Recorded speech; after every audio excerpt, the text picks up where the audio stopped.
while most people can only fuse with one monster. He, on the other hand, can fuse with as many as 9.99 million monsters. The first monster he fused with was none other than the legendary Emperor Demon Ra with a royal bloodline. Despite awakening such a powerful gift, he was still mocked by everyone as a useless failure, simply because the world's evaluation system was too primitive. It couldn't even begin to measure his immense potential. At that moment, his consciousness arrived in this new world, and he snapped his eyes open, still trying to get a grasp on his surroundings. A strange message suddenly popped into his mind. It turned out this world was called Blue Star, a land of martial prowess. A world that is frequently invaded by monstrous beasts through mysterious portals. These terrifying beasts have already destroyed several nations. Through long years of battle, humanity developed the Beast Gene system. By injecting the Beast Gene, you can unlock your potential and become a powerful warrior. This is the only way to save human civilization. And so, Blue Star entered an era where martial power reigned supreme. The protagonist, Ecchi, a young man who traveled here from another world, is now a warrior prep student preparing for his final exams. He lost both of his parents in an accident during his sophomore year, which shattered his motivation to study and train, leaving him at the bottom of his class. As he wondered what to do next, the teacher, with a confident stride, stepped up to the podium and said, "All right, everyone, are you ready? We're about to start the gene modification injections. Remember, everything you've worked for over the past 3 years, building strength and cultivating martial energy, is for this moment." The teacher then added, with a pointed look, "As for those who haven't taken things seriously." He couldn't help but think, "This is ridiculous. I've been putting in the work. Why should I feel guilty? But since I've taken over the original owner's responsibilities, it's time to clean up his mess." The teacher then led the class to the gene injection hall, where several metal boxes were neatly arranged on a table. Inside these boxes were the gene awakening serums, which contained the raw genetic data from all the monsters. After injection, one of the monster genes will be activated. Generally, the stronger the physique, the stronger the monster gene that awakens. The teacher gently reminded, "Don't be nervous. After the injection, remain calm and accept the power. When I call your name, please come up and collect your serum. Chen Peng Fei, Miao Yunua." One by one, the students in the class began to receive their injections. After the injections, their skin began to steam, and everyone screamed in agony for the intense pain. He hesitated for a moment, but then quickly shut his eyes and plunged the needle into his body. However, after waiting for what felt like forever, he realized that there was no excruciating pain like he had expected. There was no change at all. The teacher, noticing this, said with a hint of confusion, "Ecchi, it seems like you're not reacting." Ecchi shrugged and replied with a grin, "Teacher, did I get the fake serum or something?" At that moment, Wang Tong Tong, who had already awakened, walked over smugly, laughing. "Look at this. It doesn't seem to have awakened at all. A warrior who hasn't awakened is like a bird without wings. Isn't that game over for you? But I guess that works out for you. You won't have to be a warrior and can just go home and wait to die." Wang Tong Tong often bullied the weak, and seeing Ecchi's timid nature, she would pick on him every now and then. He was about to snap back, but suddenly felt his heart pounding violently. At the same time, a system interface appeared in his mind, displaying Infinite Monster Template acquired. Host, E. System rating, B. Martial Arts, 9th set of Student Chi Cultivation, Mountain Fist, Hard Qi Gong. Monster templates extracted. He quickly shouted at Wang Tong Tong, "Move aside." But she arrogantly replied, "What's the matter? So what if you haven't awakened? Stop pretending. Leave? Why should I?" He gritted his teeth, enduring the changes within, and said softly, "If you don't leave now, it'll be too late." In the next moment, Ecchi awakened, and it was the Emperor Demon Ra bloodline ability. Wang Tong Tong, who had been standing right in front of him, was blasted away by a powerful shockwave, crashing to the ground. Most of the other students were also thrown back by the immense shockwave, with some even vomiting from the overwhelming pressure. However, 2 students were unaffected and secretly thought to themselves, "Is there someone stronger than me?" Just then, the system interface displayed awakened A-class template Emperor Demon's Wrath. Bloodline abilities: Azure Breath, Thermonuclear Pulse, Nuclear Energy Absorption. Evolution form: Emperor Demon's Wrath. Template compatibility fully unlocked. Compatibility 3%. As the system prompt echoed, his heartbeat reached its peak, and a flash of eerie blue light appeared in his eyes. He stared in disbelief at his fingers glowing with blue light, muttering, "Is this the golden finger the system gave me?" The students around him were equally shocked, whispering, "Was that really Ihi? Did he just blast everyone away with his energy field in an instant?" Wang Tong Tong was even knocked unconscious, and she had awakened the second-tier monster, the Flame Lizard. What exactly did Ihi awaken? Ihi, feeling a little embarrassed, said, "I guess my awakening caused a bit of a commotion. I told them to step aside, but they didn't listen." Just then, the school's broadcast echoed. "All third-year students who have awakened, please proceed immediately to the testing hall for a gene awakening and martial arts level assessment. Repeat all." Inside the testing hall stood 10 high-tech cylindrical machines, and as each student stepped inside, the large screen on the podium would display their name, class, martial arts level, and the awakened monster gene. Li Xin Yuan from our class awakened the third-tier monster bloodline of the speed blade insect. He's really lucky. He was just an average student before, but now he's number 1 in our class.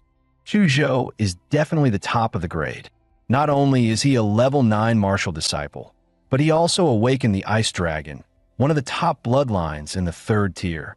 Looks like the valedictorian of our city will be him. Did you see what Miss Lu awakened? Holy crap, a rare 4th tier bloodline, the Ghostly Phoenix. Provincial champion. If a 4th tier monster's Real form showed up, it could destroy a whole city. Warriors would be like ants in front of them. Only masters could stand a chance. Listening to their discussions, he couldn't help but feel puzzled. The monsters they awakened were classified into tiers 3 and 4. So why was his A-class?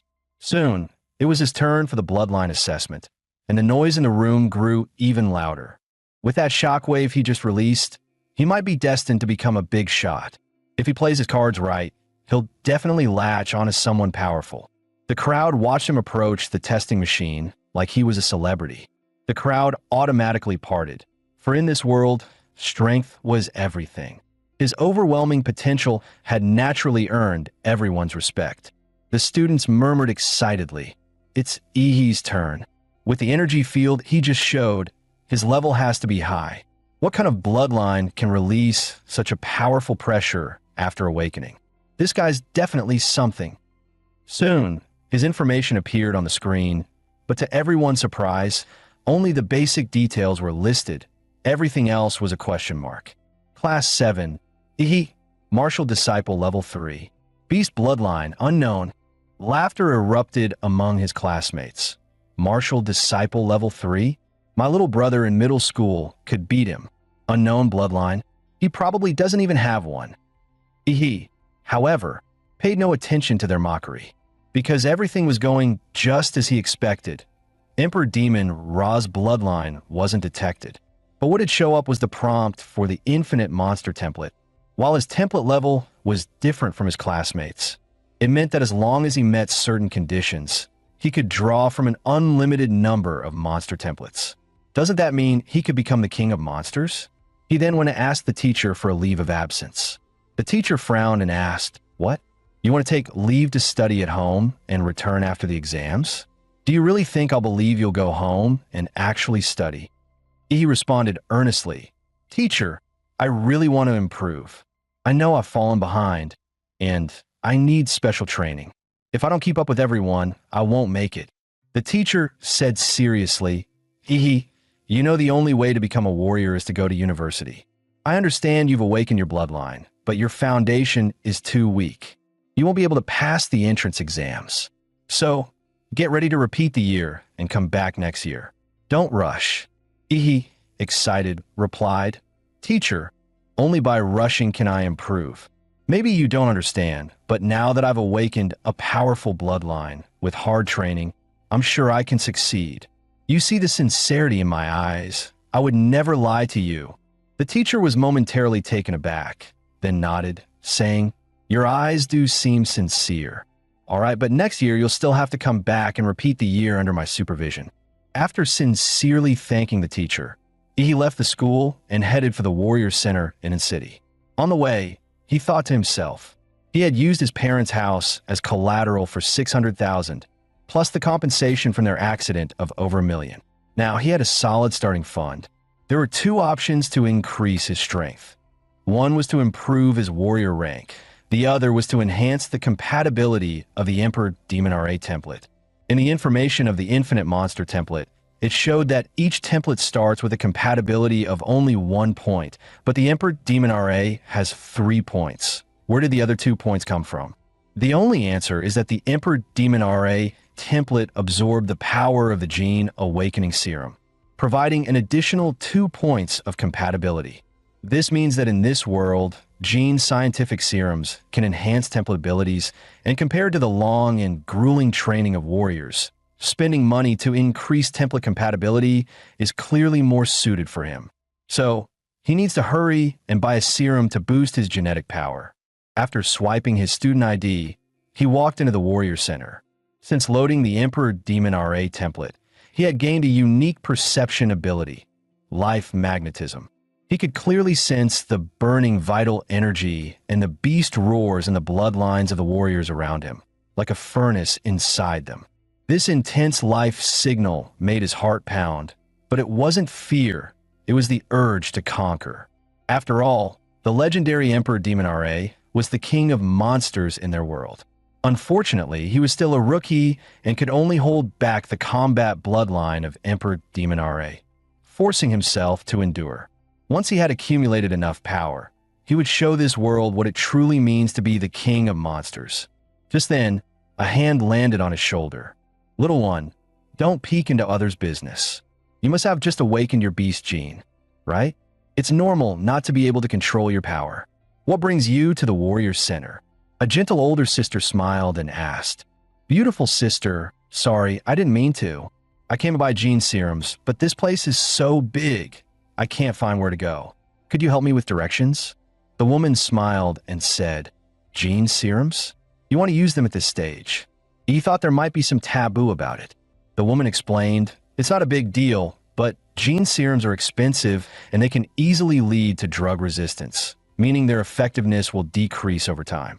To maximize their effect, warriors usually wait until their bloodlines are developed to their peak before using them."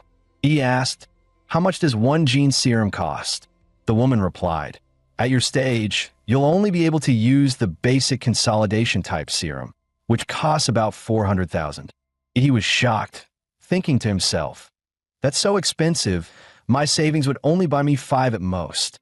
He immediately asked, "Do you happen to know anyone who can give me a discount?" The woman handed him a business card with the name Huang Yuli, level 4 martial disciple written on it. She smiled and said, "Here, take my card. With an introduction from an experienced warrior, you might get a discount." He politely thanked her and then parted ways. Soon, he arrived at the Warrior Hospital and spent 1.45 million on 4 gene serums. With the remaining funds, he purchased some basic equipment and weapons. Warriors earn a lot, but they also spend heavily. This trip had turned him from a comfortable middle-class guy into someone living paycheck to paycheck. Once back home, he couldn't wait to inject the serums. As the light blue fluid entered his body, flowing through his veins and reaching his limbs, he immediately felt his blood start to boil, as if a massive beast was roaring joyously inside him. After injecting all the serums, the compatibility with the Emperor Demon RA template increased from 3% to 7%. His physique also rose from a level 8 to 15, reaching Martial Disciple level 7. So, this is what improvement feels like. Nice. But every time I injected a serum, my physique would rise by 2 points, but the last one only increased it by 1. It seems that as my body improves, further enhancements will become increasingly difficult. But this isn't bad. Just a few minutes of injections, and I've achieved what would normally take others 3 years of hard training. This is still just my normal physical condition. If I activate the power of Emperor Demon Ra's bloodline, I might just have a shot at becoming the top scorer in the college entrance exams. If even with an advantage I can't surpass those geniuses, then this boost is really underwhelming. But for now, I'll start planning for the next step, heading into the secret realm. The rifts to secret realms are divided into 6 levels, from S to E. The higher the level, the stronger the monsters inside. In an S-level secret realm, the monsters are completely uncontrollable by humans. If they invade the real world, the destruction would be catastrophic. He had entered in City's 3rd E-level secret realm. To his surprise, there were fewer people here than he expected. Perhaps it was because the secret realm had been developed for so long. After all, it was an old secret realm, and the valuable treasures had already been taken, leaving only some weak monsters for new warriors to practice on. He signed a death waiver at the entrance and received his ticket to the secret realm. Soon, he arrived at the rift.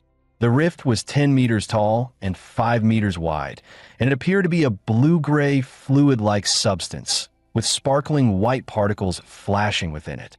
He was extremely excited about his first journey into the secret realm, thinking to himself that this was the beginning of his path to becoming the king of monsters. With that thought, he leaped and jumped right into the rift. After landing safely on the ground of the secret realm, he looked up at the sky and immediately saw 3 gigantic planets hanging above him: Kanglan Star, Onway Star, and Taijin Star. Together, they formed a magnificent trio of planets in the sky, a scene straight out of a sci-fi movie. He couldn't help but marvel. Although I had read about the appearance of the secret realm in the textbooks, experiencing it in person is something entirely different. It's truly spectacular. As he took in the otherworldly scenery, he noticed something creeping up behind him in the grass. It was a first-tier monster, the saber-toothed rabbit, known for its violent temperament and ability to hover. The moment the saber-toothed rabbit leapt, it was as fast as a bullet leaving the chamber, its sharp teeth aimed directly at his jugular. However, with Emperor Demon Ra's sensory abilities, he had already noticed the rabbit's movements. He quickly dodged, then, using his momentum, grabbed the saber-toothed rabbit by the head and crushed it with a pop. After its death, the body rapidly carbonized and turned to ash, leaving behind only a thumb-sized white monster core. He looked at the monster core and thought, white, ordinary quality. It's worth about 1,000. Not bad, though. I made 1,000 in just a few minutes. The average person works an entire month for 3 or 4,000. However, collecting too many first-tier monster cores wouldn't do him much good. It would be best if he could find a second-tier or higher monster. No sooner had he spoken than a second-tier monster, the corpse moth, suddenly burst out from the ground.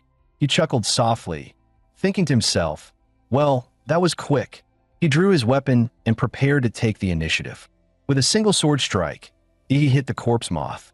He'd studied the monster encyclopedia before, and compared to the monster's steel-like back armor, its underbelly was clearly more vulnerable. The foul-smelling green blood shot out, splattering on the ground and leaving a corrosive mark. The corpse moth curled its body into a ball, and its blade-like insect limbs rapidly slashed toward him. He immediately used his mountain fist technique. His fist, like a cannonball, slammed into the corpse moth, and its speed faltered after the hit. The corpse moth then launched 2 side-like fangs at him. He was startled. He didn't expect the corpse moth's mandibles to be capable of firing. He narrowly avoided the attack and quickly distanced himself. With his current martial artist level, he couldn't handle this monster. After all, he lacked the powerful martial arts techniques as support. Even his deep martial energy and vitality couldn't fully activate, barely reaching half its potential. Ultimately, it was due to the original body's poor foundation. Realizing the situation, he decided to activate his cheat, the Emperor Demon's Wrath bloodline. Activate. In the next moment, his skin turned deep blue, his pupils glowing like sapphires, his arms covered in a layer of tough scales. His vitality exploded several times over. In a gust of energy, stirred around him. His claws became monstrous, like those of a beast, and with one swift motion, he grabbed the corpse moth's head. His palm closed like a hydraulic press, and the corpse moth's tough shell cracked under his force. He then performed a swift sweep, and the corpse moth was immediately split open from its belly. With his physique now at a massive 21 points, facing the second-tier corpse moth was a complete walk in the park. After deactivating his transformation, his skin reverted to its normal human form, and his pores began to release heat, with steam swirling around him. Looking at the short sword he had just bought, now corroded by the corpse moth's venom, he couldn't help but feel helpless. He had spent $250,000 on this gear, and it couldn't even handle a second-tier monster? What a ripoff! The quality control was terrible. Suddenly, his stomach rumbled loudly. Realizing this was his first monster hunt, the energy expenditure was massive, and now he was starving, but he hadn't brought any food with him. Just as he was fretting about not having any food, he suddenly smelled a delicious scent. He looked at the corpse moth's green monster core, which still emitted an enticing fragrance. He suddenly felt an overwhelming urge to swallow it, sensing his body's instinctive craving. Without hesitation, he gulped the monster core down. The crystal-like hard core transformed into a soft liquid once inside him, quickly turning into a warm wave of heat, feeling like he had injected a gene serum. Every cell in his body seemed to rejoice. Furthermore, the compatibility with the Emperor Demon RA bloodline increased by 0.3%. Seeing this, he couldn't help but be overjoyed. After all, he had spent hundreds of thousands on a single gene serum, and it only boosted his compatibility by 1%, but his second-tier monster core had increased it by 0.3%. A few monster cores could be worth an entire serum. The white core dropped by the saber-tooth rabbit should at least boost his compatibility by 1%. Realizing this, he started to tear up, thinking, damn, I wasted so much money on gene serums. But then, he decided to channel that frustration into motivation. Tonight, he was on a hunt like crazy. After a moment of thought, he used his life magnetism to sense the positions of nearby monsters.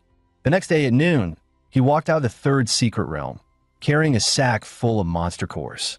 As he walked, he thought to himself, once the compatibility reaches 9%, swallowing more white monster cores won't increase it anymore, so the rest will have to be sold for money. He arrived at the trading post and pulled out a total of 20 white monster cores and 4 green ones. The clerk stared at him in disbelief and asked, "No way, a high school student gathered this many monster cores?" According to government regulations, warriors must hand over 10% of their harvest. To get 1 green monster core, they had to give up 5 white ones.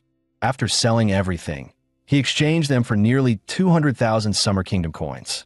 With 9 days left until the college entrance exam, he found himself back at City's 4th D-tier secret realm. A warrior team was already there. One team member said, "Captain Lin, this time we should be about done with the Blood Jade Flower bounty mission, right?" "Second-tier warrior Lin," he replied. "Last time we came here, we found the general location of the Blood Jade Flower, but old Chun got hurt, so he won't be joining us this time." 2 other team members expressed concern. "But we only have 5 people now? The regulations say we need at least 6 to enter a D-tier secret realm." Captain Lin pointed behind him and said, "No worries, I contacted an agency, and they introduced us to a new warrior. Are you the martial disciple level 9, Patterzilla?" E nodded, thinking to himself, because I'm still a student and can't directly enter a D-tier secret realm, I had to use a black market agent to get a fake identity to join the team. They charged me 100,000 coins for that. What a scam. Lenny looked surprised. "Patterzilla? That's an odd name." He replied flatly, "I couldn't use the original name, or I'd risk infringing copyright." Lenny sighed and said, "Well, whatever, it's just a code name. With your martial disciple level 9 status, you don't have the qualifications to enter a D-tier secret realm. Our team will give you the chance to observe and learn, but make sure you don't hold us back." Seeing his serious expression, he thought to himself, at least he's being clear about the responsibilities before the mission. That's more reliable than someone throwing me under the bus later on. After preparing, The six-person team got into the off-road vehicle and drove straight into the rift of the secret realm. This time, as they entered the secret realm, they found themselves in a vast desert. The bounty task they were given was to find a rare secret realm plant called the Xiaoyu flower. This was their second time entering this particular secret realm. Last time, they had successfully located the general area of the blood jade flower, which was guarded by a second-tier monster with a champion-level bloodline. The off-road vehicle kicked up a long trail of dust across the desert, with sandstorms swirling all around. Sitting in the vehicle, he thought to himself, last time it was the rainforest, this time it's a desert. It seems that the secret realms aren't connected to just one world. Suddenly, several mole-like monsters poked their heads out from the ground. They followed the vehicle, seemingly preparing to launch an attack. One of the team members, Huda, was a man of few words. He immediately threw several crystal iron throwing darts. Each dart hit its target, striking the heads of the mole monsters with precision. The martial energy within the darts instantly seeped into their brains, shattering them.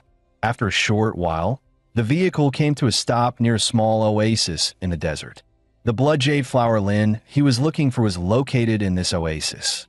Since the monsters in the oasis were very sensitive, the sound of the off-road vehicle's engine would give them away, so the group decided to get out and continue on foot.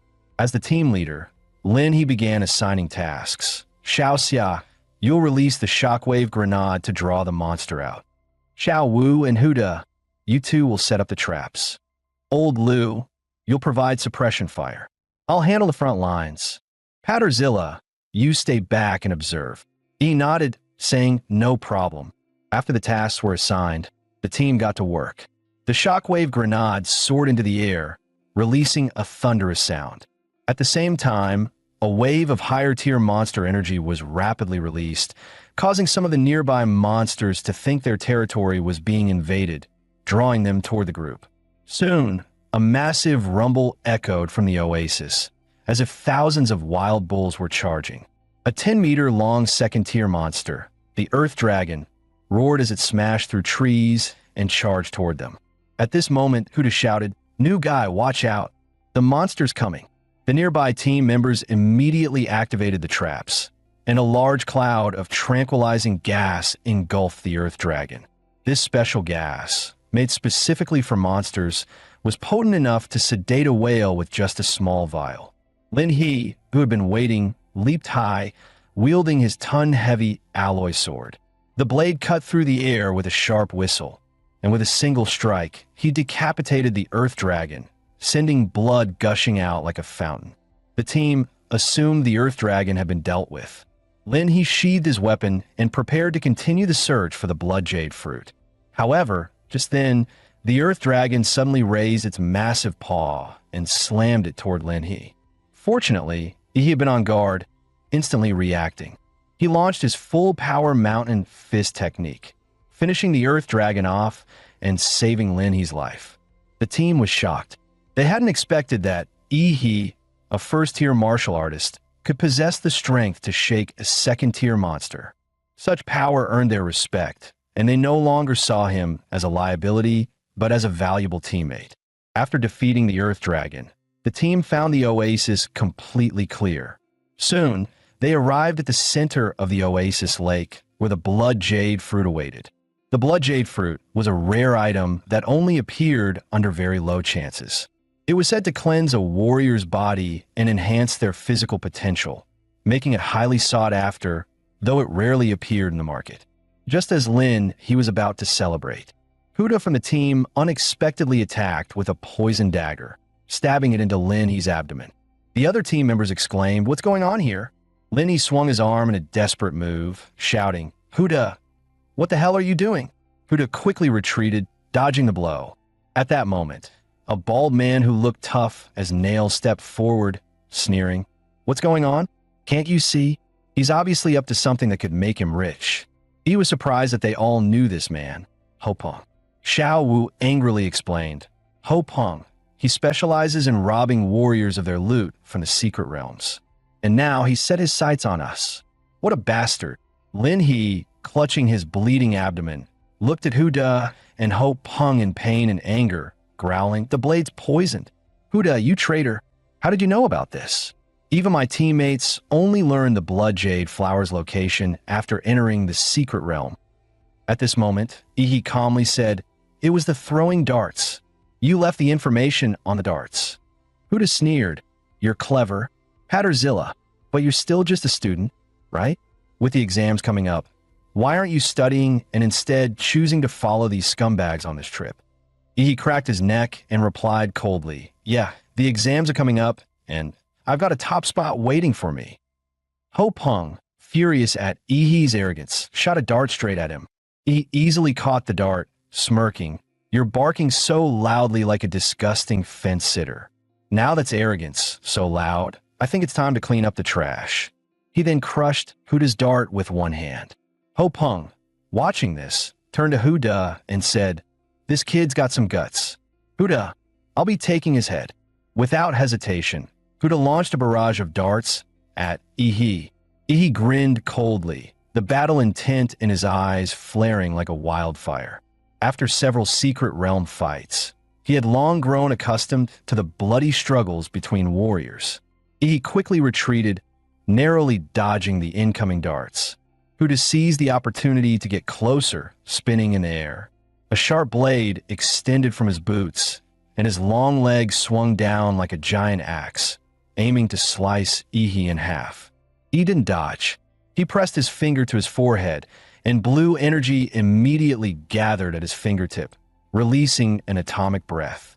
The blue beam instantly pierced through Huda's heart. As Huda's broken body fell to the ground, everyone froze for a moment, forgetting to continue the fight. Ho Peng, both surprised and furious, questioned, "Who are you? Which powerful family do you come from to be able to use gene techniques?" He coldly smiled at Ho Peng and replied, "I'm from the Emperor Demon RA family. Do you want to beg for mercy?" Ho Peng, sensing the intense killing intent emanating from Ihi, realized this situation was beyond repair. His blood surged, and the pressure of a second-tier warrior weighed heavily on everyone, leaving them gasping for air. With his bloodline activation, Ho Peng's body swelled several times in size, turning into a terrifying little giant. His massive frame and surging blood energy gave off an overwhelming sense of pressure, fully transforming him into a beast-like monster. He charged at Ihi, moving like a tank with a blast of wind behind him. In the split second that followed, Ihi crouched low, swiftly flipping to the side to dodge. His fingers shot out again, releasing a blue particle beam aimed at Ho Peng's vulnerable ankle. Ho Peng screamed in pain, bringing both his hands together and smashing them down toward Ihi. Ihi, with his agile footwork, easily dodged the attack. Surprised, he thought to himself, "A second-tier warrior really is something else. My atomic breath couldn't even melt his ankle bones." Ho Peng then swung his arms like massive wrecking balls, closing in on Ihi as if trying to crush him with his giant hands. However, Ihi suddenly appeared behind Ho Peng. He then unleashed his fists, charged with intense nuclear radiation, pounding one blow after another into Ho Peng's body, each punch injecting lethal nuclear material into his system. With Ho Peng's second-tier warrior body and his bloodline enhancement, he could easily withstand my punches, but he definitely couldn't handle the continuous nuclear magic attacks. Soon, the internal organs in his body began to liquefy into pus and blood.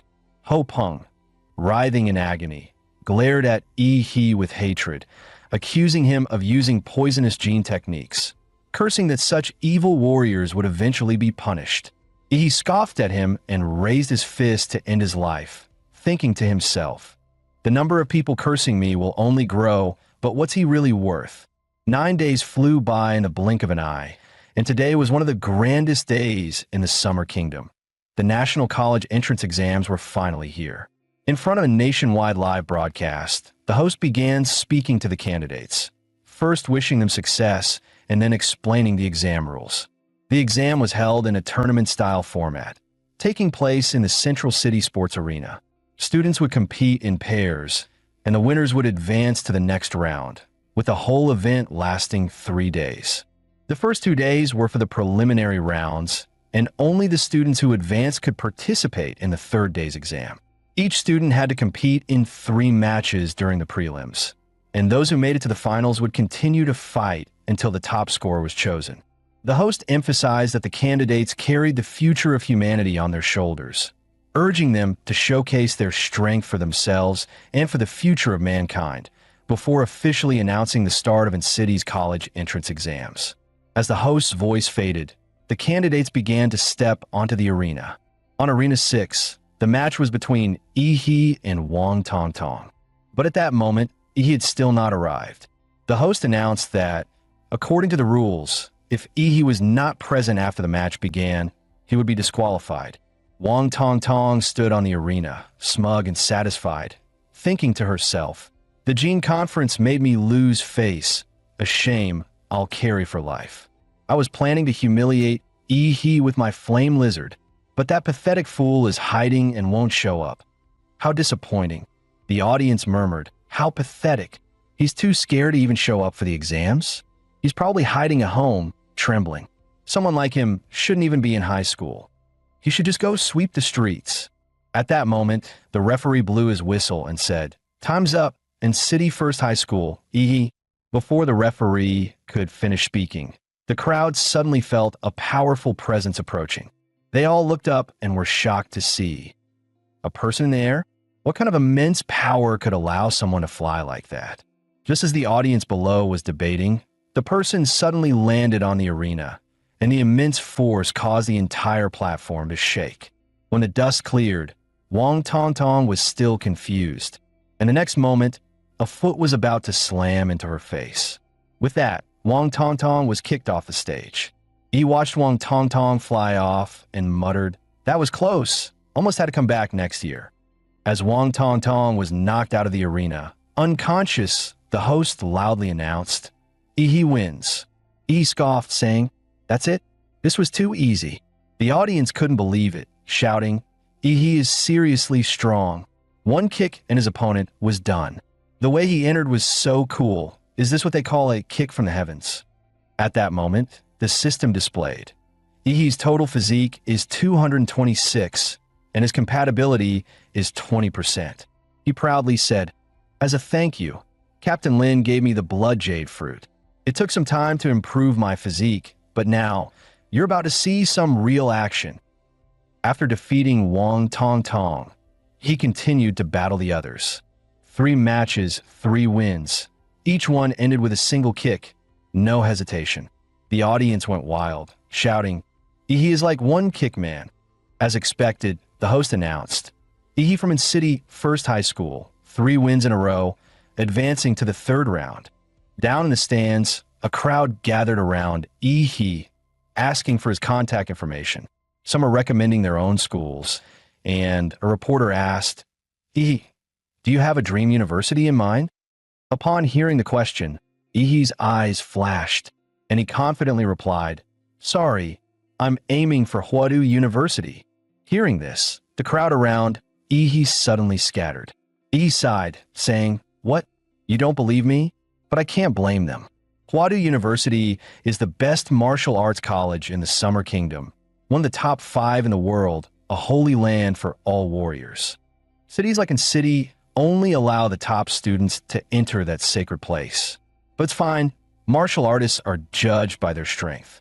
Once I'm the top scorer, we'll see what they say."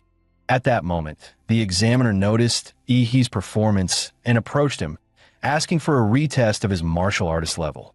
After a quick scan, the examiner was shocked and exclaimed, "Just half a month ago, Ecchi was a martial disciple level 3, but now he had reached level 9. Upon further investigation, they found that Ecchi had frequently visited E-tier secret realms after leaving school. So they asked him why he ventured into such dangerous places right before the college entrance exams. Ecchi casually explained, "It's to settle myself. My father left me a message before he passed. He said that to surpass humanity, you have to stop being human. So I've been going to secret realms, battling and breaking through my genetic locks." The examiner froze when he heard he mentioned breaking his genetic lock and immediately said, "I need to report this right away." After that, the examiner rushed off. He couldn't help but feel like he had somehow become a subject of intense scrutiny. On the day of the tournament, he stepped onto the arena once again. This time, his opponent was Luo Xian from its city's third high. He was a martial disciple level 8 with the bloodline of a rare second-tier monster, and both of his parents were warriors. He looked at Luo Xian with boredom and motioned for him to make the first move. Luo Xian, feeling belittled, couldn't help but feel some anger rising within him. He immediately activated his bloodline and used his martial skill, Thunderclap Claw, accelerating to top speed. His heart beat like a supercar engine, and as he ran, his body accelerated again and again. His sharp claws slashed toward He's throat, and the finely honed martial skill cut through the air, creating sparks and a sonic boom. If it hit, even a martial disciple level 9 would be killed. However, he never expected that. As his arm came near, he effortlessly grabbed it. He casually commented, "Nice energy, but it's nowhere near that bald guy's charge." Without hesitation, he delivered a palm strike to Luo Xian's head. The immense force knocked Luo Xian out cold right on the spot. He then arrogantly said, "Are there no decent contestants?" The host quickly announced, another victory with one strike, and this time, he defeated the seed player, Luo Xian. Dozens of high-speed cameras focused on He, capturing shots from every angle, and the live broadcast was buzzing. Viewers couldn't stop talking, some in awe, saying Luo Xian looked so fierce, and in the blink of an eye, he's on the ground. He's strength is on a whole different level compared to the other candidates. In this martial arts-driven era, He's overwhelming display of power stirred the passion of everyone watching. Xu Zhou watched as Luo Xian was carried off the stage by medics, his eyes filled with fierce determination, and he instinctively clenched his fists. As expected, "You're the one I've been rooting for. I'll definitely defeat you in the finals." The head of the Huadu University admissions office, having watched He's impressive performance through the live broadcast, demanded to have all of his information within half an hour. Just after he finished his match, the second group of the qualifiers was already in full swing. This match was even more heated than his, as both competitors were top-tier beauties with larger followings, making it even more of a spectacle. One of them was Kai Shaoling from its city second high, a petite girl with an incredibly sexy figure. She flipped her long golden pigtails, giving Lu Qingzhu a provocative look, and remarked that she hated the robotic expression of Lu's family's young lady. Lu Qingzhu didn't respond. Instead, she simply bowed slightly and greeted her, her face expressionless, as if she didn't take Kai Shaoling's challenge seriously at all. The referee blew the whistle, signaling the start of the match. With the aura of a martial disciple level 9, Kai Shaoling instantly appeared in front of Lu Qingzhu, sweeping a kick towards Lu Qingzhu's neck, threatening to slam her to the ground.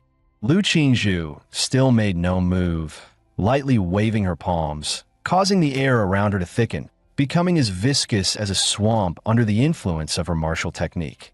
When Kai Shaoling's kick met the air in front of Lu Qingzhu, she felt as though her leg, which could tear through military-grade steel, had instead sunk into soft cotton. Under the diminishing effects, even the high-speed cameras could only capture Kai Shaoling's white leg moving in slow motion, visibly decelerating. Kai Shaoling, furious at Lu Qingzhu's immovable expression, intensified her attack. She cloaked her body in martial energy, minimizing air resistance, and blurred her form into a shadow as she circled Lu Qingzhu, waiting for the right moment to strike a palm to Lu Qingzhu's side. But as her palm neared Lu Qingzhu's waist by just 3 inches, it suddenly couldn't get any closer. Realizing she had fallen into a trap, Kai Shaoling tried to retract her hand, but the air in front of her exploded with unimaginable suction, preventing her from pulling back. At that moment, Lu Qingzhu made her first move, extending her slender fingers, which now shimmered with a jade-like light. The warriors watching the live stream had their eyes widen as they recognized the move, the Hunyuan Jade Finger from the Xian Huang martial technique. To see a student about to take the high school entrance exams mastering the Xian Huang technique was astonishing. Such martial talent didn't need to be proven through exams. This alone could guarantee a direct admission to Huadu University. Standing closest to Lu Qingzhu, Kai Shaoling could feel the terrifying energy from the Jade Finger, realizing that if she didn't pull out her trump card now, it would be her last chance.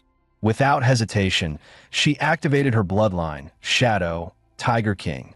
A massive shockwave exploded from her body, shattering the air around her.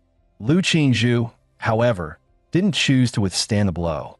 She lightly tapped the ground with her foot, her body swiftly sliding a dozen meters to create some distance. The examiners in the stands held their breath, eyes fixed on Kai Shaoling, amazed. A king-level bloodline is hard to control, and the Shadow Tiger King is known for its brutal power. This girl's future is boundless. The awakening of the Shadow Tiger King's bloodline placed a heavy burden on Kai Shaoling's body. She exhaled hot air and struggled to speak to Lu Qingzhu, challenging her to display the Phantom Crow bloodline. Lu Qingzhu, ever the woman of few words, spoke her first line since the battle began. "This is enough."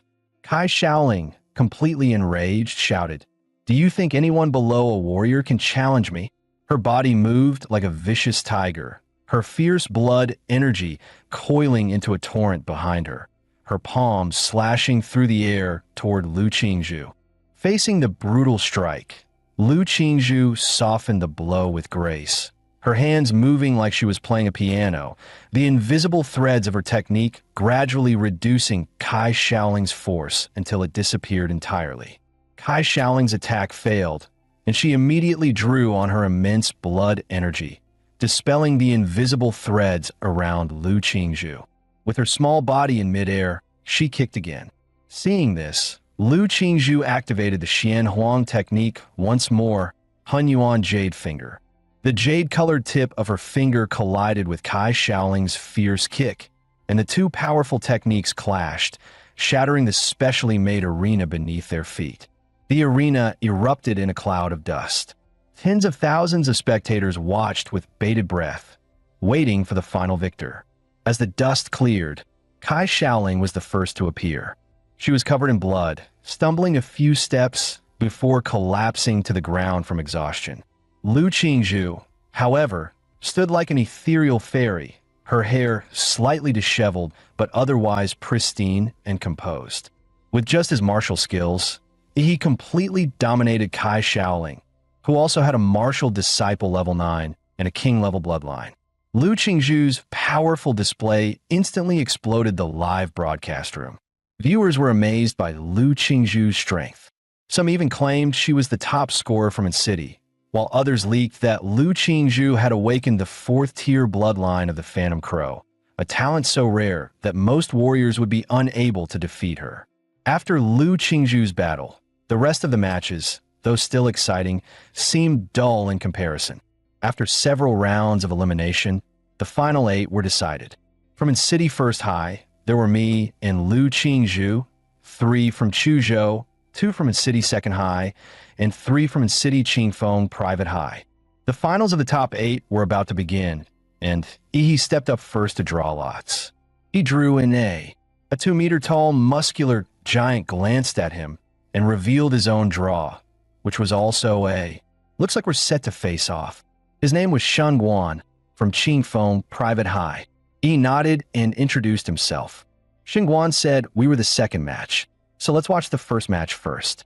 He looked simple and straightforward, with hands as big as fans, pointing toward the big screen above the arena. The first match was Luo Shi from Qingfeng Private High versus Chuzhou from City First High. Shun Guan casually started chatting with Yi, saying that Luo Shi was incredibly talented, a repeat student who was specifically aiming for Huadu University this year. He had great mastery over his bloodline awakening, but still stood no chance against Chuzhou. Chuzhou, right? He's from your school, in City First High. You must know him. At that moment, the host announced the first match of the top 8 qualifiers. Chuzhou from City First High wins. The principal of Qingfeng Private High heard news and angrily said, "Damn, they lost right at the start." At this point, he asked, "How does Luo Shi compare to you?" Shun Guan grinned and said, "I'm a martial arts president at Qingfeng Private High, level 3. Honestly, my 2 teammates combined couldn't even match me. Then he suddenly turned his gaze toward Ihi and said, "But, to be honest, I think you're my biggest rival in this exam. I've always had an extremely sensitive sense. I can feel that you're like a dormant volcano with a beast hidden inside you. Let's go. It's our turn." With that, Ihi and Shunguan walked toward the arena. The host announced the second match of the top 8 qualifiers. Shunguan from Qingfeng Private High versus Ihi from City First High. The quarterfinals of the Anqing Combat Trials, a high-stakes battle for elite university selection, were reaching a fever pitch. At the sound of the referee's call, Ihi and Shunguan lunged at each other, fists exploding forward like thunderclaps. Their blows collided midair, unleashing a shockwave that echoed like a detonation, the very air trembling from the force. Blood trickled from Shunguan's nose, yet he grinned with manic delight. Nosebleed? Is that the manifestation of your bloodline power? Fascinating. A golden aura surged around his body, forming a shimmering shield of battle energy that blocked out the surrounding radiation. "So, Ihi, this is the extent of your strength." He didn't respond, but a blazing light ignited in his eyes, the calm before a storm. Shunguan let out a snort and stomped forward, the floor cracking beneath him. Then witnessed the legacy of the Shun family, our ancestral art, form intent fist. Antler strike, his fist thrust out like a charging stag's horns, sharp and unstoppable. The speed of the technique was blinding, faster than the eye could follow. In an instant, a devastating blow landed squarely on Ihi's chest. He let out a gasp, blood spraying from his mouth. His body was flung dozens of meters back, crashing hard at the edge of the arena. Shunguan didn't let up. Bare rotation. His massive frame seemed to swell even further, then hurled himself forward like a collapsing mountain, aiming to crush Ihi beneath sheer brute force. Facing Shunguan's avalanche-like assault, Ihi crossed his arms to block. The moment they clashed, the arena floor cracked and collapsed under the pressure of their collision. In a sudden feint, Shunguan retracted his fist, and with a blur of movement, appeared behind Ihi in an instant. Grabbing him by the waist, Shunguan roared and hurled him skyward with raw explosive force. Dropping into a crouch like a stalking beast, Shunguan's face twisted into a predator's snarl as he let out a guttural growl, like a tiger about to strike. He launched himself upward, intercepting Ihi mid-air in a full force tackle. As they collided, his form shifted again, like an eagle dive-bombing from the clouds, slicing through the air with 3 visible shockwaves. Ihi slammed into the ground like a meteor, cratering deep into the earth as dust exploded outward. The relentless combo left Ihi overwhelmed, with no room to retaliate. Landing with a flourish, Shunguan crossed his arms and laughed heartily. Now that was satisfying. On the sidelines, medics prepared to rush in. After that brutal form-intent fist combo, even a veteran fighter would be half dead. But suddenly, Shunguan froze, a chill crawling up his spine. He felt it, like standing before an ancient monster. His instincts screamed at him to retreat. From his settling dust, a massive, scale-covered arm emerged. Then Ihi stepped forward, transformed, his body now towering, monstrous like a humanoid Godzilla. His voice rumbled low and powerful. "You're strong. That's why you get the honor of witnessing this form first." Shunguan's pupils dilated in disbelief. He stood frozen, stunned by what he was witnessing. Beast form manifestation. Your bloodline awakening reached that level. The beast form, an ultimate transformation that only those who have fully mastered their bloodline can attain. It unleashes the true might of the ancient beast slumbering within. He had never imagined that in this remote city of Anqing, there was another prodigy who could rival the likes of Lu Qingzhu. As Ihi's monstrous form stabilized, a blaring alarm erupted from the energy monitors beside the proctors. These devices could track the fluctuations of awakened combatants in real time. Radiation levels spiked to catastrophic levels, completely maxing out the instruments. The proctors, eyes narrowed, quickly released dense energy barriers to contain the surging power. The crowd gasped, then exploded with excitement. Did you see that? This is Ihi's awakened form? What kind of bloodline is that? Anyone know? I'm from First Academy. They say his bloodline's classified as unknown, but how can that be unknown? He glanced around as he heard the murmurs. So, this world didn't know about the Imperial Megalithon. That meant no one here could recognize the bloodline he had awakened. Meanwhile, Shunguan's nose began to bleed again. The radiation now surpassed what his energy shield could handle. He clenched his fists, realizing he had to finish this fast. With a roar, Shunguan triggered his own awakening. A blinding aura surged from his core, golden patterns arcing through the air like lightning. One of the proctors muttered in awe, "That's the Golden Simian King bloodline, a Tier 3 royal strain. What's going on in this city?" A golden radiance surged across Shunguan's body. With a deafening roar, his frame expanded to nearly 3 meters tall, towering like a gilded war god at the center of the ring.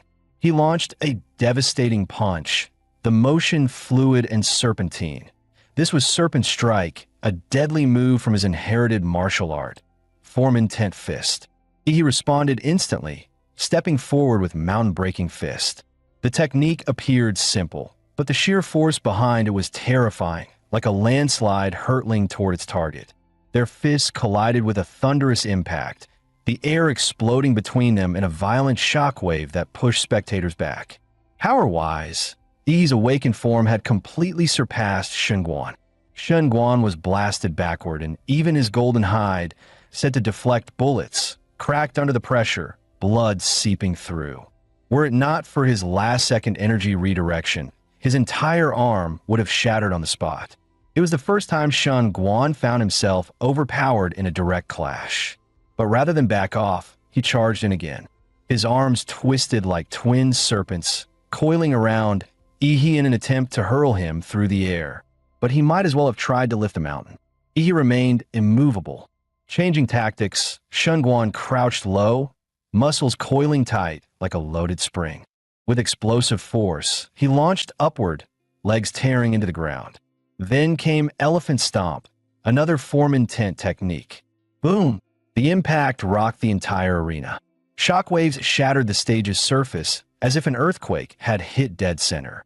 As the dust cleared, every spectator stared at the arena in stunned silence. The beastly figure, still standing tall, hadn't budged an inch.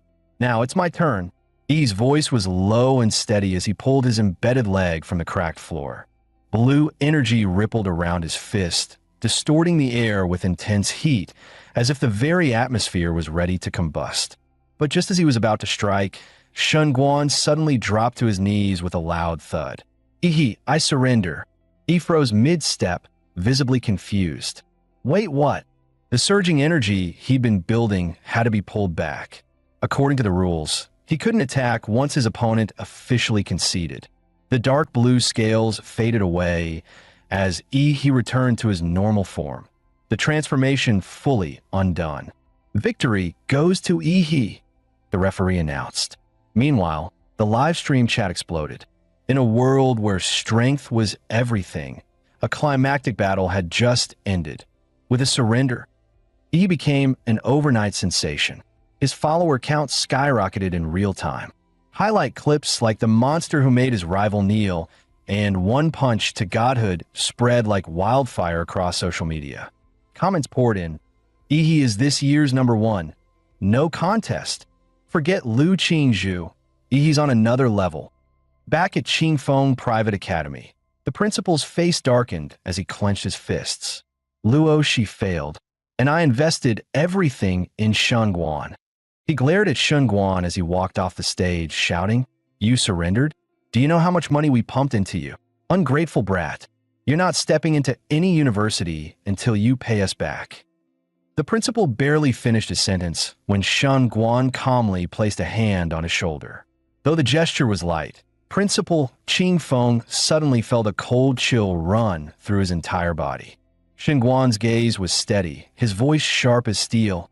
"I couldn't take that last punch. Had I tried, I would have damaged my foundation. I conceded for my own good. If you think that's cowardice, then why don't you go take that hit? He stepped closer. As for your academy's investment in me, I'll repay it. But don't forget, you can't threaten someone stronger than you. The principal swallowed hard, voice trembling. All right, why you make a good point. With the second match over, the tournament moved forward swiftly. Of the final 4 contenders, 3 hailed from Onshing First Academy. Only 1 came from Second Academy. But the Second Academy student had been completely overshadowed. The crowd barely noticed him, turning him into a forgotten extra. Meanwhile, the First Academy's headmaster was grinning ear to ear. The semi-final draw began. He stepped forward first, unfolding his slip.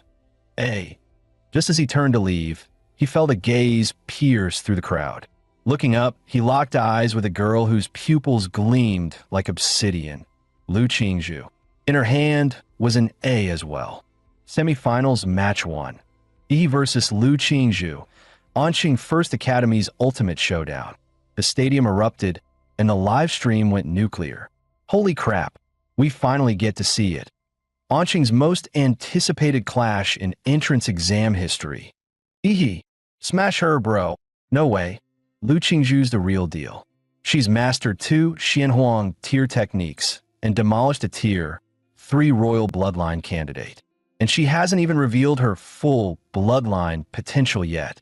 Don't forget, Shengguan was a tier 3 royal too. He had to awaken mid-battle to beat him. Lu's got tier 4 blood and high-level martial mastery. This might be Yi's biggest challenge yet. Agreed, makes sense. Nah, Yi's got this. The internet was ablaze with debate. Who was stronger, Yi or Lu Qingzhu? But they wouldn't have to argue much longer. The semifinals of Onshing First Academy had officially begun. Yi versus Lu Qingzhu. The moment the referee gave the signal, white mist surged around, Yi like a storm, his aura boiling over as he instantly entered his awakened bloodline state. The power rolling off him bent the very air around the arena. But Lu Qingzhu wasn't phased. Her martial techniques weren't just powerful. They were unconventional, elusive, and nearly untouchable. Brute strength alone wouldn't be enough to land a blow on her. What made her even more dangerous was her strategic mind. He knew, if the fight dragged on, he'd be at a disadvantage. So he made his choice, go all out from the first move. Lu Qingzhu remained expressionless, her voice as calm and cold as steel.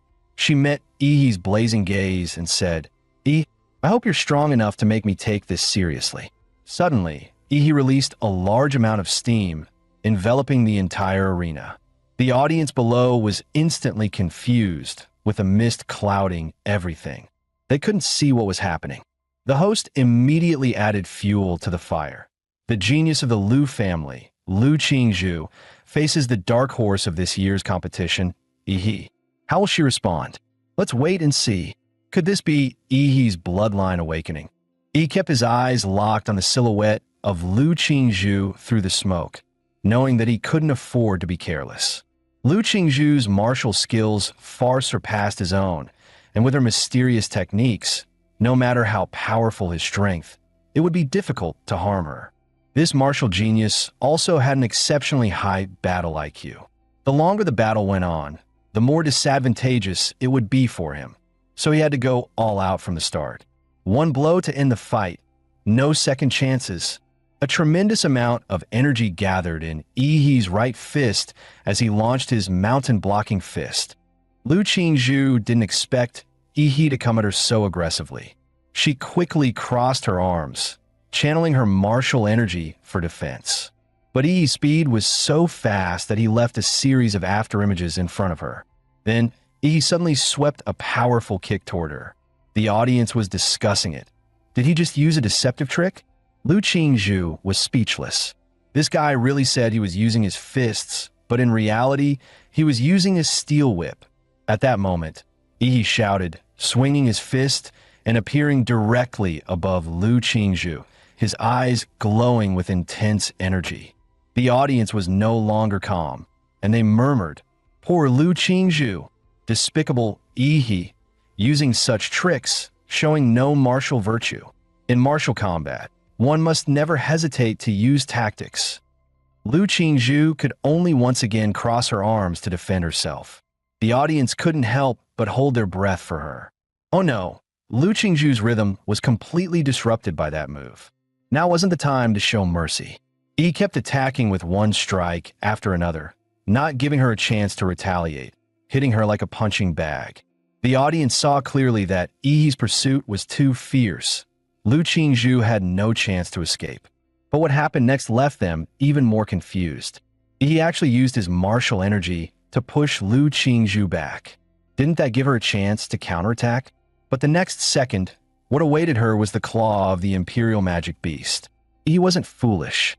How could he make such a mistake? With a flash, a powerful wind blade swept toward Lu Qingzhu, showing no mercy.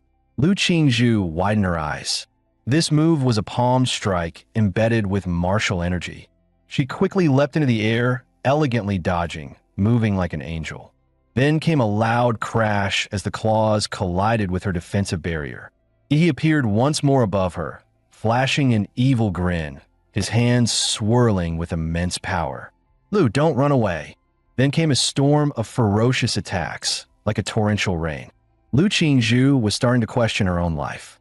How could he not be tired from such a high-intensity attack? His stamina was incredible. She couldn't help but envy him. As for herself, she had mastered two powerful techniques of the Shin Yellow martial arts. One was a defensive secret technique from the Lu family, illusory shadow of floating flowers. And the other was an offensive technique, mixed Yuan Jade Finger. If she could use either of them, she could break free from Yi's relentless attacks. Unfortunately, Yi didn't give her any chance. If this continued, Lu Qingzhu would soon be knocked off the stage by Yi. With no way out, Lu Qingzhu decided to stop hiding. Suddenly, a feather appeared on her fist. Yi's eyes narrowed upon seeing this. Finally going to use your trump card? A long cry echoed throughout the arena, signaling the awakening of the bloodline, the Netherworld Sparrow. A humanoid bird soared into the air. Its purple wings flapped as pieces of feather floated down. This was the bloodline awakening. Lu Qingzhu was revealing her magical beast bloodline for the first time, the Netherworld Sparrow. Yi, you better be careful. I can't control my power in this form. Yi grinned at this, knowing this was exactly what he'd been waiting for. After all, he didn't want to unleash too much power and destroy her, as until now, he had only used about 50% of his strength. Now he would go all out. However, in the next second, Lu Qingzhu appeared behind Yi. She had actually used the Shin Yellow martial arts technique, mixed Yuan Jade Finger, in her bloodline awakened state. He wasn't to be outdone. His bloodline from the Imperial Magic Beast stirred excitement in him. He roared and launched an atomic explosion fist, a tremendous boom resounding.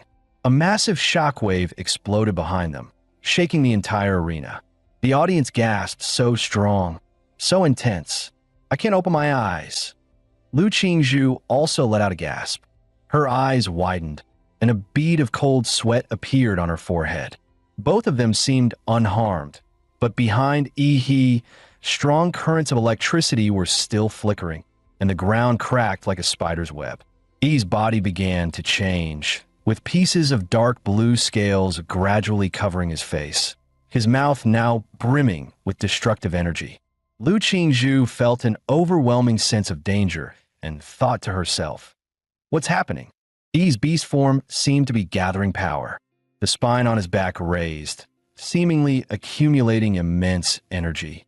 This energy slowly transferred into Yi's mouth until his entire back spine shone with blue light. In that instant, Yi unleashed a beam of atomic energy, radiating an aura of destruction. Lu Qingzhu saw the powerful attack heading toward her and decisively folded her wings, tightly wrapping herself up. The next second, the terrifying wave of energy engulfed her in an instant. The bloodline power of the Nether Phoenix was activated by Lu Qingzhu in this life-or-death moment. Countless black feathers flickered, reflecting light like crystals as the blue particle beams collided with the purple-black feathers. It was as if they were reflected by mirrors with a thick, concentrated beam of light being refracted into several smaller beams by the feathers. The light radiated outward from the black sphere that Lu Qingzhu had turned into, reflecting in all directions. Just as it seemed the light was about to shoot off the arena, the examiners tried to stop it, but they were too late. At that moment, a golden weapon enveloped the entire arena. All the light beams heading toward the outside of the arena vanished the instant they touched the golden martial energy, as though they were absorbed and disappeared without a trace. It was the mayor of Anqing, Huang Qing. The examiners tried to greet the mayor, but he raised his hand to signal them not to bother, saying softly, "Watch closely. Today, the strongest top student in Anqing's history will be born." About 15 seconds later, the atomic exhale ended, and Lu Qingzhu spat out a mouthful of blood. Her two purple-black wings, after reflecting the atomic exhale to the extreme, were now melted and in tatters. Had it not been for her timely use of the martial energy floating Hua transformation, redirecting the remaining energy to the surroundings, she might not have been able to withstand Yi's attack. Since her birth, she had been heavily burdened with the expectations of the Lu family. Under the family's pressure, she had no choice but to build the reputation of the Lu family's eldest daughter in battle after battle. While others praised her genius and strength, she was not interested in these titles. Perhaps even she didn't know why she fought. In fact, she didn't want to fight at all. Competing with others felt utterly meaningless to her. She simply followed her mother's wishes, moving forward silently, exhausted. Yi is truly strong. Facing such a strong opponent, it's only natural that Lu Qingzhu lost the match. She made this mistake. Yi, you should be able to seize it, quickly finish me off. Lu Qingzhu thought to herself, gently tapping her foot on the ground and striking Yi with a palm. However, Yi made no move, standing still, taking her blow head on. Lu Qingzhu's beautiful eyes widened in confusion. Why aren't you dodging? Yi raised an eyebrow. Looking at her, Lu Qingzhu, what happened to your fighting spirit? From the start of the fight, I could tell you weren't fully invested. Have you even taken me seriously?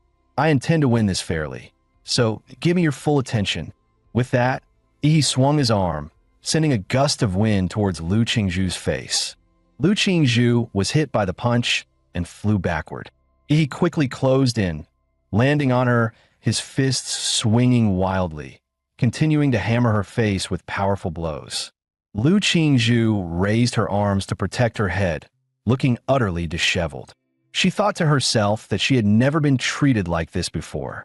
Now, in front of hundreds of thousands of live-stream viewers, she was being crushed to the ground and violently beaten. She had planned to give up victory to him, so why was he still relentlessly chasing her? Don't hit my face, you bastard!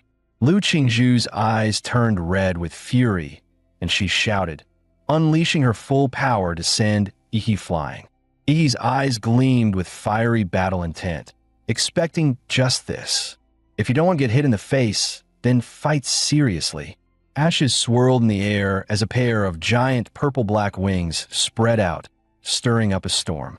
Lu Qingzhu's delicate face bore strange, otherworldly patterns, while her back sprouted what looked like a yellow robe-like tail feather, the power of her chirp sword echoing across the battlefield as she transformed into her beast form.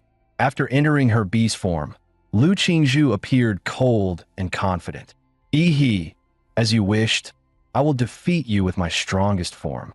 A massive pair of violet-black wings suddenly burst open in midair, stirring up a raging storm.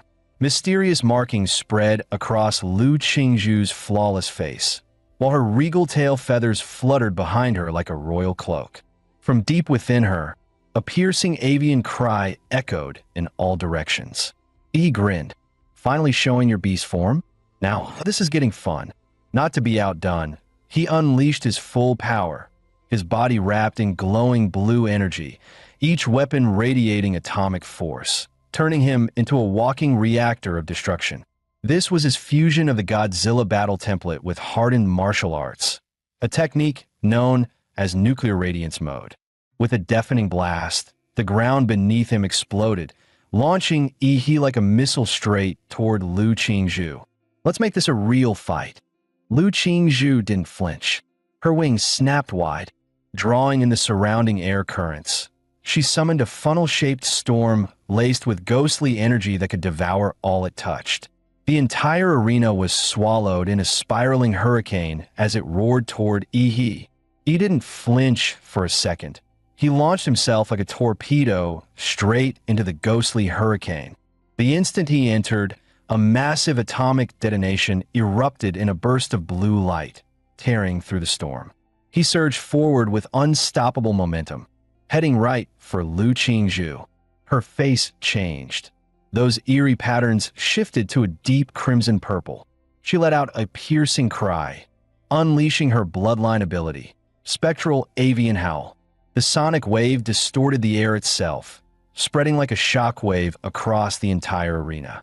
He was instantly engulfed by the blast. His atomic armor flickered violently, nearly extinguished by the deadly frequencies. If not for his high-tier, Godzilla-based lineage, that spectral screech might have torn him apart from the inside. But hey, two can play that game. You think you're the only one who can scream? The vertebrae along his spine lit up one by one. Atomic power surged through his body as he activated his ultimate move, Atomic Breath, full output mode. Determination flashed in Lu Qingzhu's eyes. She gave up all defense and poured every ounce of strength into offense. She refused to lose. This battle would have a winner. She unleashed her ultimate technique, Jade Core Strike, fused with her bloodline's secret art, Spectral Blood Lance. A brilliant column of blue energy roared toward her like a divine judgment from the heavens. At the same time, she pointed her glowing jade fingertip forward, condensing the crimson-purple energy of destruction. With her wings beating furiously behind her, she slashed forward, cutting directly into the oncoming atomic beam. The two devastating forces collided midair, unleashing a cataclysmic explosion. Waves of raw energy surged across the arena, shaking the very sky. The host let out a panicked scream. This isn't good. That kind of power, it's way beyond what two junior fighters can control. Outside the arena, the city mayor's expression darkened. He moved instantly. Either of these monstrous prodigies getting hurt would be a massive loss for the entire city, even the whole Federation. Gene Tree, Earth Pulse Barrier. As he shouted, the ground rumbled violently. 3 massive stone walls, infused with his battle aura, erupted from the earth, slamming down between the colliding attacks. But just moments later, those thick stone barriers were obliterated. A blinding white flash swallowed the arena whole. The crowd erupted in chaos. That explosion was insane. Wasn't that the mayor's wall just now? Yeah, Mayor Ma tried to stop the clash. If he hadn't stepped in, we might have been caught in the blast too. The mayor stood at the edge of the smoke-choked arena, his face grim. He had reacted quickly, deploying 3 Earth Pulse walls to blunt the force of the impact. But he hadn't had enough time. The walls were still forming when they were torn apart, leaving nothing to stop the full brunt of the collision. Who could have predicted that this year's entrance trials would produce not 1, but 2 freakishly powerful candidates? If either of them was seriously injured, resignation wouldn't even begin to make up for it. Here, in this land, a martial prodigy held sway over the hearts of the people more fiercely than any celebrity ever could. At the center of the arena, Lu Qingzhu was once again gravely injured. Blood streamed down her arm. She dropped to one knee, her other arm badly scorched. Her once proud form now looked battered and broken. The power of her beast form had completely faded, but she refused to give up. She could still fight. That's when he stepped in front of her. He stood tall, completely unharmed. Not a scratch on him. The contrast was brutal. Lu Qingzhu was shaken. She knew her final blow had landed. Why did it seem like he hadn't felt a thing? He looked down at her and casually said, "If you don't get that nuclear radiation out of your system soon, you're done for." Lu Qingzhu froze, then let out a choked sound on the verge of tears. The injustice was overwhelming. I never wanted to fight you this hard. Why did you keep pushing me? This is bullying. He knelt down, looking her dead in the eyes. Do you really hate fighting? Or are you just too stubborn to admit you wanted to win? I could feel it in that last desperate attack. You were hungry for victory. Lu Qingzhu couldn't argue. He was right. In that moment, she had wanted to win. That desire had made her drop her guard and go all in. But what was happening to her? She'd always hated fighting. She wanted to lose quickly, didn't she? And yet, during that final clash, she felt something else. Something raw and exhilarating. That rush of fighting not for anyone else, but just for herself. He gently placed a hand on Lu Qingzhu's shoulder. You lost because your mind was too clouded during the fight. Then, without hesitation, he absorbed the lingering nuclear radiation from her body. Lu Qingzhu looked down. The radiation and the wounds on her arm were rapidly healing. He looked her in the eye and said earnestly, "Even so, you're still the strongest opponent I've ever faced. If there's ever another chance, I'd love to fight you again. No distractions, just a pure battle." Lu Qingzhu.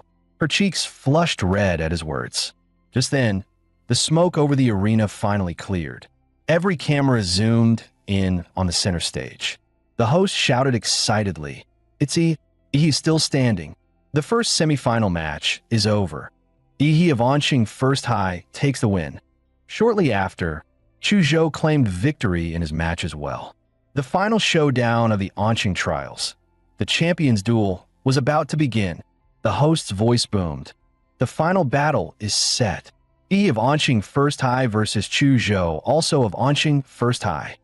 The livestream viewership surged, nearing 500 million. The grand finale of the Anqing tournament was underway. As a referee gave the signal, Chu Zhou stood ready, pressing his palms together. A chilling longsword slowly formed in his hands, forged from pure bloodline power. Cryoblade manifestation. He grinned. Come at me.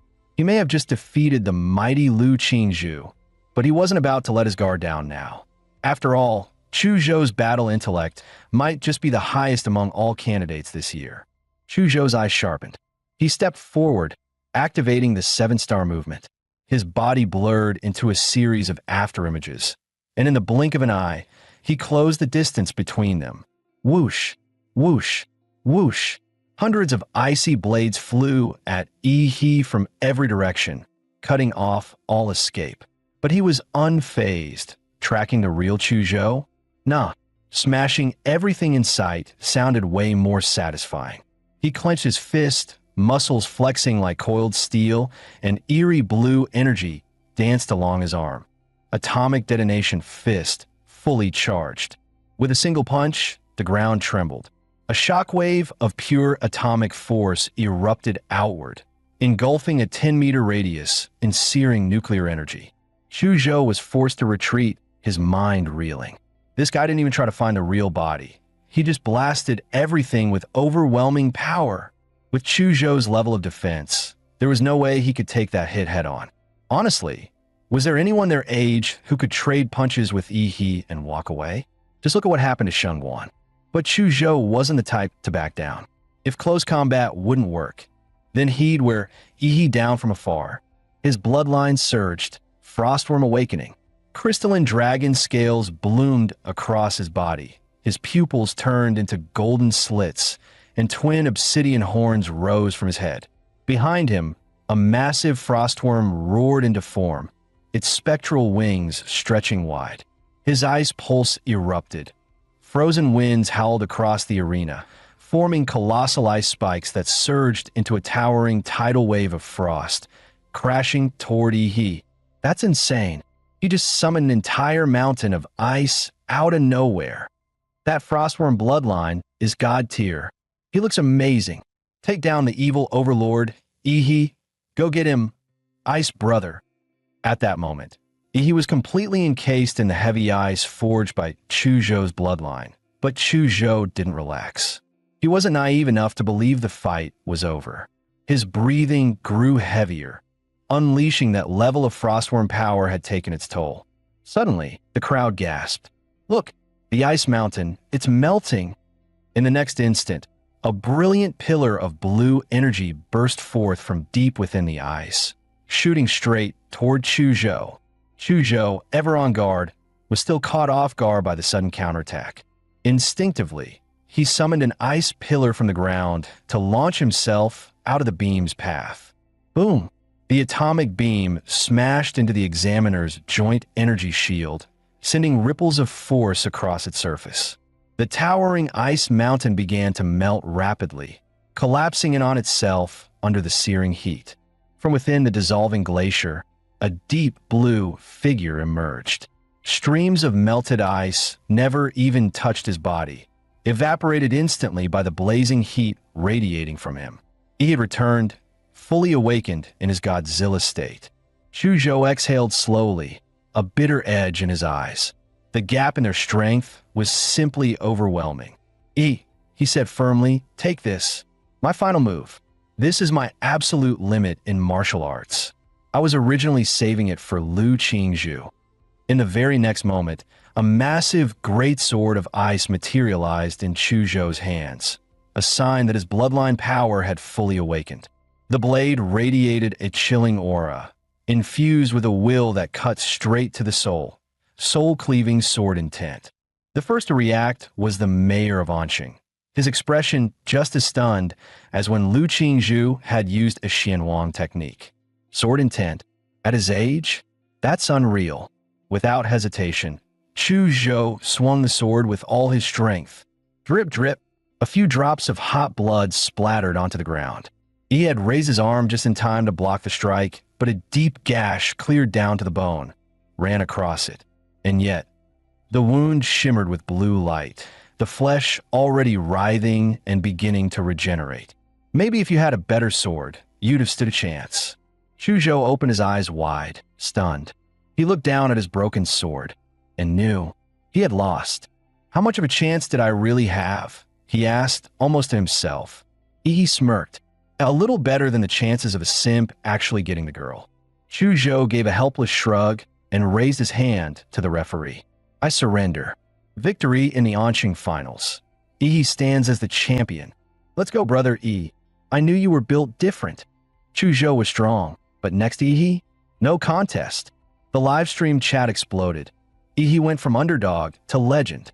This is the ultimate dark horse arc. At that moment, Ihi's face flooded every media outlet in the city. Word spread fast. Last year, he was dead last in his class. This year, he crushed the top-ranked student and claimed the championship. Talk about a comeback story. And this year's exam, far more intense than any before. To rise above it all, he might just be the strongest martial champion in Anqing's history, maybe even ever. Outside the stadium, the crowd roared like a tidal wave. Ihi, Ihi, Ihi, across the city and the millions watching via livestream. Everyone had witnessed the end of a grueling 3-day war. The champion of Anqing's 24th martial entrance trials had finally emerged. Ihi from Anqing First High. Rumor has it you came from behind, rising through the ranks late. Now that you've claimed the top spot, is there anything you'd like to say?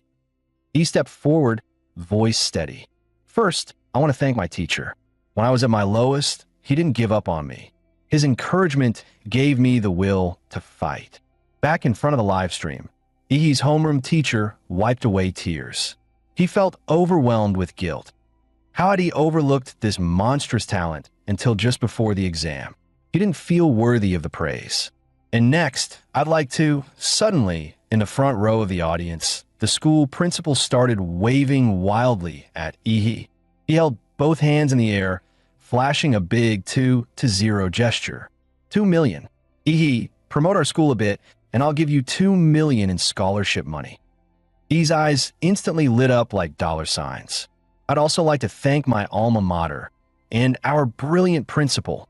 Without his wise leadership, how could Anqing First High have achieved such greatness?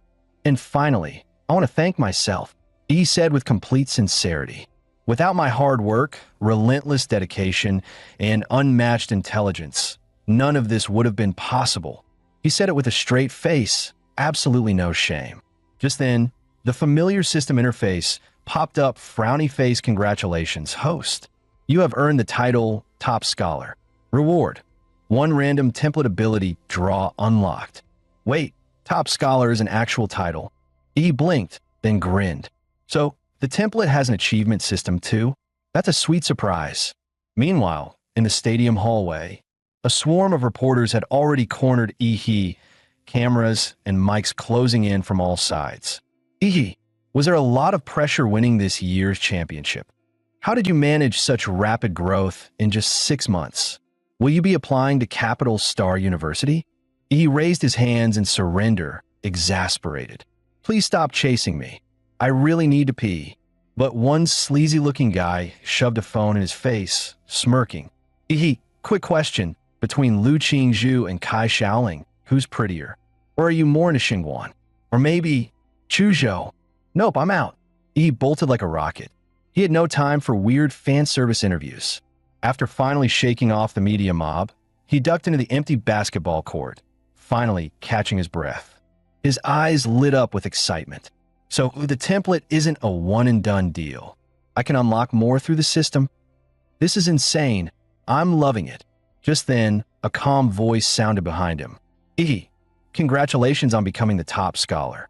He jolted in surprise, spinning around, thinking another reporter had found him. The man took off his hat and smiled. Relax. I'm not with the media. I'm from Capital Star. Let's talk about something a bit more classified, like the gene lock. He froze. Gene lock. He hadn't unlocked any so-called gene lock. All his powers came from monster templates. Could this guy know his secret? Who was he? From what little memory he had of the original host, that term had only ever come up once, from his supposedly ordinary father. The man pulled a file from his bag and said with a smirk, Tell me, aren't you curious? Your father, a regular taxi driver. How would someone like him even know about something like a gene lock? He raised an eyebrow. Wait, could my old man actually be some kind of hidden expert? The man handed him the file. Due to your unique status, Capital Star has authorized the release of a restricted document. He opened it, and his eyes widened as he read. Project Prometheus, once a dominant force in Blue Star's biological gene research. After a classified incident, the institute was blacklisted by multiple nations. Its key researchers went underground, erasing their identities. The gene lock was among their most ambitious experiments. He slowly closed the file, realization hitting him hard. So you guys think my regular OL cab-driving dad was actually a senior researcher at Prometheus? And me? I'm one of their secret experiments. Please don't worry, the man in the trench coat said gently. The government isn't here to threaten you. I'm just here to inform you. After all, as the subject involved, you have the right to know the truth. He clearly feared he might panic and do something reckless. You're now part of a national-level cultivation program. Your safety is our top priority from here on out. He stared at him, deadpan. Bro, I'm probably calmer than you right now. Seriously. Then his face changed in an instant, switching to smug mode. Ugh, fame is such a pain. So much attention, so many questions. Society really is all about status, huh? The man blinked in silence, then turned and walked away without another word. As soon as he left, he rubbed his hands together, eyes sparkling. Finally, he's gone. This exam run was a jackpot. Top university offer, $2 million in scholarship money, another $800K bonus, and most importantly, new template draw, here I come. He wasted no time summoning the system interface and hitting draw. Sure, he knew legendary tier templates like Godzilla were rare, but he couldn't help hoping for another miracle. A swirling black vortex appeared on the screen, filled with monstrous growls and echoing roars, like a cursed vault full of ancient beasts. He stared in awe, slack-jawed. A moment later, the result appeared. D-class template. D-class template. Colossus type, humanoid, bloodline abilities. Size increase up to 60 meters. High-pressure steam emission. Evolutionary path. Proto-giant hybrid. Compatibility, 1%. E's eyes gleamed brighter by the second. So, template abilities can stack. If I combine the Colossus-type humanoid with the Berserker Emperor Mothra, wouldn't that make me the true king of monsters? Meanwhile, inside a quiet villa, Brother Huolong, are you saying you're turning down all your missions? That's right. Cancel everything on my schedule. He hung up the call. The only sound left in the room was the faint audio from a TV broadcast. Huolong took a deep breath. His index finger began tapping the redwood table rhythmically. Tap, tap, tap. A dent soon formed where his finger struck. His younger brother, Huopeng, had been missing for over half a month. The search team sent into the Mystic Zone returned empty-handed. Not even a corpse, an experienced hunter of forbidden realms. Huolong didn't need confirmation. His brother was dead. Worse, the scene had been cleaned. No trace, no mistake. Still, the rescue team didn't come back empty-handed. At the last known location, they recovered samples, and testing revealed traces of nuclear radiation. Huolong's eyes stayed locked on the TV screen. It was replaying footage from the Anqing Martial Finals. The image froze, Ecchi unleashing a blinding blue beam of atomic breath.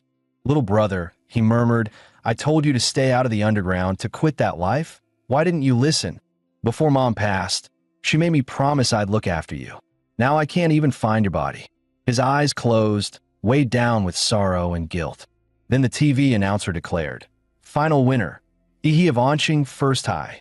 Huolong opened his eyes slowly, bloodshot and deadly calm. Ecchi, a rare genius, no doubt. Capital Star University will surely come calling. But too bad, they won't get the chance to see you enroll. Today, Ecchi was planning to head into a mystic zone to test his new theory, combining the Godzilla template with the Colossus-type template in actual combat. But just as he was getting ready, he received an unexpected letter from Chuzhou. The contents read, Ecchi, according to the Capital Research Institute, a new mystic rift is projected to open today at 3 p.m. in Red Tree Mountain on the outskirts of Anqing. The estimated danger level is C-class that I intend to investigate. Would you like to team up? Chuzhou. Ecchi's first reaction wasn't about the Mystic Zone. No, he was shocked Chuzhou still sent handwritten letters in 2024, paired with his swordsman cosplay and archaic way of speaking. Ecchi was starting to seriously wonder, is this guy another transmigrator too? By 3 p.m., the once deserted Red Tree Mountain had become packed. Over 1,000 fighters arrived, among them, elite warriors and high-tier organizations. At the base of the mountain, Ecchi met up with Chuzhou, who now had a sword hanging from his waist. Ecchi, you've grown stronger. Ecchi was surprised at how sharp Chuzhou's senses were. After all, he had used some of his prize money to buy several gene serums, pushing his Colossus template compatibility to 35%. Sure, it was just a D-class monster, but it grew fast and worked fast. Definitely worth it. While waiting for the rift to open, the two chatted casually. So, Chuzhou, what university are you aiming for? Capital Star University. There was something off in Chuzhou's tone when he said it. He noticed but didn't pry. He simply smiled and replied, Guess that makes us future classmates. Just then, the crowd around them erupted. The mystic rift is opening. A piercing screech echoed from the rift. The next second, a monstrous bird with 3 twisted heads and pitch-black feathers forced its way halfway out of the portal. This was clearly a high-tier beast. It had muscled its way to the front and become the first creature to emerge from the rift. But unfortunately for it, what waited outside wasn't prey. It was over 1,000 armed warriors, locked and loaded. Kill! The mountains roared with the sound of unified battle cries. No one hesitated. The fighters surged toward the monster like a tidal wave, not caring one bit that it was still awkwardly stuck in the portal. The 3-headed bird thrashed in panic, each head flailing as it tried to retreat, but it was stuck. Within seconds, its massive body was trampled and crushed beneath a stampede of blades, boots, and battle cries. As they say, the early bird gets the beatdown. Ecchi and Chuzhou, blending into the crowd, passed through the rift right behind the wave of warriors. On the other side, they were greeted by a jaw-dropping sight, a forest of colossal trees, each over 100 meters tall, towering like skyscrapers piercing the sky. Suddenly, a thick, metallic stench of blood flooded Ecchi's nostrils. He looked ahead. The entrance of the rift had already become a battlefield, with a mini beast tide crashing into the arriving warriors. Screams, Roars and the clash of steel filled the air, merging into a brutal, chaotic symphony of war. He quickly realized the warriors weren't just here to loot the Mystic Zone. They were holding the front line for a reason. According to the Blue Star Defense Act, all licensed martial artists have both the freedom to explore mystic zones and the duty to protect the real world from beast tides. Anyone who ignores that duty and lets a tide slip into the outside world, causing civilian casualties, will be stripped of their warrior status and tried in military court. For a warrior, the greater the power, the heavier the responsibility. Ihi and Chu Zhou joined the front line, pushing back against the oncoming beast tide. Chu Zhou activated his bloodline, unleashing waves of icy energy that froze the beast's legs in place, locking down the path ahead. Suddenly, a beast lunged at him from behind. In a split second, Ihi launched his atomic detonation fist, blowing the ambusher into mist and melted flesh. "Watch your back," he said, completely unfazed. Then, almost lazily, he added, "These Mystic Zone beasts? Not a single one can put up a decent fight." Behind him lay a field of smoldering corpses. Chu Zhou was stunned. He'd been carefully holding the line, and he had already wiped out an entire section of monsters. The creatures he killed weren't just burned, they were dissolved, as if every cell in their body had been disintegrated from within. That was the terror of atomic radiation, silent, invisible, and absolutely devastating. And now, for the first time in the open battlefield, Ihi, the walking nuclear disaster zone, could unleash his power freely. Roar! Scree! Beasts howled as they charged at him, only to melt into puddles of gore a few meters away, cooked alive by the sheer heat radiating from his body. On another part of the battlefield, warriors locked in desperate melee turned their heads, only to see that the warriors behind them were already relaxing and wiping sweat. Yo, what the hell? They done already? Did they bring in some high-tier merc? Nope, that's the top scorer from Anqing's entrance exams. The what? Wasn't he just a trainee? How's a kid soloing entire waves of monsters? You didn't watch this year's entrance exam broadcast? Nah, who wants to watch high schoolers fight? Idiot. That high schooler could mop the floor with 10 of you. As the battle dragged on, exhaustion began to show on the warriors' faces. Then someone shouted, "Drive the beasts toward the top scorer." And just like that, the battlefield adapted. Everyone instinctively pivoted, using Ihi's nuclear radiation field as a natural kill zone against the monster tide. No one knew how long the fighting had lasted. But then, boom, a signal flare burst in the sky. Eyes that had gone dull with fatigue suddenly lit up. Decapitation confirmed. The alpha beast is down. We did it. The tide is breaking. Monsters are retreating. Don't let up. Finish them off. Chu Zhou finally exhaled, relief washing over him. The first wave of Red Tree Mountain's beast tide was over to the 1,000+ warriors who had entered. Only about 800 remained. He strolled over casually, lugging several massive sacks behind him.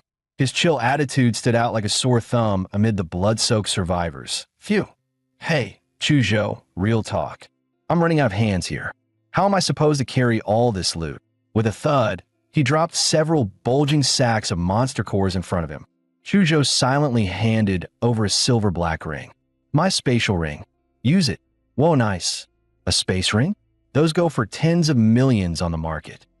He eagerly stuffed the bags inside. I knew you were secretly loaded. Wusen's back. Thank the heavens. If he hadn't taken out the elite beast, we'd have all died out there. The crowd parted automatically as a tall, broad-shouldered man strode forward, righteous energy radiating from him like a wall. He quickly realized this guy was heading straight for him. Hello there, Anqing's top scholar, the man said with a warm smile. Name's Wu Sun, regional commander of the Silver Wolf Mercenary Corps.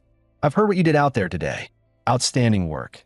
Now tell me, would you be interested in joining our corps? It won't interfere with your university plans. In fact, you'll receive tons of benefits, gear access, and support. For someone like you, I'm ready to offer an S-rank member contract on spot. Wu San's offer immediately drew gasps from the surrounding warriors. The Silver Wolf Corps, a nationally renowned mercenary group, and their regional commander personally recruiting Ihi. That was a once-in-a-lifetime opportunity. Becoming a warrior was an expensive path. Without faction support, few could go far. In an S-rank contract, even elite students from Capital Star University rarely received such treatment. Just then, a dazzling striped tiger stepped out from the crowd. On its back sat a striking woman with a bold, commanding presence. "So that's why you rushed ahead? Woo-san," she teased. "Trying to steal the prize before the rest of us showed up?" She turned to Ihi. "Ihi, how about joining the Chungda Corps instead? We may be smaller than Silver Wolf, but if you join us, I'll personally guarantee you'll receive 15% of our monthly cultivation resources. No strings attached." Gasp! That wasn't an offer. That was basically giving him a stake in the guild. A high schooler. And they were throwing elite-tier contracts at him. Ihi, however, simply smiled and shook his head. "Thanks, but for now, I'm not planning to join any corps." The woman chuckled, unfazed. "Just as I thought. Landing the top scorer was never going to be easy. No worries. Consider this our introduction. If you ever need anything, the Silver Wolf Corps is only a call away. The Chungda Corps, too," she added with a wink. "We'll be ready." With the beast tide finally over, the warriors entered the free exploration phase. Chu Zhou offered a suggestion. "This is a giant forest. The layout's tricky. Let's climb to the canopy and scout the terrain first before heading deeper." He nodded. That was his plan too. He activated his nuclear radiance mode, atomic energy gathering beneath his feet, then blasted upward like a human rocket, shooting straight toward the treetops. Before long, the two stood atop a colossal tree, hundreds of meters tall, overlooking the entire mystic zone. "Wait, what is that?" He suddenly narrowed his eyes, stunned.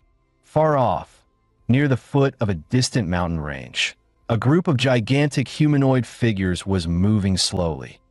Even from hundreds of kilometers away, their silhouettes were unmistakable. "Those things have to be, what, a kilometer tall?" He murmured.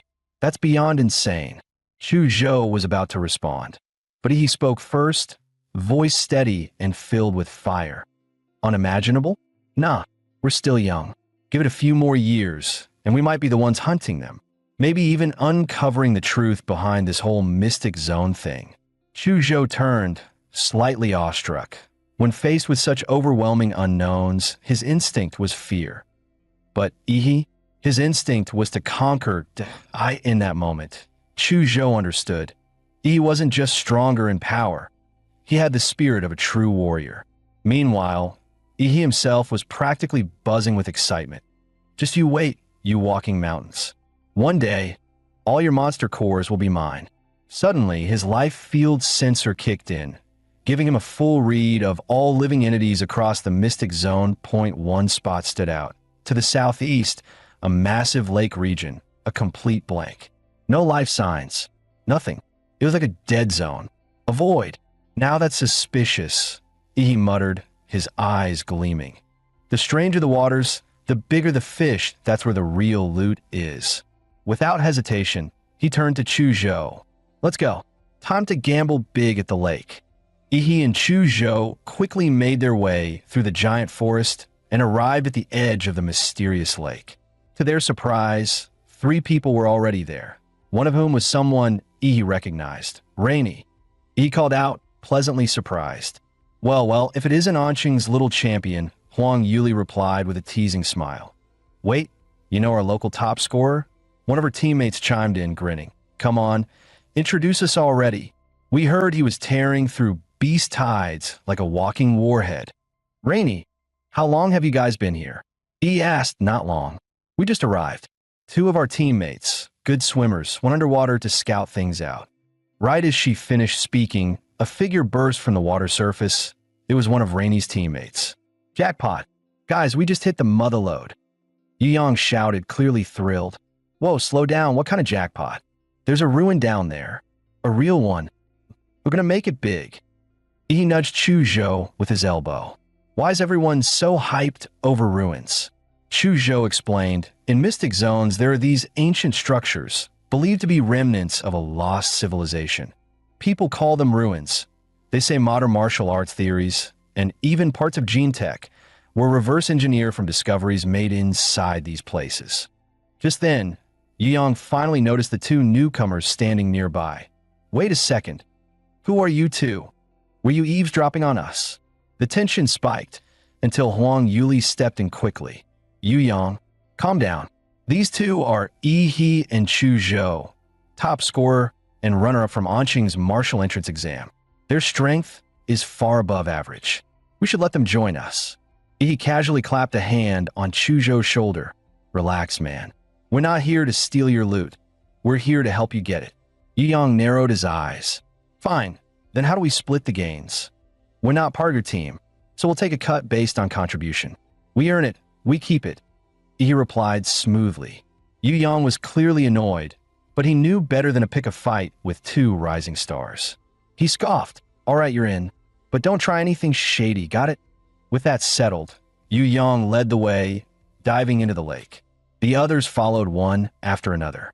Thanks to their enhanced physical strength and lung capacity, all 6 warriors dove roughly 30 meters deep. There, Yu Yang located a marker he'd left earlier and led the group into a submerged cave tunnel. That passage leads to the ruin, he said. Once they surfaced inside the cave, Yu Yang immediately looked around. Huh? Where's Li Wei? I told him to stand guard right here. Maybe he found something and decided to keep it for himself. One of the teammates muttered, clearly irritated.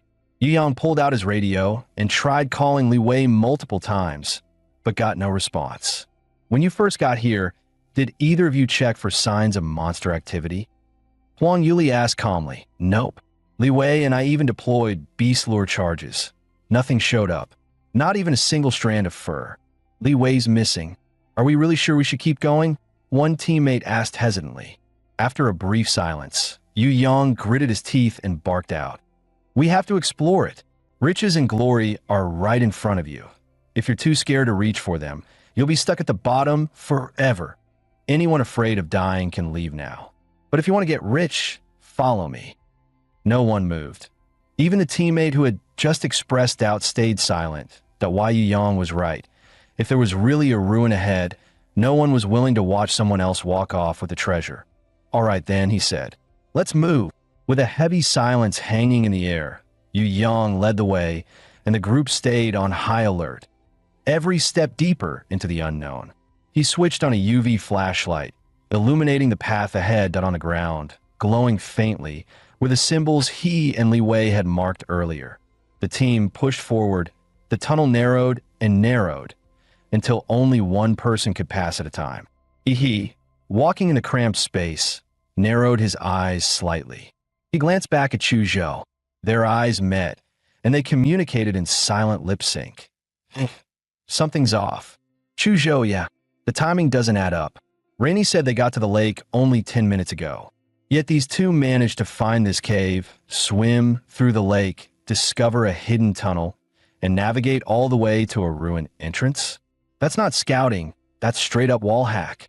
Chu Zhou whispered under his breath. Pretty clear we're being played. Want to warn your friend and get out of here. But Yi smirked, eyes gleaming. Relax that I've got a trump card. Soon, the group arrived in a massive underground cavern, easily the size of a football field. Dark green vines covered every inch of the floor, walls, and ceiling. But what made their blood run cold were the things entangled in the vines. Dim, lifeless monster cores and piles of ash where creatures had been reduced to dust. And no wonder the lake had been so eerily quiet. Something down here had already devoured every other predator. Huang Yuli's expression darkened instantly. Her voice was cold. Yu Yang, where's the ruin you promised? One of her teammates let out a piercing scream, pointing to the far side of the cavern. There, a mummified corpse suspended in the air, pierced clean through by thick vines. Judging by the clothing, it was Li Wei. Huang Yuli and another woman stumbled back, pale and horrified. Yu Yang, meanwhile, collapsed to his knees, clutching his head and muttering hysterically. The ruin. Where is it? It was supposed to be here. Li Wei's dead. How'd he die? The vines, the vines. Suddenly, clarity flickered in his eyes. His voice broke into a desperate shout. I think the vines got to me too. Run. Splat. His head exploded like a firecracker, sending blood and bone flying. From the shredded remains, several vines slithered out, twisting like demonic tentacles. "You young!" Huang Yuli screamed, her voice cracking with disbelief and horror. In that instant, Yi acted, unleashing a devastating atomic breath straight at the threat. Boom! A blinding blue energy beam exploded forward, incinerating the upper half of Yu Yang's body along with the writhing vines that had infested him. Yi's eyes were cold, his tone even colder. I didn't expect a monster with this level of intelligence. It killed 2 fighters, took over one of their minds, then used his body as bait to lure in more victims. That's not hunting, that's strategic ambush, which means we're already deep inside its feeding ground. Crack, crash, behind them, massive stones and thick vines suddenly collapsed across the only exit, sealing them incompletely. Chuzhou's gaze locked on the moving vines. I've read about this species. It's a tier 2 royal class monster, a ghost vine demon. Huang Yuli's breath hitched. Royal class? Those things aren't measured by normal tiers. We're all tier 1 at best. We can't handle that kind of power. He just cracked a wide grin, his white teeth flashing. Don't care what tier it is, watch me blow it to pieces. Just as he was about to activate his titan form, boom! The collapsed tunnel behind them erupted open from the other side. A figure emerged, cloaked in black, body shrouded in raging blood energy that twisted the very air. A trail of crimson smoke billowed behind him like a battlefield banner. "I've come to kill you." Someone in the group gasped. "That's Blood-Chi Smoke. He's a stage 8 martial artist." He glanced back calmly. "Didn't expect someone would still be tailing me." Huolong frowned. "Word had it someone used radiation to hold back a beast tide in the Red Tree Mountains that I knew it had to be you. I just followed the residual radiation. It led me straight here. To stay hidden, I held my breath, slowed my heartbeat, even feigned death in the underground caverns, but you still noticed and even blocked the path with boulders and oh wonder you're the one who nearly wiped out my entire clan." He looked genuinely confused. Who even are you, old man? You just barged in and started ranting. Do we even know each other? Cut the act."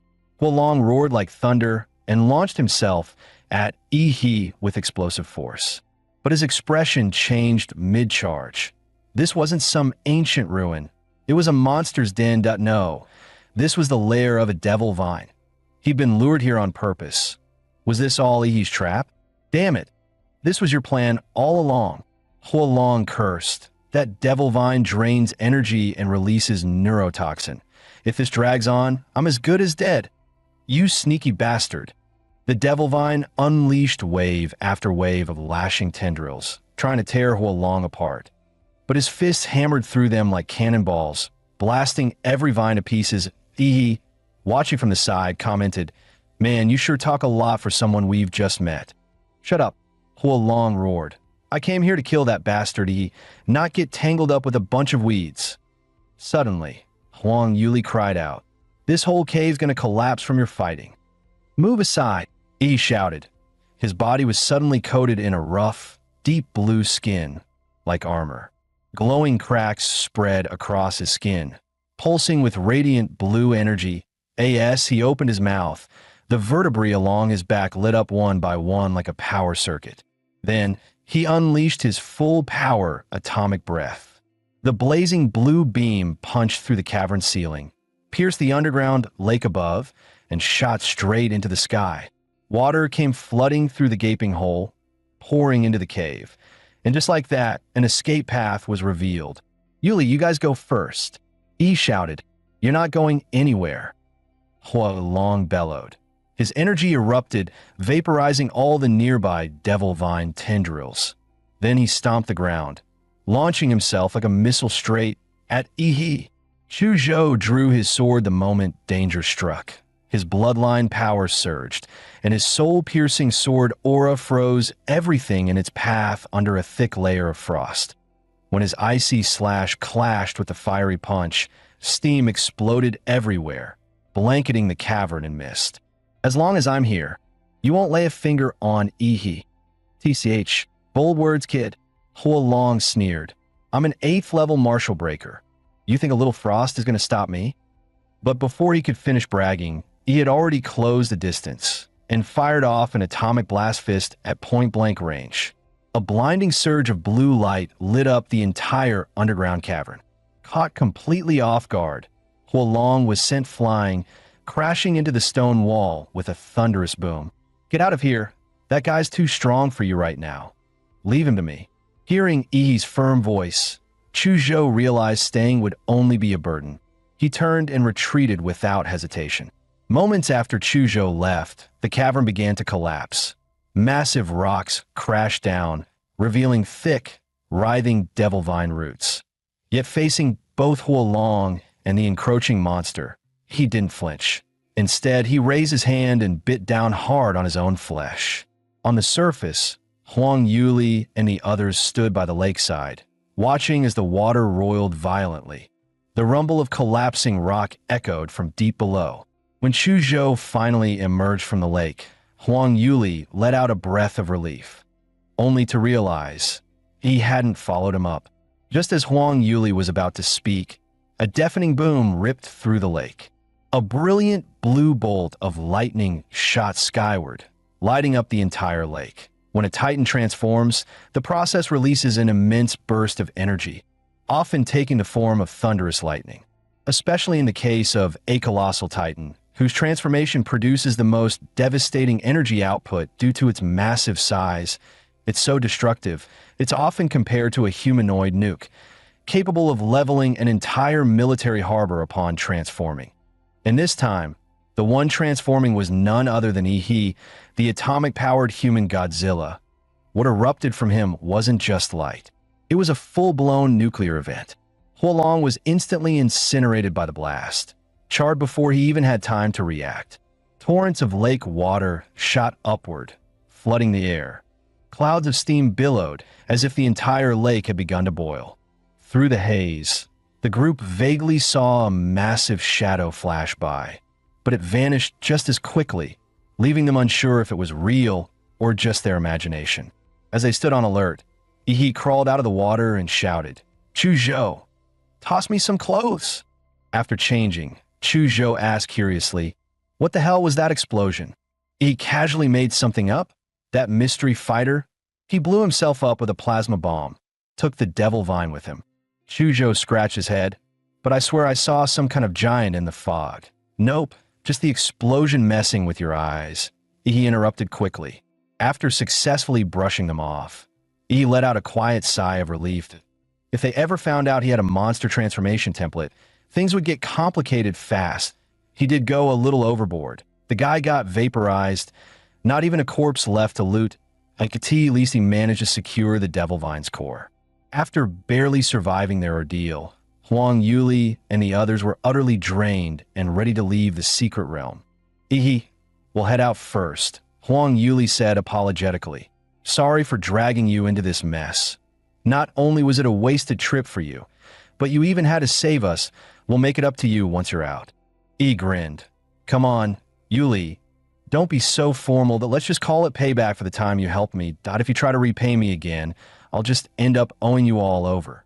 Huang Yuli chuckled and dropped the subject. She waved goodbye and left with her team. Ihi and Chuzhou then continued exploring the secret realm. Thanks to Ihi's powerful life field sensing ability, they racked up quite a haul. By the third day, feeling they'd gathered enough, they decided it was time to leave. Returning to the real world, they looked up and were stunned to see planes flying overhead. It's only been a few days, and this place has already been turned into a town with cargo planes. Man, the infrastructure speed in this country is just insane. He headed to the Relic Appraisal Center to have his loot evaluated and to pay the 10% tax. "Sir, please be careful," the staff reminded him. "If these items are damaged, it'll be your loss too." He scratched his head. "Sorry, I brought too much stuff that if I don't start unloading fast, you guys won't be done by noon." "No worries, sir. We're professionals," the staff assured him with a smile. With a sigh, he took off his spatial ring, and then he began pulling out bags one after another, after another. As the staff watched Ihi pull out the final bag, she couldn't help but mutter inwardly. Bag after bag. Is this a relic appraisal or a warehouse delivery? She asked nervously. Yes, sir. Is that all of it? Ihi grinned smugly. All done, but you better start calculating fast. We've still got a whole pile of spirit herbs coming. After wrapping up the monster core appraisal, Ihi moved over to the herb assessment counter. At this point, green and white grade monster cores no longer benefited him, so he sold them off for cash.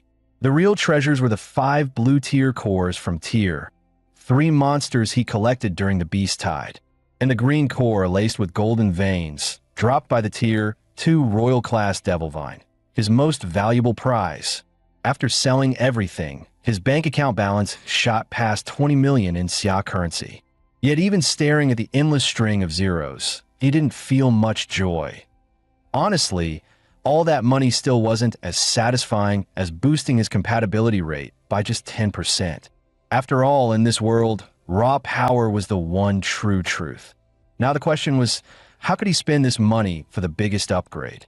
The gene serums available on the market were no different from low-tier monster cores, useless for enhancing either of his current templates. He let out a sigh. Even my templates are picky now. Seriously? They become more high maintenance than I am. He wanted higher grade serums, of course, but those were all under strict purchasing limits. And with his current clearance level, he didn't even qualify to join the queue. Still, there was another route to power: martial arts. During the college entrance exam, he had outperformed geniuses like Lu Qingzhu thanks entirely to the absurd stats from his Godzilla template. But in terms of actual technique, he couldn't even compete with the martial arts nerds. Time to change that, with some overpowered martial skills. And if anyone in his circle had the connections to get high-level techniques, it was the principal of number 1 high dot. He chuckled to himself. Time to pay a visit to the wise old man and drain his golden loot. Not long after, he barged into the principal's office. The principal calmly poured him a cup of tea. With years of experience and a sixth sense for student scheming, the old man instantly saw through him. This kid clearly wanted something. He casually pulled out a bottle of pricey liquor. Inside floated a rare ginseng herb. Rumor had it, no middle-aged man could resist this miracle brew that supposedly boosted vitality, stamina, and other things. After a few polite words, he cut straight to the point. Principal, I'm looking to learn some powerful martial techniques that I haven't entered university yet, so my only option is to reach out to martial families that you have any connections? The principal frowned. You've already been admitted to Huadu University. It's practically guaranteed. Why rush? You can learn all that stuff once you're enrolled. But I'm really hungry for growth, sir. Fine. Since you're so eager, I'll make an exception and help out that you're a special case talent. After all, an education should be tailored, not cookie cutter. Exactly, principal. Rules are dead. People are alive. With flexible educators like you, the academic world still has hope. The next day around noon, E's phone rang. It's done. You can head over now. Really? That's amazing. Thank you. Which martial family is it? The Liu family in Anqing. E froze. The Liu family, and they're willing to pass down their secret arts? This was going to be interesting. Meanwhile, on the streets of Anqing, a sleek black motorcycle worth over 2 million roared down the road. Riding, it was Lu Qingjie, the Liu family's young heir. He leaned low over the handlebars as the engine screamed like a beast, echoing through the city. Behind him, a blonde beauty clung to his waist, her hair whipping in the wind. Jieji, you're so wild. Puffed up by the praise, Lu Qingjie smirked and was just about to brag, when suddenly a bright yellow rental bike pulled up next to him. Yo bro, eyes on the road point one wrong move at that speed, and it steers of your loved one's time. Lu Qingjie felt utterly humiliated as a self-proclaimed motorcycle god. What the hell? Are you nuts? You nearly gave me a heart attack.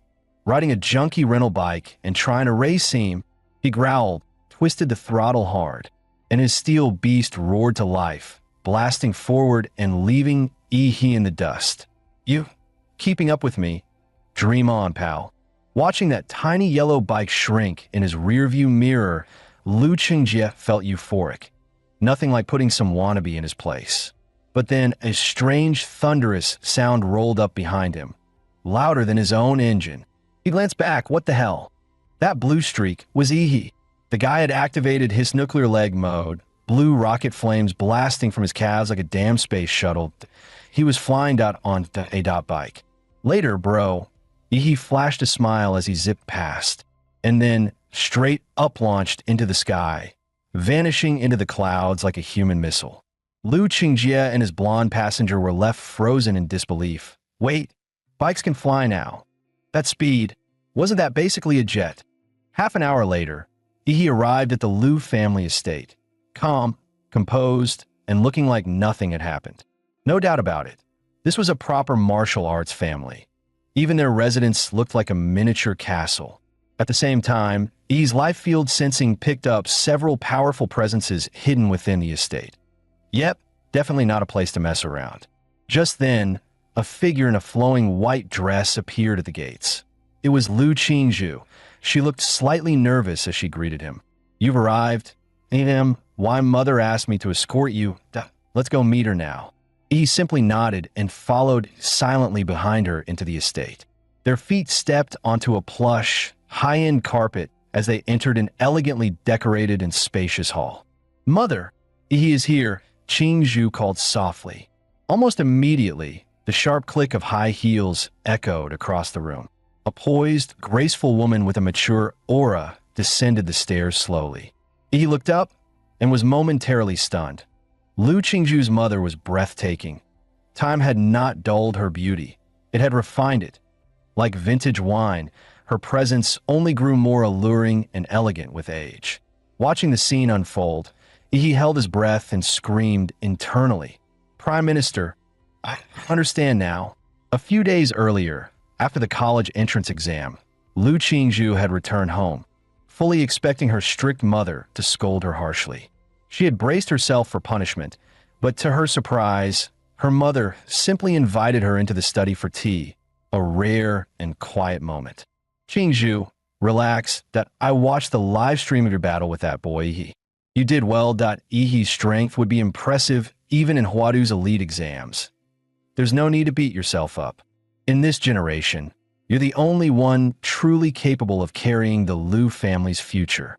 Your brother lacks the talent, but he could never shoulder the legacy. But you're still a girl, and far too beautiful at that. Qinlan reached out and gently pinched her daughter's cheek, her expression a blend of tenderness and concern. Your father passed too early, and without any strong relatives to back us, the Lu family has been forced to retreat to this tiny corner of Anqing. If a major clan proposes a political marriage, we don't have the strength to refuse. That would mean the Lu family, our 100-year legacy, might be swallowed whole. Ihi is exceptional, gifted, humble, with a clean background and limitless future. And from what I've seen, he's no power-hungry schemer that I'd like to see you with him. What do you think? Qinlan looked Lu Qingzhu straight in the eye, her tone gentle but firm. You don't have to answer me now. Spend some time with Ihi first. Qinlan stepped down the stairs and said, Welcome to the Lu family, Ihi. Ihi barely resisted the urge to strike a dramatic pose and declare himself chosen by fate. Instead, he bowed respectfully. Hello, Auntie, just a small gift for you. Qinlan didn't even glance at the gift. Instead, she smiled and said, I heard from your principal that you're interested in advanced martial techniques. Qingzhu will take you. He was stunned. He hadn't expected her to be so straightforward. No tests, no hoops, just pure generosity. Qingzhu will guide you to the Lu family's martial vault. But keep in mind, no techniques can be taken out. It's 1 day of study, and that's it. In the deepest part of the vault, there are 3 Xianhuang-class martial arts. Whether you can learn them depends on your own ability. Upon hearing that even Xianhuang-level skills were on the table, he inhaled sharply. Understood. Then allow me to thank the Lu family for this incredible opportunity. And he specifically thanked the Lu family, not Qinlan personally. That one-word choice carried weight. It implied a formal acknowledgement of favor, a future promise. If the Lu family ever needed him, he'd be there. Qinlan was very pleased by the nuance. The more she looked at him, The more she liked him. He, however, was starting to feel weirded out by the oddly intense way she was staring at him. Soon, Lu Qingzhu began leading him to the martial vault as they walked together in silence. He couldn't help but notice, was it just him, or was Qingzhu acting way more shy than before? Qingzhu, why do I feel like you've been avoiding my eyes this whole time? He suddenly stepped forward, locking eyes with her startled gaze. It was like staring into the eyes of a frightened deer. Lu Qingzhu had never been this close to a boy before. She could feel his warm breath brushing her cheek, sending a strange tingle down her spine. Flustered, she backed up half a step. And no, I wasn't. Why are you getting so close all of a sudden? Still bickering, the two continued on until they arrived at a hidden underground stone chamber. He reached out and ran his hand along the rough, solid surface of the wall. It was obvious this stone wasn't ordinary. Qingzhu spoke up. This is force-dampening stone that IT was excavated from a secret realm. Even a warlord-class blow wouldn't crack it. Yi's eyes lit up. Can I punch it once? She blinked in surprise. That was not the reaction she expected. Most people would be in awe, not eager to smack it. Go ahead. Yi clenched his fist, every cell in his body surging with atomic energy. Blue light surged across his knuckles. His punch sliced through the air and slammed in the wall with full force. A shockwave erupted, sending Qingzhu's white dress fluttering.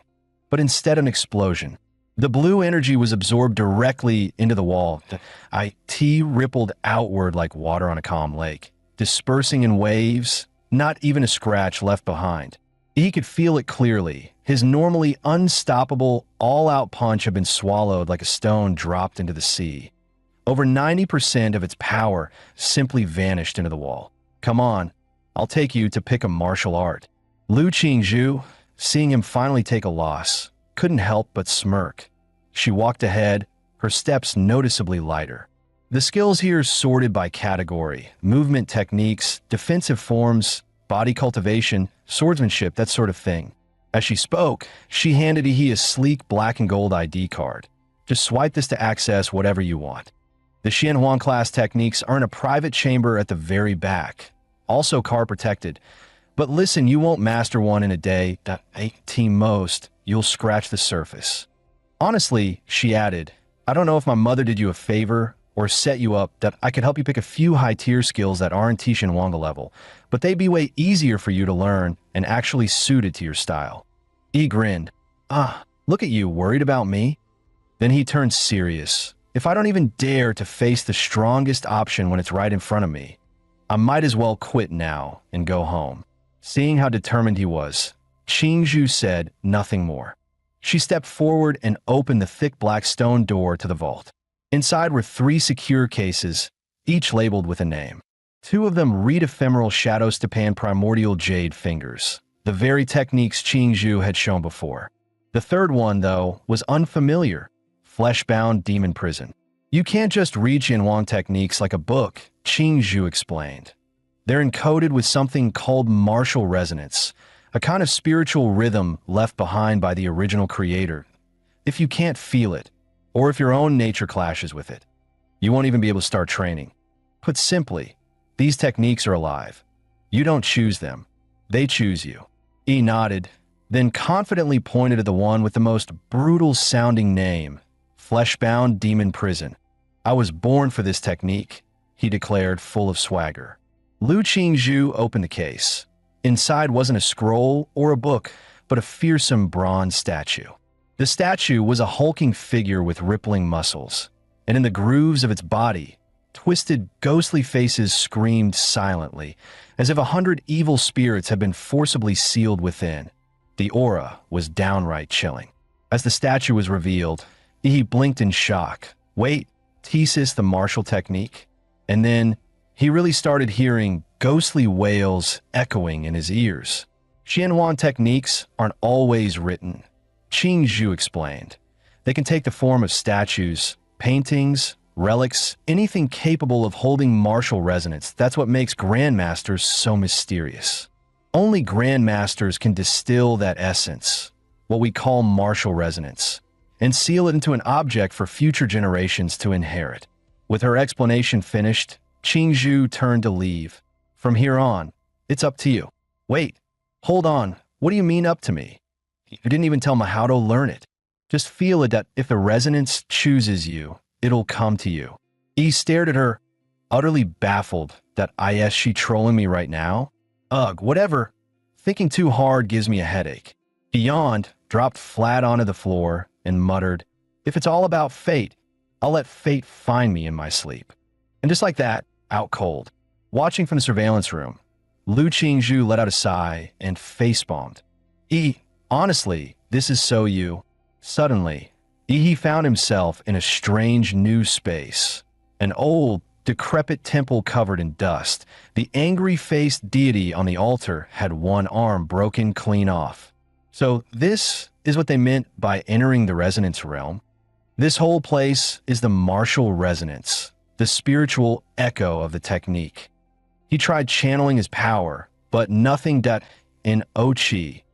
Not even a flicker of atomic energy from his Demonra template that it was like being reduced to a powerless civilian. Thankfully, the monster interface still worked frowny face warning. Host consciousness detected inside unknown domain, engaging mental body reinforcement to prevent death. But it wasn't just the system that a rough, savage voice suddenly thundered in his ears. On the remaining arm of the Wrath Face Guardian statue, a massive brute now stood, built like a battle-hardened grizzly. The man had eyes like a hungry wolf and stared he down. My martial legacy ain't for weaklings. Only real iron-blooded men can carry it forward. If you're not one of them, I'd rather let it rot in the ground. Prove you've got the guts, kid. He looked identical to the statue outside. Every scar, every snarl, exact. When the storm hits and the night parade of 100 ghosts begins, you're guarding this dump. Let a single demon defile this altar, and you fail. You win, I'll teach you a trick or two that you lose. The white ghost will eat your soul, and you'll go mad. Martial path? Over. So if you're just a soft little punk, run. Drip, that a cold raindrop leaked through the broken ceiling and landed right on Ihi's face. When Ihi snapped out of it, the savage brood on the statue's arm had vanished. The trial had officially begun. Behind the Wrath Face Guardian's throne, he found a rusted, battered longsword. Alone, sword in hand, he stood at the temple's shattered gates. The rain intensified. Thunder cracked through the sky and a blinding white bolt lit up Ihi's face, as if marking the signal. The night parade of 100 ghosts had begun. Countless shadowy figures shrieked and lunged at him from the darkness. He was already in position, completely ready. As the first specter dove at him, he didn't hesitate. He slashed straight at its head. The moment the blade struck, the rusted sword flared with golden light. The specter let out a piercing wail and dissolved into ash. Knew it, he muttered. No way they'd throw me into a trial without something to fight back with. These bones must be hiding more gear. A grin crept onto his face. He was fired up now. No longer guarding the temple passively, he charged forward, sword in hand, into the heart of the spectral swarm. As he charged forward, the savage brute reappeared in the background. Arms crossed, he watched Ihi leave the temple with a scornful sneer. These white ghosts are laced with my killing intent, and this little rookie thinks he can just walk out of the safe zone. What a joke. Another idiot. Each generation gets dumber. Guess I'll be cleaning up another corpse today. Meanwhile, he was having the time of his life, slashing through ghosts like weeds. Just then, another specter lunged at him, but its claws phased right through him, missing entirely. What the? The brute froze in shock. Why can't my ghost touch him? What is this kid made of? Turns out, inside this spiritual trial, Ihi's monster template had automatically activated a guardian mode, rendering him untouchable. Wait, does this mean I'm literally invincible right now? Ihi broke into a wicked grin. His laughter even started to sound a little unhinged. And so began the massacre. His sword skills were trash, but it didn't matter. He leapt, slashed, stabbed, and spun. Ghosts fell like chopped vegetables. The savage brute stared in disbelief. When did my trial become a joke? How is he unaffected by my martial resonance? Simple, Ihi said smugly. hard work, and constant practice. Of course, that punchable face didn't show the truth. He was just shamelessly cheating with a built-in hack. Hard work, huh? The brute chuckled darkly. You've handled the ghost, I won't go back on my word, but whether you can handle this inheritance, well, that's a different story. As he finished speaking, thunder cracked across the sky. The wrath-faced guardian statue collapsed, revealing a dark, ancient well beneath it, a bottomless pit. Just one glance into its depths sent a chill down Ihi's spine. Inside that well lies the purest essence of malice I forged in life, the flesh-bound demon prison technique. Its true form is down there, that if you can absorb it. The brute didn't even finish his sentence. He had already jumped in. Huh, good. That's the kind of guts I like. He couldn't help but grin, truly impressed for the first time. In his prime, this man had been a legend, one of the few to conquer an S-rank secret realm. His rise and fall were both tied to one technique, flesh-bound demon prison. But as age weakened his body, the very malice and vengeful spirits he had sealed within began to claw back, twisting his mind, driving him mad, until he started killing those closest to him. To stop himself from falling further, he ended his own life in his final moments. He fused his lingering rage and spiritual imprint into the statue, creating a legacy only the worthy could claim. Even after 100 years, the malice here hasn't fully faded. For an ordinary martial novice, it's a death sentence. But if Ihi can conquer the curse that destroyed its creator, then on the path of flesh-bound demon prison, he'll surpass him. In the surveillance room, Qinlan walked over to Lu Qingzhu. Together, they silently watched Ihi, who was now deep inside the martial resonance realm. Suddenly, Qingzhu gasped, "Mom, what's going on?" On screen, Ihi's body was now surrounded by a strange, ominous aura. His limbs twitched violently, as if needles were piercing his flesh. Just moments ago, he'd been smiling in his sleep, like he was having the time of his life. Now, he was convulsing like he'd been electrocuted. Worse, tiny streams of blood had begun to seep from his pores. Qinlan, however, showed no panic. She calmly inhaled from her slim cigarette, then exhaled. This third Chewang technique. Your grandfather stumbled upon it late in life. He tried to train in it. But even with his mastery, the resonance rejected him outright. It injured him severely. Since then, no one in the Liu family has dared touch it again. The stronger the power, the harsher the price. Heavy lies the crown. And since he chose to claim that power, he must be ready to... She stopped mid-sentence, eyes suddenly widening. On the screen, he yawned, then casually stretched, looking like he just woke up from the best nap of his life. The room went quiet. Qinlan looked mildly embarrassed. Qingzhu, on the other hand, grinned and said, "Mom, maybe Ihi's cultivation isn't as dramatic as you made it sound." Ihi opened his eyes and stared at the cracked, crumbling statue in front of him. He bowed deeply. "Thank you, Senior, for passing down your legacy." Then, the final echo of the brute's voice rang in his mind. "Kid, you're the most gifted person I've ever seen. Maybe you're the one who can uncover the truth behind a secret realm we never could. That unfinished mission now falls to your generation." He sighed internally. "Man, you got me all wrong. I'm just using cheat codes." He clenched his fists, feeling the power surging within. Flesh-bound demon prison, a body like a living Azura. Okay, so my stats didn't go up at all, but now that I've got Ishinwang technique in my arsenal, my combat powers easily doubled. Just then, the stone door creaked open. Qinlan and Lu Qingzhu stepped into the chamber. Did you succeed?" He grinned, flashing a row of bright white teeth. "Yet I nailed it." Qinlan stared in disbelief. This can't be. Even with Qingzhu's talent, it takes at least a full week. No sleep, constant immersion in the resonance. To grasp Ishinwang technique. How long were you in there? "An hour. You seriously impeded your way to mastery." Qingzhu glanced at Ihi, who now wore a smug little grin. "Everyone always called me the genius, but the real genius is standing right here." Noticing the skeptical looks on both their faces, Ihi chuckled. "All right, you want proof? I'll give you a little demonstration. He gathered his chi from the dantian, channeling it into his palm. Normally, martial chi was invisible, but this wasn't normal. What formed his hand was black and red, crackling with malice. A twisted, corrupted aura born from the spiritual trial that put it simply, it worked like an enchant from a video game, coding weapons or strikes to boost their damage and lethality. Mountain-crushing fist. He dropped his stance, spine tight like a bowstring, core engaged, then launched a punch that exploded with black-red energy. The blast sent a gust of force rushing toward the mother and daughter, making them instinctively step back, and in the air, they swore they could hear a ghost wailing.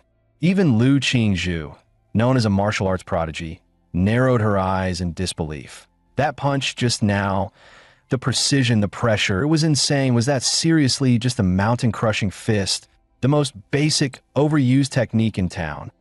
Qin Lan's gaze locked onto Yi, her expression unreadable. Yi, you really, she hadn't expected to be this wrong about him. Yi, on the other hand, was getting visibly uncomfortable under her intense stare. Ma'am, please, your daughter's literally right next to you. Don't make this a weird romance subplot. I don't want to become the prime minister of this household. Qingzhu said sweetly, since you already mastered Wenqin Wang technique. Want to try the other two? You still have a full day of learning time left. Qin Lan raised an eyebrow and gave her daughter a sideways glance. Girl, please, I'm trying to secure this genius as a future son-in-law, but he's not officially part of our family, yet we can't just hand over the entire Liu Clan playbook all at once. He, having lived a whole second life, knew the importance of not being greedy. He smiled politely. No need. Qingzhu Wenqin Wang technique is already more than enough. I'll need time to really master it. Also, Annie, I'm a bit tired, and there are things I need to take care of at home. Qin Lan appreciated his restraint even more. Very mature. I heard from the housekeeper that you showed up on a rental bike. Can you drive? Head to the garage and pick a car. You'll need something more convenient. That reminded Yi of someone he'd seen earlier. Actually, Annie, I saw this guy riding a motorcycle earlier. It looked seriously cool. Do you have any of those? Qin Lan chuckled. Oh, absolutely. You like motorcycles too? Same taste as my rebellious son. I'll give you his favorite one. The best in his collection. A few minutes later, Lu Qingjie arrived home, just in time to hear Aunt Hong, the housekeeper, muttering something about his mom bringing in a future son-in-law. What? A son-in-law? I gotta see which lunatic thinks he's worthy of my sister. She's not just beautiful. She's a once-in-a-century prodigy in all of Anqing. No way some random guy is good enough for her. That rental bike punk from earlier really ticked me off. He scared off the girl I just picked up. If I ever see him again, I swear I'll teach him what real trouble looks like. Just as Lu Qingjie was fuming with rage, something whooshed past right in front of him. He turned, and his jaw dropped. Wait, that guy. That's the rental bike dude. Why the hell is he riding my custom motorcycle? Later that night, back at home, he pulled out 5 monster cores he had collected from the secret realm. Time to gulp them down and absorb the power inside. Last time, dry swallowing them nearly killed him. This time, he came prepared with some soul-boosting dipping sauce. He picked up a core, dipped it in his signature spicy sauce, and swallowed it whole. Instantly, a surge of energy exploded through his limbs, flooding his body with heat. He opened his system panel. Back in the Red Tree Mountain realm, he had used the Titan form template, standing around 50 meters tall. Compared to normal monsters, he was a behemoth. But compared to that thing, the mountain-sized, godlike entity hidden in the mist, he was tiny. All right then, let's go bigger. He dumped every single point into the Titan template. Then, without hesitation, he grabbed the rarest of the cores, the green one streaked with golden veins, dipped it in sauce, and swallowed it like a hot snack. Just as he was about to let the special monster core be absorbed by his Godzilla template, a system alert popped up unexpectedly. Ding! Legendary Godzilla template has absorbed a high-level plant-based life form. Genetic mutation detected in progress. Do you wish to prevent the template from mutating? Yes/no. He hesitated. Template mutation meant it could evolve into a completely new subclass, could be stronger or weaker that if he rolled into a garbage form, that'd bear a verse evolution. Screw it, he muttered. Life's about taking chances. Rental bike to super bike, right? He hit do not prevent mutation. The system chimed again, frowny face, mutation path unlocked. Legendary Godzilla plus plant, attribute S-class variant. Planet Godzilla template. When the current template reaches 100% integration, there will be a 2% chance to evolve in a planet Godzilla. Absorbing more high-quality plant-based life forms will further increase that probability. Hearing the alert, he let out a deep breath. Phew, jackpot. Planet Godzilla might look similar to the regular version on the outside, but size-wise, it was on a whole different level. Over 300 meters tall, weighing in at more than 1 million tons, officially dubbed the largest Godzilla in recorded history. And power-wise, every stat was a straight-up upgrade from the legendary version. But first, his current template needed to hit 100% integration. Time to grind fast. As he was still mapping out his next steps, a deafening explosion rocked the outside world. Through the window, flames burst into the sky, lighting up the entire night. He froze. What the hell? Is this a terrorist attack? Armed forces had already moved in, sealing off every exit in the compound. Search every inch. Don't let a single one escape. Just then, someone knocked on Ihi's door. The original host was a loner. He had no friends, especially not the kind who'd show up unannounced at a time like this. He hadn't ordered food or received any deliveries. Oh, who on earth could it be? Staying on high alert, he braced himself. Suddenly, a woman materialized out of thin air, curves for days and a sly smile on her lips. Oh, my little brother, she purred. You're no ordinary fighter, are you? I was just planning to hide something here and tweak your memory a bit. But since you noticed me, looks like I'll have to rough you up. Don't even think about running. A venomous aura slithered around Ihi. Locking onto him like a predator, he realized there was no way to drag the fight outside. Whatever, he muttered. I've got money. I'll just buy a new place after this. The woman tilted her head in confusion. Huh? What did you just say? He calmly pointed at her. I said, you're already dead. Meanwhile, out on the street, an elite SWAT martial artist had engaged a criminal in battle. He slipped up. Take him down. The SWAT team moved in unison, striking with surgical precision. The enemy, cornered but unfazed, sneered. Yao Ime, you must escape with the golden genome. I'll cover you. I, Zhou Yi, will draw their fire. Ha ha ha. Come at me. Trading my life for yours. Totally worth it. Then he unleashed the blood-burning forbidden art, his body erupting in a surge of crimson energy. Just then, a dazzling blue beam exploded overhead, piercing the sky. A charred human figure crashed down in front of Zhou Yi, slamming into the ground and leaving a massive crater. Zhou Yi's eyes widened. Yao Mei, wasn't your nanosuit white? Why do you look like burnt toast now? I just risked my life to buy you time. What happened? Don't tell me someone's still chasing you. Yao Mei climbed out of the crater, her face grim. She had nearly been taken out. If not for the nanosuit's auto-repair function, she'd be in critical condition. The package is stashed. We need to move now. Without hesitation, she tossed several smoke bombs, custom-made to disrupt martial artists' senses. The SWAT officers immediately realized something was wrong. They're trying to escape, taking advantage of the cover. The two slipped into the underground sewers. Half an hour later, they emerged from a narrow alley, leaning against a crumbling wall, gasping for breath. We finally lost them. Gotta say, these nanosuits are worth every penny. Took that hit like a champ. But just as they began to relax, Ihi's voice echoed through the alley. Hey, gorgeous. Still haven't explained why you barged into my house, have you? You see, there's a tiny problem here. You thought you were picking a random neighbor to mess with, but you picked me. And as a thank you gift for trespassing, I'm going to make sure you too have a very memorable time. Zhou, he stared at Ihi in disbelief. How?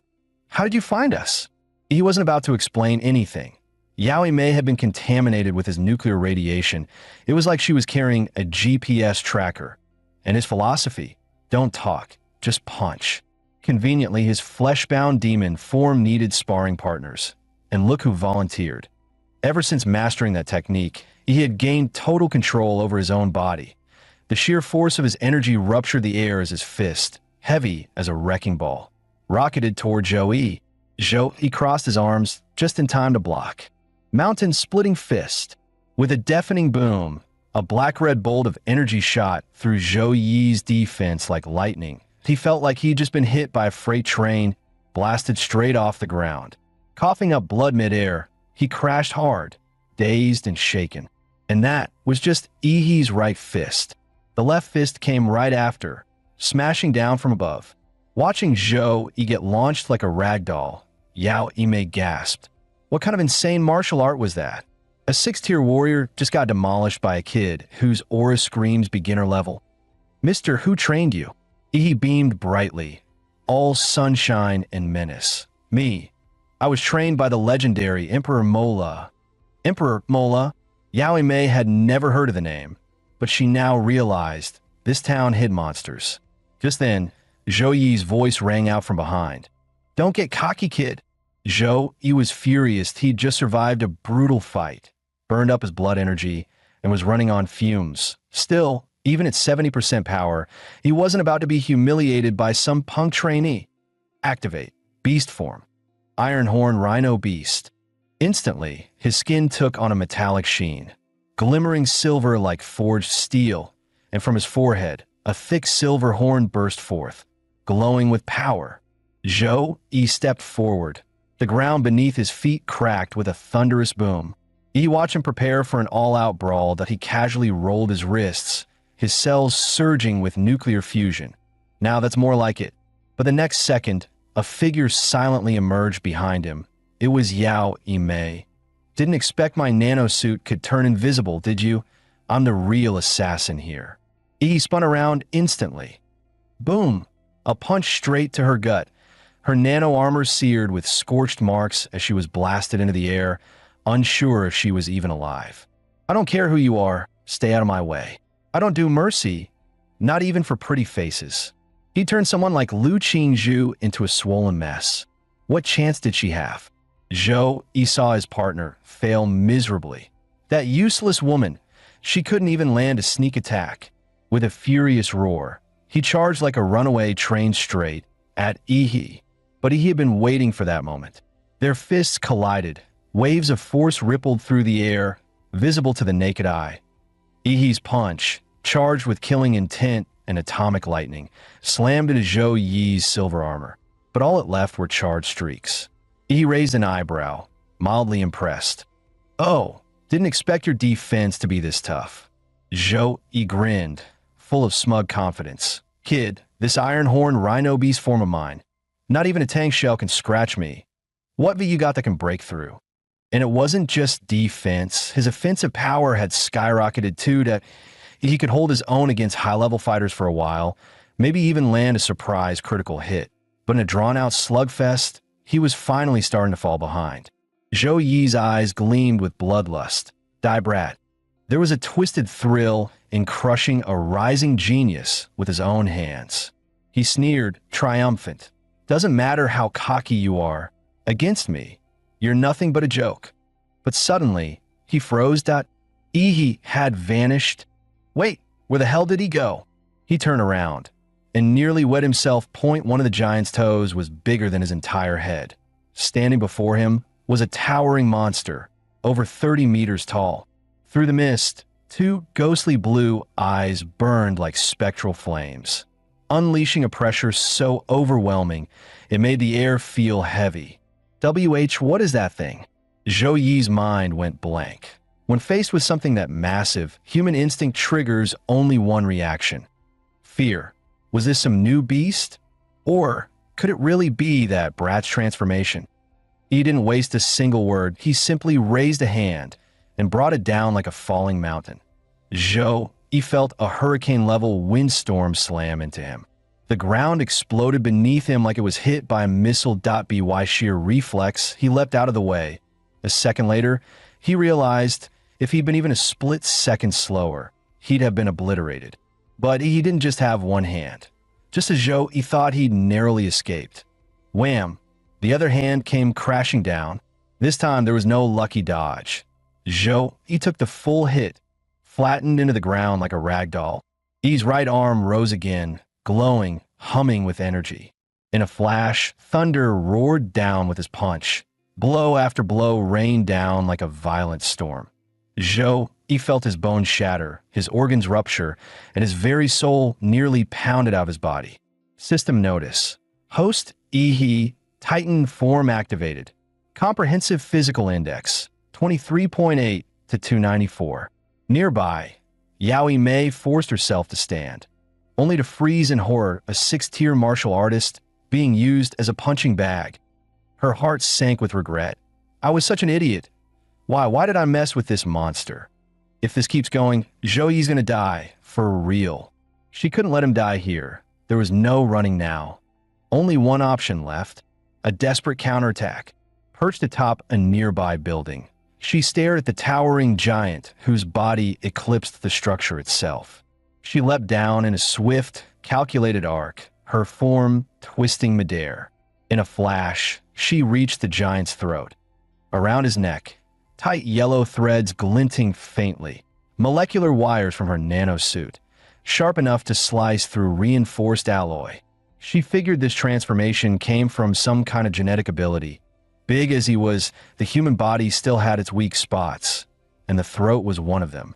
A crimson flash split the air, but what shocked her most, the giant didn't even fight back. He just let her slice his throat wide open. The giant's colossal head came crashing down. Boom! The ground trembled beneath the impact.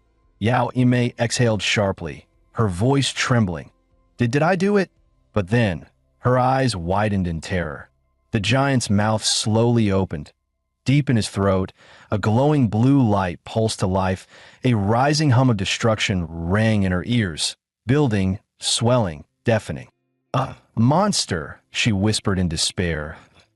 In that moment, it felt like even the heavens had sentenced her to die. The last thing she saw was an endless blaze of radiant blue. The atomic breath consumed her completely. The blast pierced straight through a nearby skyscraper, leaving a dazzling blue arc slicing across the sky. As the breath ended, a wave of scorching air erupted, engulfing the entire area in a sea of searing heat. He slowly stepped forward, making his way toward Zhou. He loomed over the bloodied, broken man at his feet. In a low, rasping voice, he said, "Your turn." Zhou, bones shattered, still struggled to rise. "You monster," he hissed. He stared down, cold and emotionless. "If you choose to kill, you'd better be ready to die.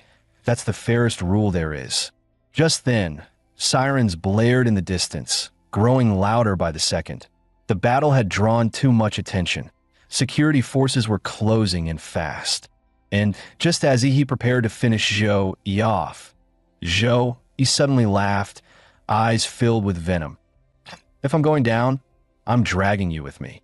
That woman, Yaoi, the one in the nanosuit, she hid something in your house, something called the golden genome. Zhou let out a twisted laugh. "It's yours now. The endless manhunt begins. Run as far as you can. I'll be waiting in hell." He cut him off with a swift kick to the head. "Run your ass. You talk way too damn much." The sirens were getting closer. He had to get rid of the body. Fast. This time, he might have gone a bit overboard. Especially with that giant hole punched clean through the building. Yeah, definitely too much. He hurried back to his apartment under cover of night. He immediately contacted Qin Lan for help. "Aunt Qin, how's the police investigation going?" "Handled it," she replied coolly. "But things are getting messy on Blue Star lately that you'd better lay low until Huadu University starts." "Relax, Aunt Qin. You know me. I'm the picture of innocence." He let out a breath of relief. Good thing he gave Aunt Qin a heads up in advance. That atomic breath move of his, way too recognizable. The cops would have been on him instantly. Back inside, he finally found what Zhou had mentioned, the golden genome. So this is what they were fighting over.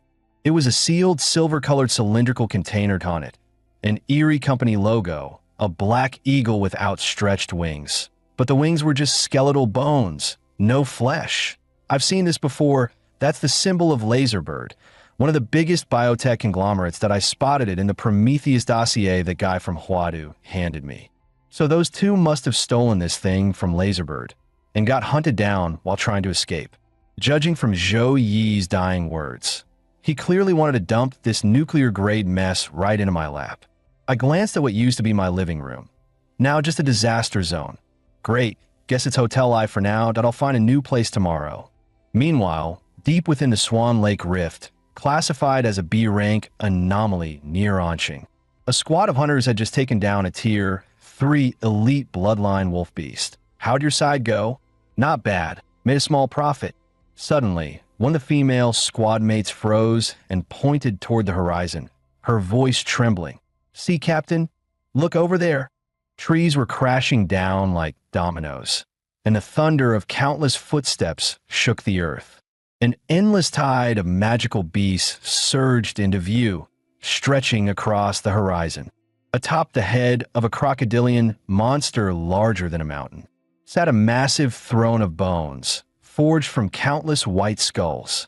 And it's common knowledge, when beasts die, their bodies don't leave behind bones, as these must be the remains of high-ranking human warriors. Reclining on that throne was a massive black ape, lounging like a man, its gaze cold and commanding. Above its head, celestial anomalies swirled in the sky. That kind of phenomenon only appears for Overlord-class beasts, a Tier 5 apex beast. The crimson-eyed black ape king. Alert the military now. A Lord-class beast is leading a massive horde toward Anqing. We can't stop it. Only Grandmasters or higher can deal with this. Damn it. High-tier beasts rarely ever leave their own territory. Why is this happening? Every Lord-class magical beast is a walking natural disaster. They emit a special frequency. Only other beasts can hear it. Any creature below their rank is instantly compelled to obey. They gather around the Overlord, forming its personal army. The black ape atop the bone throne slowly opened its crimson eyes that IT glanced at the hunter squad, cold, imperial, and utterly disdainful. The sky darkened. Dozens of massive stone spears materialized overhead, raining down like divine punishment. The squad broke into a desperate sprint for their lives. Emergency Overlord-class beast spotted in Swan Lake Rift. The horde is expanding, requesting backup. Repeat requesting. But before he could finish, a stone spike crushed him. His last words echoed in the comms. Overlord confirmed.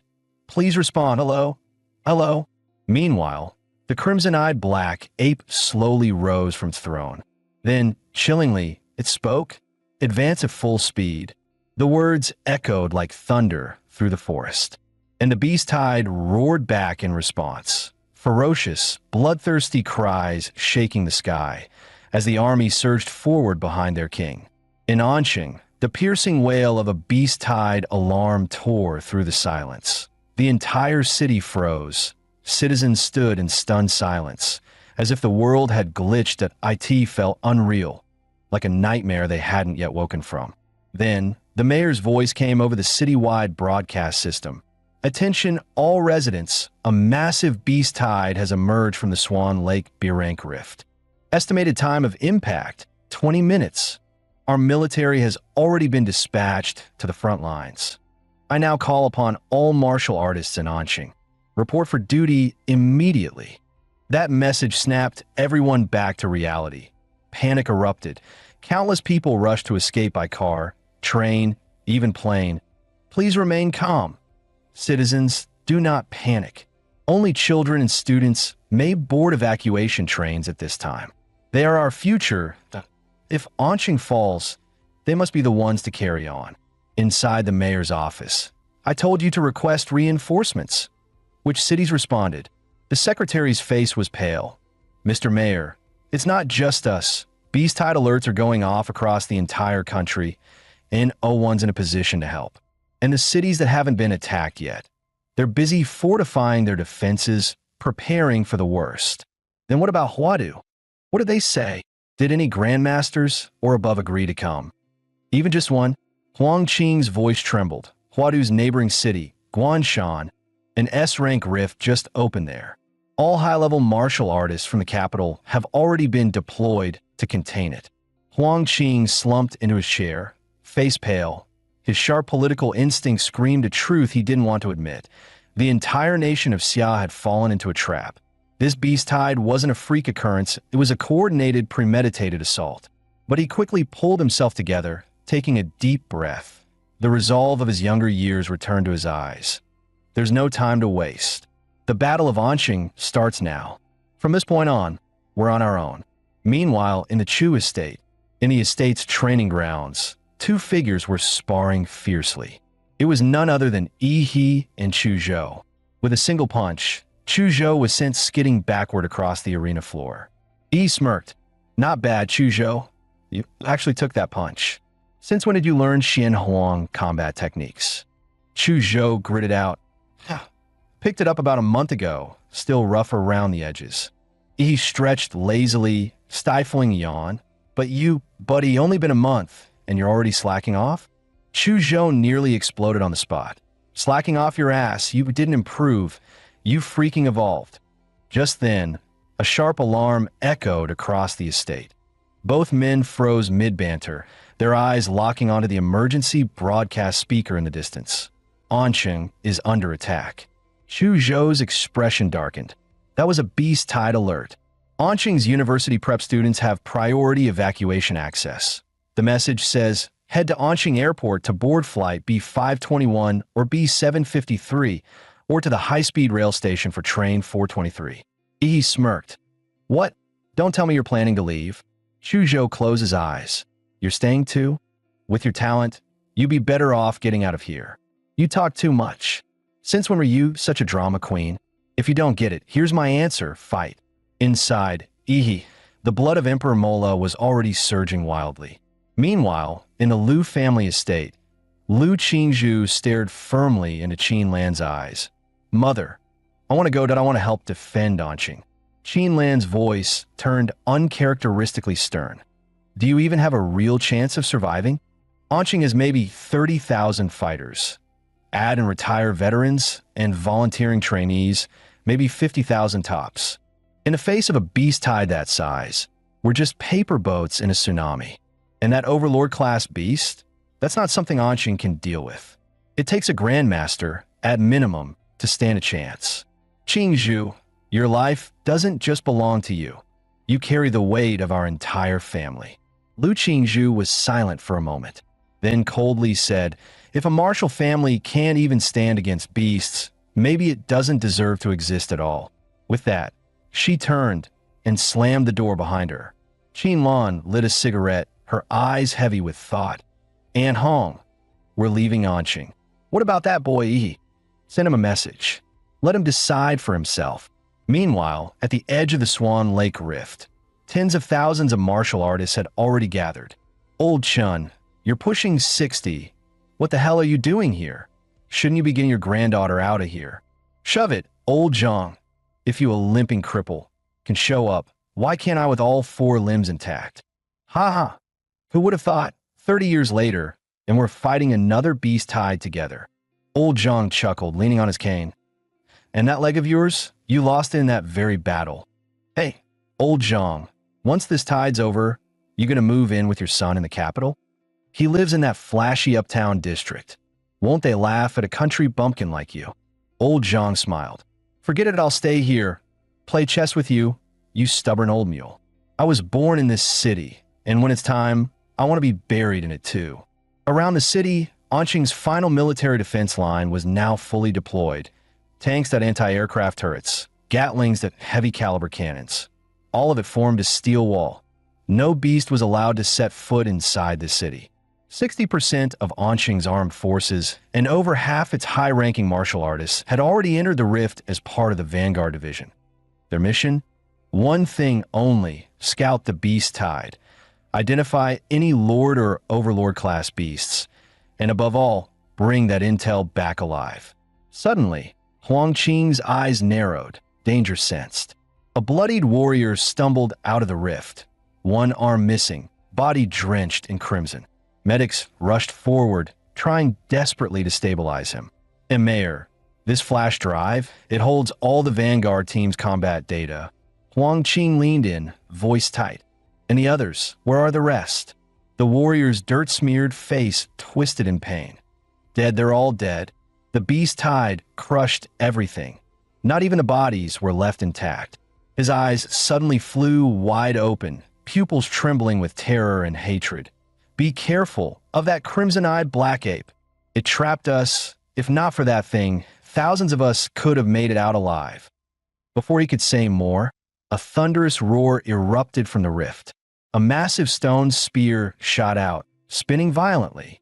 It tore straight through a distant skyscraper, like paper. Rubble came crashing down in a deafening cascade. Huang Qing's pupils shrank. No, that wasn't random. It was aiming for the landmines beneath the building. It's trying to detonate them, to destroy our defense grid while we're still building it. Huang Qing roared in fury. Damn it! The rift just launched an attack. Tank division, drop the restraints, fire at the rift, blast it to hell. Dozens of tanks and anti-air turrets opened fire in unison. A storm of artillery engulfed the rift in a wall of blazing flame. No beasts, just long-range attacks to drain our firepower? How the hell are beasts using military tactics? Huang Qing's expression turned grim, fists clenched. Damn it. What kind of monsters have they become? Suddenly, another wave of stone spears burst through the barrage, ripping through the air with deafening force. And this time, there were far more. Fortunately, the tank crews had repositioned in time, allowing the spears to smash harmlessly into the open ground. But then, one soldier heard something strange, a noise coming from the shattered spear fragments behind him. Before he could react, "Enemy infiltration," someone shouted. A grotesque, many-eyed beast lunged out and bit the soldier's head clean off. That horrific scene wasn't isolated. Across the battlefield, similar ambushes erupted. Those spears were delivery pods for monsters. They weren't just projectiles, they were drop pods, launching beasts straight from the rift into our backlands. Huang Qing shouted again, voice hoarse and furious. "Don't let those spears land. Shoot them down mid-air. Everyone that lands is a breach in our walls." At the rift's mouth, a massive crocodilian beast lay motionless, like a mountain of flesh and scale. The crimson-eyed black ape narrowed its glowing eyes, those scarlet pupils gleaming with disturbingly human cunning. It's time. Humans can no longer resist. Soldiers, flatten their lands. Leave nothing standing. A lord-class beast, a towering white-furred gorilla the size of a building, let out a thunderous roar and charged forward. Behind it, the beast horde surged like a tidal wave, flooding toward the rift's edge and spilling into the battlefield. The white gorilla barreled through explosions, pounding its chest and howling skyward a primal, defiant war cry shaking the heavens. While it drew the fire, dozens more beasts slipped past, spilling into every direction, infiltrating the city like swarming shadows. Meanwhile, atop one of Anqing's tallest towers, he stared down at the chaos below. He could see it, clear as day. Humanity was losing control. What Anqing would become after today was anyone's guess.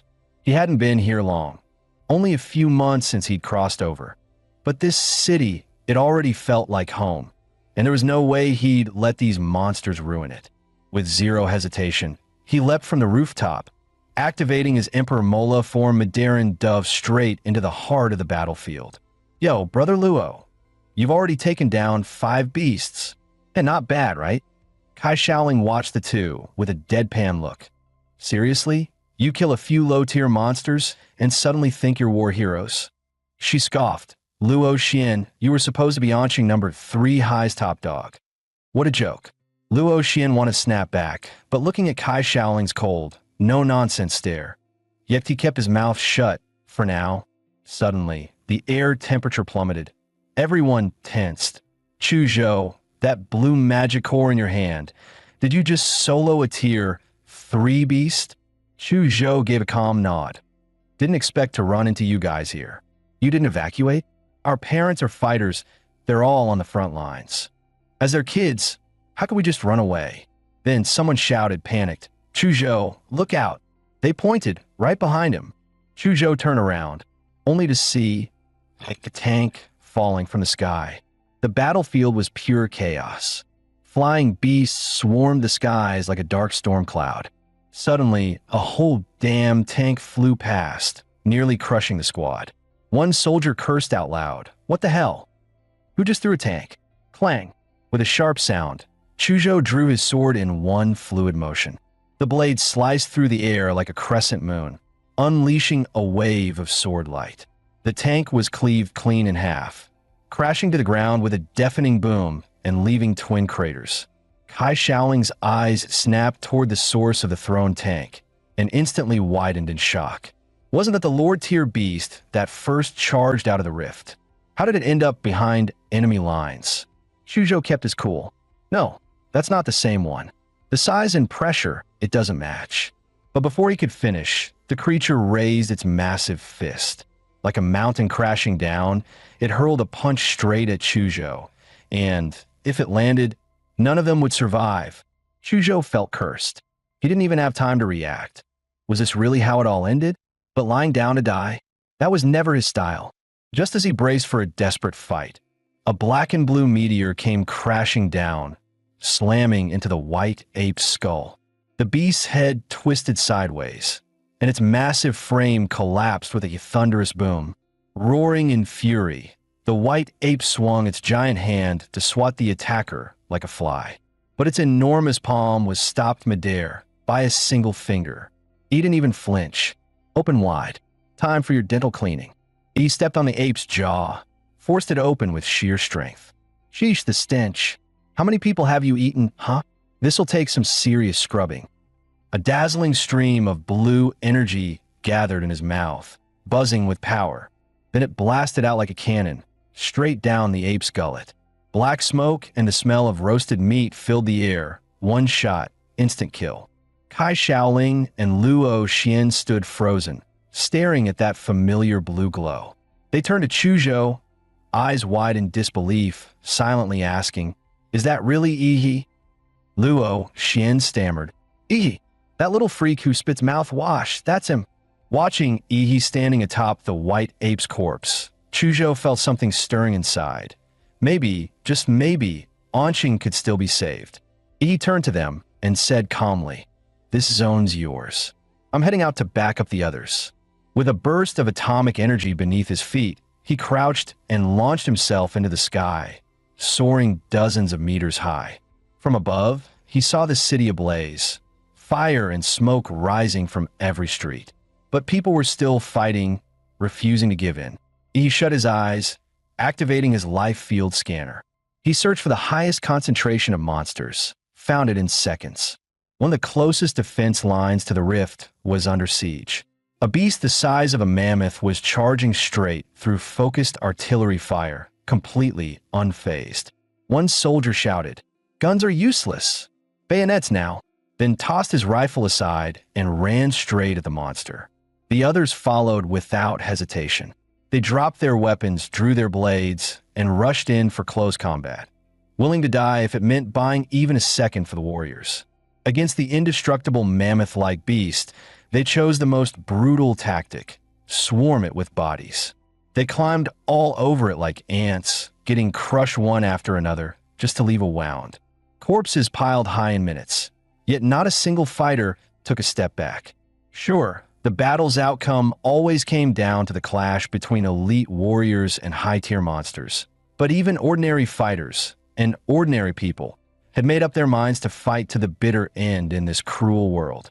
Their mission was simple: hold the line, no matter the cost, until the real powerhouses returned to turn the tide. Just then, dark red shadows surged onto the battlefield. But instead of attacking humans, they lunged straight into the monster horde. Countless beasts were distracted by the swirling shadows, giving the warriors a golden chance to strike, and many landed the kill. The shadows then swarmed toward the mammoth beast, wrapping around it like chains, locking it down in place. As the warriors looked on in confusion, a brilliant blue beam descended from the sky, blasting straight through the beast's head That same indestructible monster that had tanked artillery fire now had a gaping hole where its brain used to be. The giant collapsed with a thunderous crash. Another clean one-shot kill. The surrounding beasts shrieked in panic, backing away in chaos. He finally descended onto the battlefield, activating his radiant core battle form, his hands transforming into razor-sharp claws. With a roar, he unleashed another atomic breath. The earth trembled. A glowing orb of annihilation erupted mid-air. Any monster caught in the blast radius, not a single one would make it out of Anqing alive. At that moment, in other battle zones around Anqing, the frontline commanders noticed something strange. The beasts were pulling back. No, not retreating. They were regrouping, heading in one direction. A woman sprinted onto the scene, panting with urgency. It's Ecchi, Anqing's top scholar. He's joined the fight. The warriors instantly understood why the beasts were shifting. But one of them clenched his fists and barked, "No way. We won't let Ecchi end up like Warrior Lu. He's still just a kid. He's Anqing's hope." With that, he charged out without hesitation. Intercept the beasts. Protect the scholar. Elsewhere, Ecchi, fully unleashed in his radiant core battle form, punched straight through a massive monster skull, incinerating its body into ashes. The shockwave alone turned nearby beasts into bloody pulp, but more surged toward him, hoping to overwhelm him with sheer numbers. He let out a thunderous roar and slammed his fist into the ground. A burst of blue pulse energy exploded outward, sending monsters flying in all directions. Cracks spread out like spiderwebs beneath him, and lethal radiation flooded the battlefield. Heads up, a Lord-tier monster's targeting Ecchi. Protect him at all costs. Damn it, if you want to kill our top scholar, you'll have to walk over my dead body first. With him here, Anqing still has a chance. Victory belongs to humanity. You monsters, go rot in hell. Hold the line. Our top scholar is almost here. You old vets seriously gonna lose to a high schooler? Don't embarrass yourselves. When he shows up, you better not let him see this base in ruins. Drive those beasts out, every last one of them. At this point, he had become more than just a fighter. He was a symbol of hope. And that hope had drawn 5 Lord-tier beasts, fresh out of the rift, into a full-blown charge straight toward him. Even elite human warriors struggled to break through. The rampaging beasts made it nearly impossible to close the distance. Just then, boom, the ground erupted as 4 colossal stone walls, each nearly 100 meters tall, shot up and encased the 5 Lord-tier monsters in a massive trap. Anqing's ultimate defender had arrived. Floating high above was Mayor Huang Qing, his combat level at the revered Xuanwu tier, unleashing his top-tier gene art. Earthpulse Fortress, but he knew better than anyone. This technique could only buy time. If they wanted to end this once and for all, the Overlord had to die. But those beasts weren't about to sit still. The white-furred Ape King leapt upward, stepping on the backs of its fellow monsters, launching itself skyward, trying to leap clean over the wall. Seeing the white Ape King about to leap the wall, Huang Qing blinked, vanishing and reappearing above the Earthpulse Fortress in a flash. He brought his palms together, then slammed one down on the beast's skull, which was the size of a car. A golden energy beam burst forth from his strike. The ape's eyes, ears, nose, and mouth all bled out at once. Its brain turned to mush. Its spine shattered like glass. This was the power of a Xuanwu tier warrior, someone who could crush Lord-tier beasts with ease. Just as Huang Qing prepared to eliminate the remaining monsters, something caught his attention. His gaze locked on the dimensional rift. A massive crocodilian head was squeezing through. It was so large that its body couldn't even fully pass through the rift. This was the mountain-crushing crocodile, a Tier 4 Royal Lord class monster. A bead of cold sweat ran down Huang Qing's temple. He'd seen this creature in the frontline reports. It was a walking calamity. This monster was none other than the personal mount of the dreaded Tier 5 Overlord, Blood-Eyed Black Ape. Those spike-like projectiles raining down on the city, they were its doing. Earth element bloodline powers condensed into lethal missiles. And now that the mount had appeared, it could only mean one thing. The overlord itself was coming.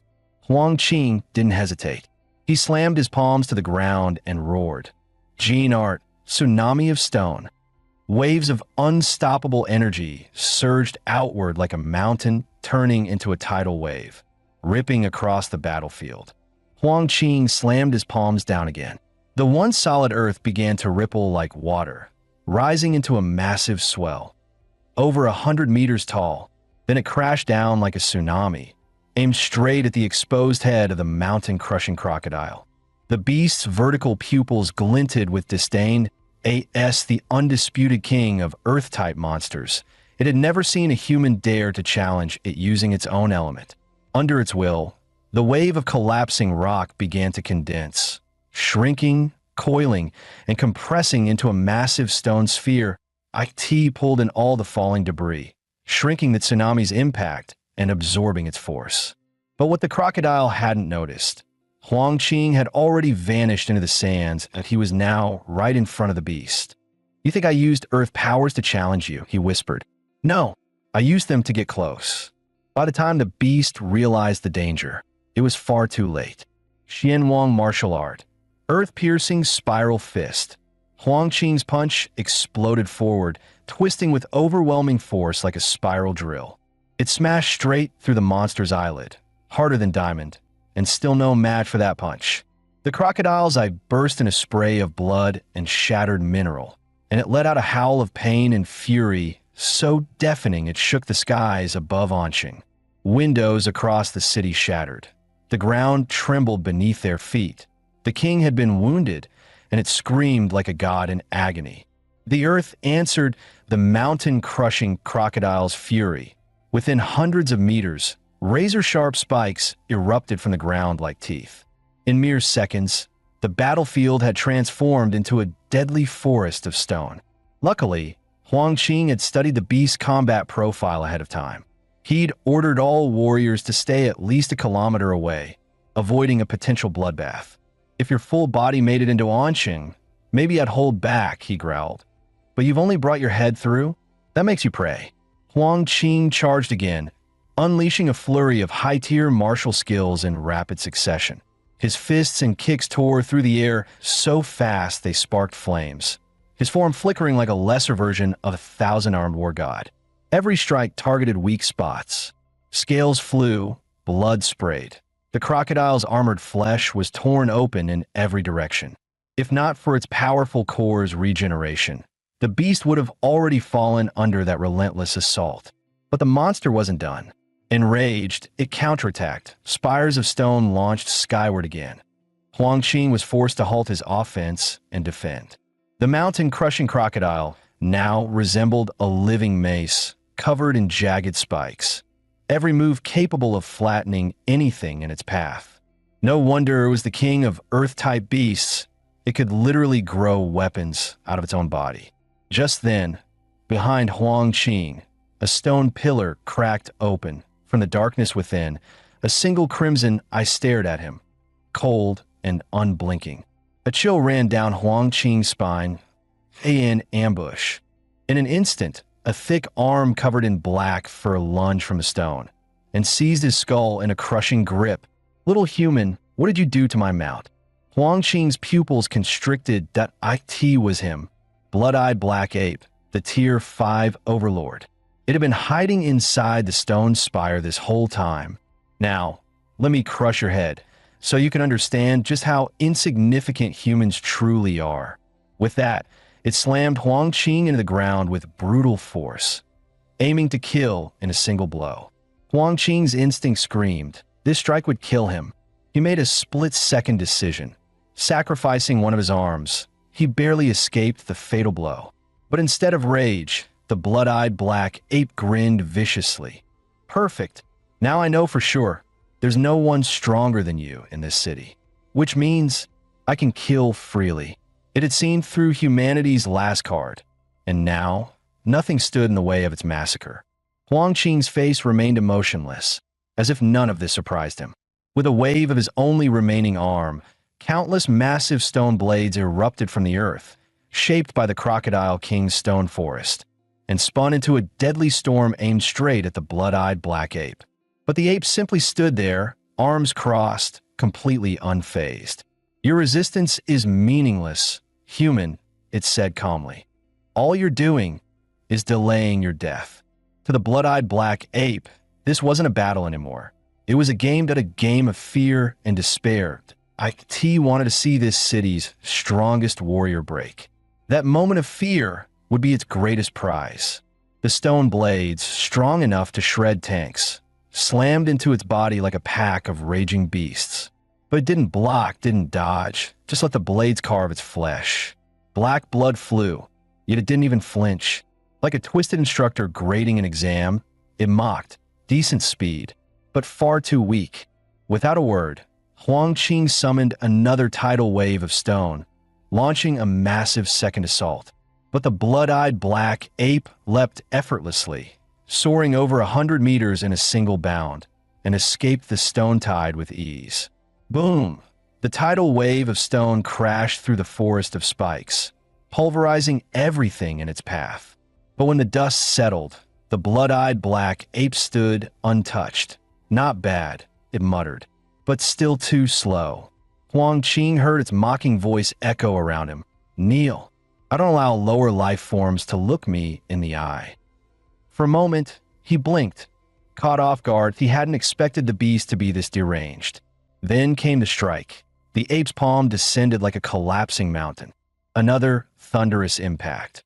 Huang Qing felt both knees crack in pain, but he didn't fall completely. He forced himself to stay half-crouched, refusing to kneel.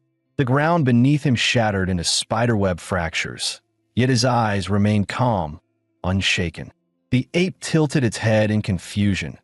Where was it? The fear, the despair, the same look all the others had before dying. Why? It growled. Why aren't you afraid? Huang Qing placed his remaining hand on the ground and answered coldly. You think you're clever, beast, but you miscalculated. In the end, you're just another arrogant animal. Bloodburn forbidden art. Earth pulse seal. Huang Qing roared that it wasn't a trap, it was a setup. He had lured the blood-eyed black ape here on purpose, because this place held his final trump card. Rumble. The ground beneath them liquefied, whirling into a vortex of sand with terrifying suction power. Within seconds, the ape had sunk halfway into the swirling pit. The more it struggled, the deeper it sank. Really? This is your ace? The ape sneered. You think you can seal me? How naive, human. You can't hold me forever. The second your little trap slips, I'll tear everyone in this city apart. But Huang Qing just smiled. Not with joy, but with grim pride. This isn't a trap, he said softly. It's a hymn, a human anthem, sung in the face of annihilation. He pulled up his shirt, revealing a glowing, star-shaped wound over his heart. 5 points, burning red. Then, he thrust his only arm through his own chest. Blood gushed instantly. The blood-eyed black ape froze. You, what are you doing? Huang Qing coughed blood, but his gaze was resolute. At the start of this war, I buried Anqing's one and only tactical nuke beneath Swan Lake.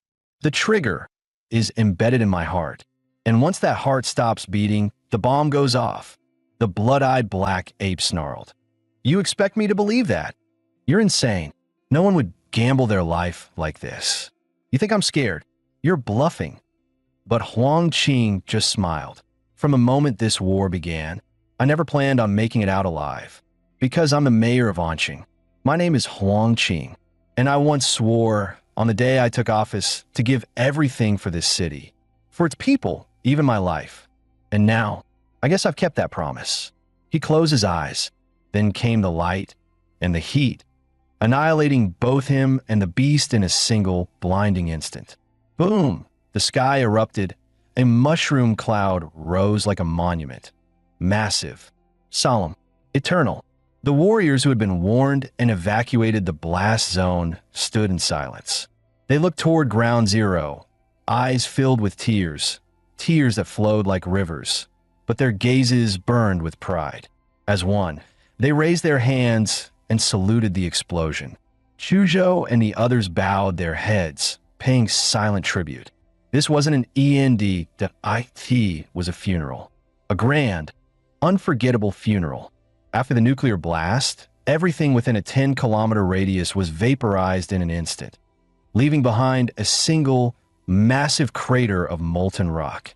In the endless sea of dark red lava, something stirred, a shape, charred black and barely human, trembled.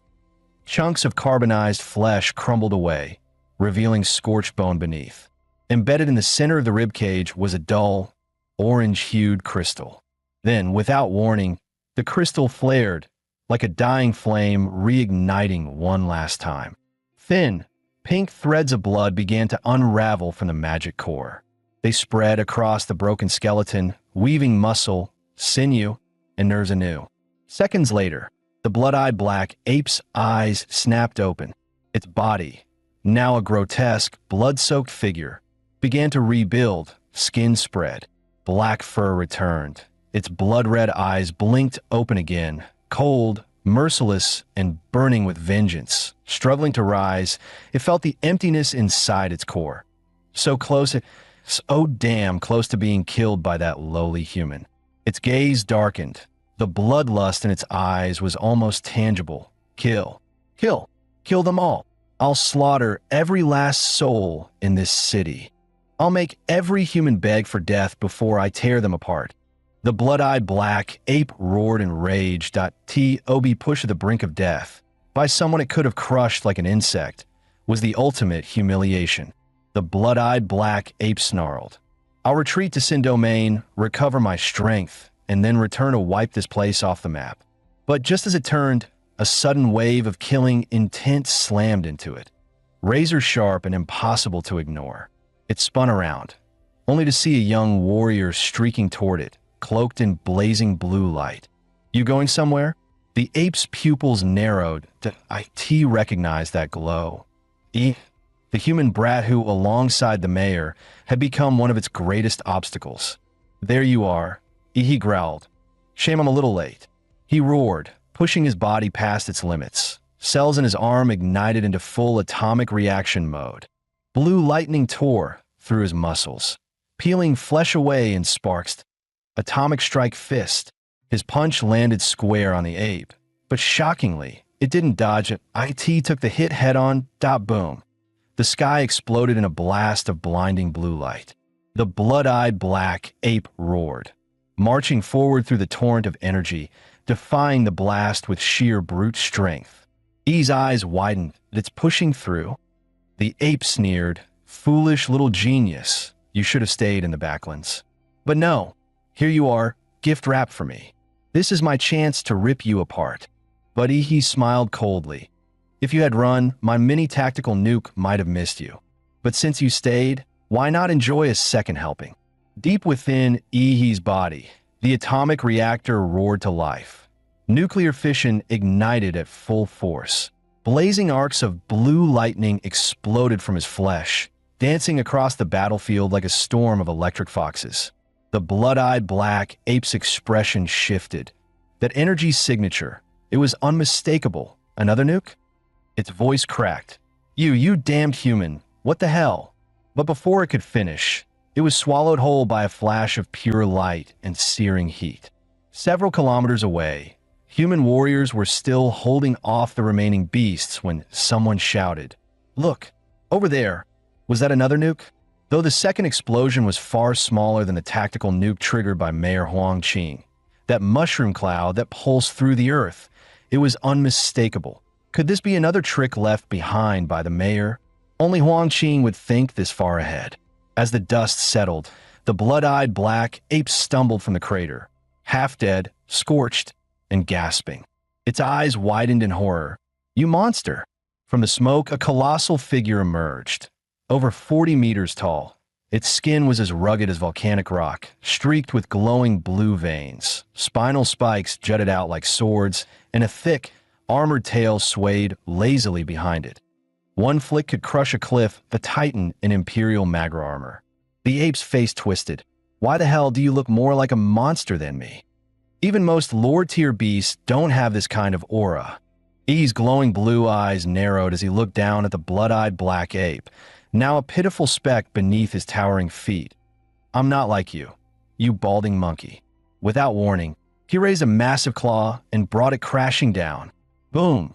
The impact thundered through the battlefield, sending shockwaves and smoke rippling in every direction. The blood-eyed black ape was launched like a ragdoll, slammed into the distance, bouncing across hills like debris. He gave a cold smirk and charged after it. Don't run now, little monkey, mountain-crushing fist, black flash. Enraged, the prideful beast refused to be humiliated. With a roar, it spun around and threw a wild punch with its mangled arm. Don't you dare underestimate a lord. Their fists collided with an earth-shattering blast. The air itself split open with the force of the impact. The blood-eyed black ape was blasted away in a perfect straight line, like a meteor on a crash course with the horizon. But E's arm didn't come out unscathed. It twisted from the force, flesh torn, bones cracked. Even in its half-dead state, the ape's power was terrifying. It may have looked skinny, but it was still a beast. Even with his titan form, his stats well past the 30-point threshold, he found himself unable to completely overpower the ape. It had actually injured him. Fortunately, the Titan's hypergeneration kicked in. In just a few seconds, his arm was good as new. He looked down again, eyes cold. Still standing? Too bad. You're already beneath me. The blood-eyed black ape stared at Ihi's arm, fully healed within seconds, its face twisted. That punch, that full-force blow, and it just heals. Are you kidding me? Finally, it gave up any notion of killing Ihi head-on. Nope, I can't win. Can't win. Can't freaking win. This human was a monster. And so, the Great Tier 5 Overlord turned and ran. Ihi watched the retreating figure with a cold smirk. Run? You think that'll help you now? Suddenly, the glowing cracks on his chest ignited, and a brilliant blue spinal structure, like a crystal blade, shimmered down his back, pulsing with pure, godlike power. A filthy beast like you doesn't deserve to be the reason Mayor Huang gave his life. With a roar, he unleashed his finishing move, atomic breath. A divine beam of sky blue energy blasted from his mouth, cutting through the battlefield like a god's wrathful sword. Boom! The blood-eyed black ape took the hit head-on, staggering as flames engulfed its body. But after everything it had endured, can it still survive this? The atomic breath struck like divine punishment, slamming the massive blood-eyed ape straight into the earth and leaving a gaping crater. He narrowed his eyes. He sensed that the beast wasn't down yet. It was trying to escape underground. Without hesitation, he unleashed Godzilla's biomagnetic field. Waves of energy spread like a net, locking onto a swift-moving presence beneath the soil. As expected, the ape was tunneling madly, aiming to reach the entrance to the forbidden domain just ahead. He smirked, bloodlust flashing in his eyes. You're not going anywhere, you damned monkey. The second blast of atomic breath erupted with a thunderous roar, tearing through the ground. A beam of blinding white energy ripped open the earth, blasting the ape out of hiding, flinging it through the air in a mess of blood and mud. Crashing hard onto the ground, the blood-eyed ape roared in fury. Damn it! I was so close! The gate to the domain was just ahead, if it weren't for this damn human. But before it could finish, the sky darkened as a colossal fist descended, wrapped in a violent shockwave. Boom! The ape was smashed back into the crater, dust and debris exploding everywhere as its insides churned from the impact. E's voice cut through the air like a steel blade. You dared lay hands on Mayor Huang? This is the price that I'll make you beg for death. After being crushed blow after blow, the blood-eyed ape was on the verge of mental collapse. It forcefully burned the last reserves of its core energy, restoring its right arm to peak strength. Veins bulging, cracks forming across its skin. With a sky-shaking roar, it lunged forward like a beast gone mad. Die, you pitiful insect. The ape's colossal fist came crashing down, trailing a trail of destruction. But E didn't flinch. Instead, he stepped forward, meeting the strike head-on. Fist met fist. The impact compressed the air into a vacuum, black and red lightning streaking across the sky. E's arm exploded on contact. Muscles tore, blood sprayed, and bones shattered like brittle glass. And yet, there wasn't a hint of fear in his eyes that he smirked coldly, staring the beast down like it was already defeated. That one punch had drained the last of the blood-eyed ape's strength that it was finished. He began channeling another atomic breath, the destructive energy swirling in his throat, ready to unleash a blast that would end it all. But before he could fire, a sudden jolt of soul-ripping pain exploded in his mind. His vision blurred, nearly passing out on the spot. Gritting his teeth, he quickly surged demonic energy through his core, activating the star god's protection to forcefully anchor his crumbling spirit. Regaining control of his spirit, he scanned his surroundings, every muscle tense for battle. From the charred ruins, countless slender white arms had silently sprouted, elegant like carved jade, swaying gently in the wind, beautiful and terrifying. The heavily wounded blood-eyed ape was being carried away by those arms, passed along slowly like some twisted relay toward the distance. E's gaze turned sharp as a blade. With a flick of his wrist, he attempted to pull the beast back by force. But the moment he moved, he felt it. His own titan body had been bound. From his shoulders to his elbows and knees, the same pale hands had grown out, locking up his joints like a frozen machine. "You think some parlor trick can hold me?" he roared, detonating the atomic reactor within. His power surged like a volcanic eruption. 200 degrees Celsius, 400 degrees C, 800 degrees C. The moment his core broke past 1000 degrees C, the 40-meter giant exploded in a blinding blaze of cobalt blue. The Godzilla-like armor melted away, revealing molten blue flesh beneath. His entire body now a walking furnace of destruction. The ground beneath him boiled and cracked under the heat, and all the jade hands binding him were instantly reduced to ash. Meanwhile, the crippled, blood-eyed ape had been carried by the sea of hands to within 50 meters of the rift to the secret realm. As it looked back at the towering titan, closing in like a wrathful god, for the first time, it felt the chilling grip of death. Nothing was left but pure, primal fear. E crushed the charred earth beneath his steps, each footfall scorching away entire fields of ghostly arms. With a furious roar, he extended his blazing hand, about to snatch the beast back from the brink of escape.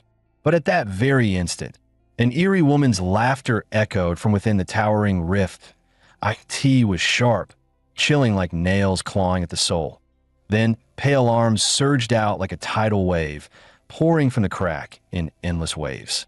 At the center of the tide, a woman's head slowly emerged, her face partially hidden by two long, mask-like white hands covering her eyes.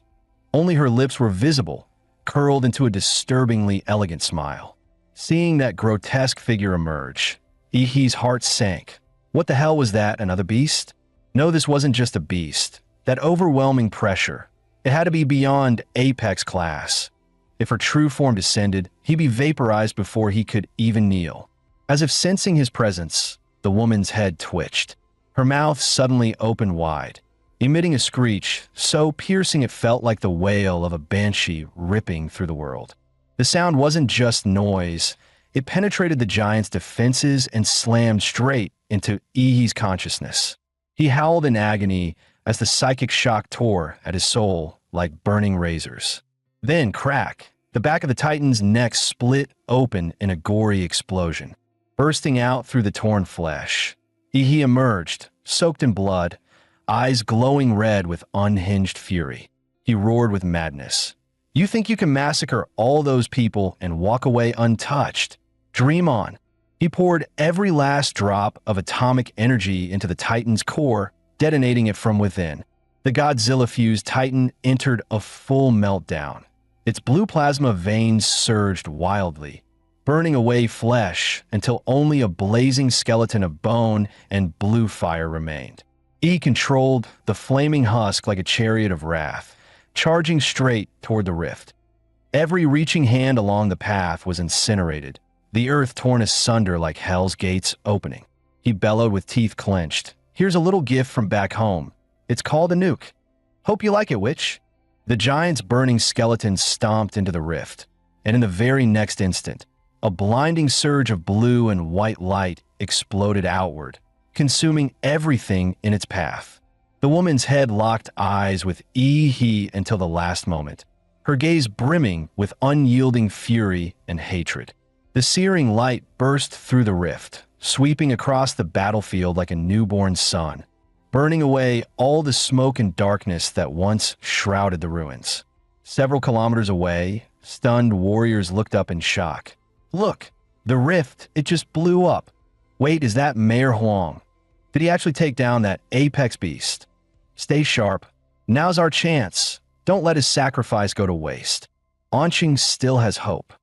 As the nuclear-level blast swept across the battlefield, the blood-eyed ape was reduced to nothingness. And as if the rift had been severed, the flood of invading beasts abruptly dwindled, cut off at the source. The warriors of Anqing launched a full counteroffensive, fighting nonstop for an entire day and night. They slaughtered every last monster still lurking within the city, until the final beast collapsed and the exhausted defenders finally dropped to the ground like survivors from hell itself. The battle for Anqing was finally over. Victory had come at a devastating price. Over 80% of the warriors and soldiers perished in the bloodbath. Nearly the entire defense force was wiped out. But still, Anqing stood, deep within the scorched ruins of what was once Swan Lake, now ground zero for a nuclear apocalypse.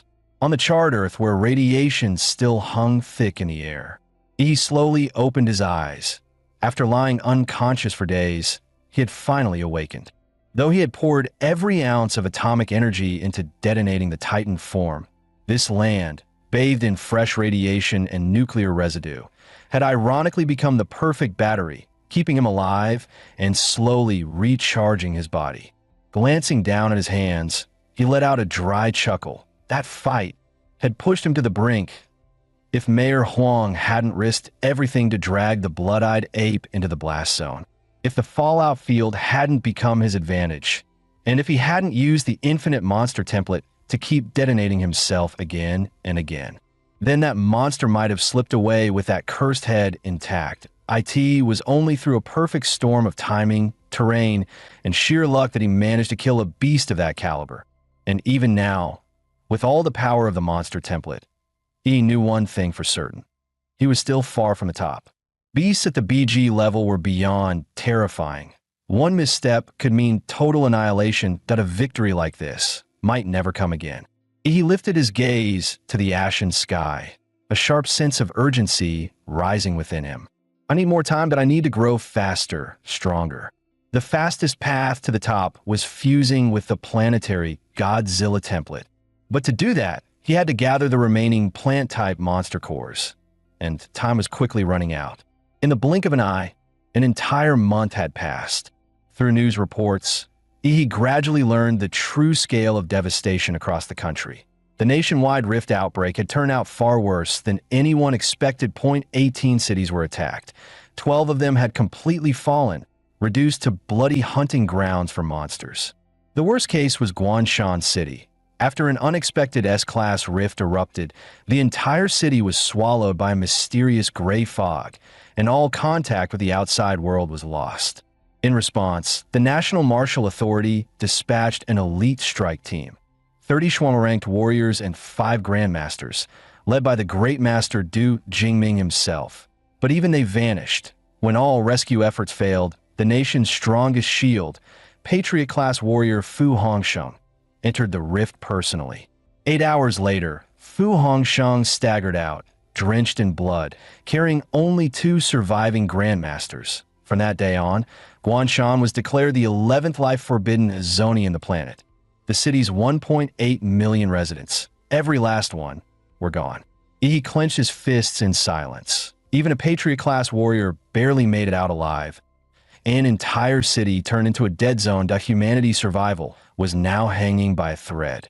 He abruptly stood up, determination blazing in his eyes. Closing the news feed, he immediately dialed Qinlan's number. The familiar lazy voice answered. "What is it this time? Want me to teach you the other 2 incomplete martial arts from the Liu family?" He shook his head firmly. This isn't about martial arts that I need your help to acquire high-quality plant-type monster cores, preferably blue tier or even purple tier Lord grade cores. There was a brief silence on the other end. Then came a soft chuckle, laced with amusement. Your appetite's really growing? Huh. Lord tier plant cores? Do you have any idea how rare those are? Plant-type beasts are rare enough. High-quality ones are practically legendary. Her tone sharpened. So tell me, what do I get in return? He didn't hesitate for a second. His voice was steady, resolute. At the entrance exam for Huadu University this year, the Secret Realm trial, I'll team up with Lu Qingzhu and secure first place. Guaranteed. Qin Lan let out a soft chuckle, her red lips curling slightly. Are you underestimating the top prodigies from the other provinces? Her tone was casual, but held a note of warning. Let me be blunt. Lu Qingzhu's strength might look decent here, but in the capital's top academy, she'd barely make the middle ranks. And just because you can suppress her in the ring doesn't mean you can compete with those real monsters. He remained calm, a quiet confidence in his voice. Still, Aunt Qin, you're not betting the Lu family's future on anyone else, are you? So here's my offer. I'll put it in writing that if I fail to win first place, I'll serve the Lu family for life, be your personal assistant, your servant, your old age caretaker. No complaints, no regrets. Qin Lan couldn't help but burst out laughing. Her tone was equal parts exasperated and amused. Huh. Serve me for life. You're really good at making bold promises, aren't you, little brat? She exhaled softly, her voice sultry but resolute through the phone. Fine, I'll help you, just this once. But remember, this chance only comes once. Outside Anqing First People's Hospital, a sleek black and gold motorcycle screeched to a stop. He hopped off, riding his generously gifted brother-in-law's prized machine. Whoa, that's Ihi, the top martial candidate himself. We're all busted up in here, and he looks untouched. I heard he took down a whole horde of monsters. Ihi, I'm your fan. Can I get your autograph? Can I add you on Qping? The crowd swarmed with excitement, and Ihi barely managed to wave them off. He never expected to be this popular in Anqing. He made his way to room 6, where Chu Zhou and Luo Xian were both recovering. The moment Yi stepped inside, he nearly burst out laughing. Chu Zhou, usually the city's poster boy for charm, was now wrapped head to toe in bandages, leaving only one eye visible. Ha ha! Is that our pretty boy Chu Zhou? Look at you now. This is gold, absolute gold. Chu rolled his eye. You here to check on the wounded or just to laugh at us? And what's with all the stuff you're carrying? Yi shrugged innocently. Fan gifts got mobbed on the way in. Just then, another voice chimed in. Well, if it isn't he. Sorry you are. Luo Xian that I was your first opponent in the qualifier. What, already forgot me? He blinked, but then caught sight of Luo Xian's injured leg, and his tone shifted. Yeah, Luo Xian might have been weak on the battlefield, but his spirit, that was a real warrior's heart. Luo Xian noticed both Yi and Chu Zhou giving his injured leg that awkwardly respectful, pitying look that he rolled his eyes. Guys, seriously? Don't look at me like I'm already dead. The leg's not gone. Worst case, I'll get a limb repair surgery.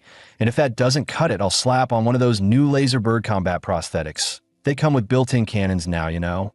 Just then, Yi's phone started ringing from inside his pocket.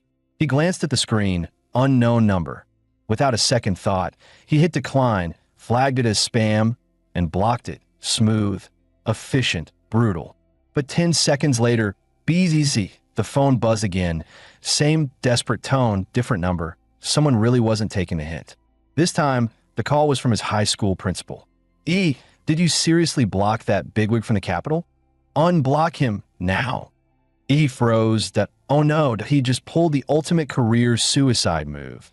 Blocking a VIP like he was junk mail that IT was like slamming the door in a government official's face mid-speech, with a smile.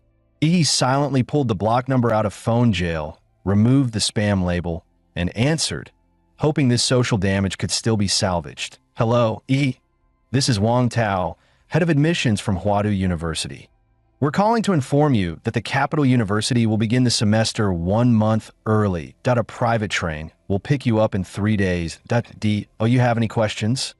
E's inner voice. What the hell could I possibly say? asked for a delay, a summer break extension, but on the outside, he answered smoothly, understood that I'll follow the university's arrangements. Meanwhile, Chuzhou also received a call from the same university. Hello, Chuzhou. This is Director Liu from the Huadu University admissions team. I understand that I'll be there on time. Thank you, Director Liu. Chu ended the call like a model student, calm and polite. Two future Capital University elites lying in the same hospital room. The place might as well be renamed the Top Score Suite. Gonna have to raise the price on this room, 0.5 grand per night, minimum. Luo Xian looked left, looked right, then slowly pulled the covers over his face. Yeah, he thought that he didn't belong on the bed. He should probably be under it. Still, before Ihi reported in, there was one more important thing he had to take care of. Days later, the skies above the Swan Lake blast zone were still blanketed by thick gray clouds. Hundreds of tons of debris from the nuclear explosion had been hurled into the atmosphere, turning the entire region into a land of eternal twilight. And there, in the heart of the irradiated wasteland, Ihi sat cross-legged in meditation. The ground beneath him, scorched by unimaginable heat, had melted into a glassy surface, gleaming like warped crystal. Entering his Damonra state, Ihi began channeling the lingering radiation from the air into his body. Jagged, obsidian-like skin coated his frame, while the crystalline spine on his back pulsed with blue light. Misty energy circled him, making him look like some celestial immortal, if that immortal were breathing in toxic nuclear gas instead of spiritual essence. His muscles, broad and powerful like an eagle mid-flight, slowly relaxed, and his pores released thick steam like a living pressure engine. His eyes snapped open, a sharp flash of blue cutting through his pupils that he pulled up his status panel to see the results of his 3-day training. Infinite monster template host, Ihi overall physique, 27.4 active template, Berserker Damonra template sync rate, 38.9% Titan form sync rate, 90%. After the battle against the Blood-Eyed Ape, his Damonra sync had jumped by 1.5%, a massive leap at this level. And with 3 days of exposure to pure radiation and atomic decay energy, he'd gained another solid 6%. This wasteland wasn't just a battlefield. It was a training paradise. But time was up. He had to leave. He bent his knees, gathering atomic energy beneath his feet like a coiled spring. With a flash of blinding blue light, he launched upward, but a thunderous boom followed as a shock wave burst behind him, splitting the air like a sonic cannon. At Anqing's bullet train station, the PA echoed calmly. Attention, passengers. Train G6666 to Huadu West will depart in 5 minutes.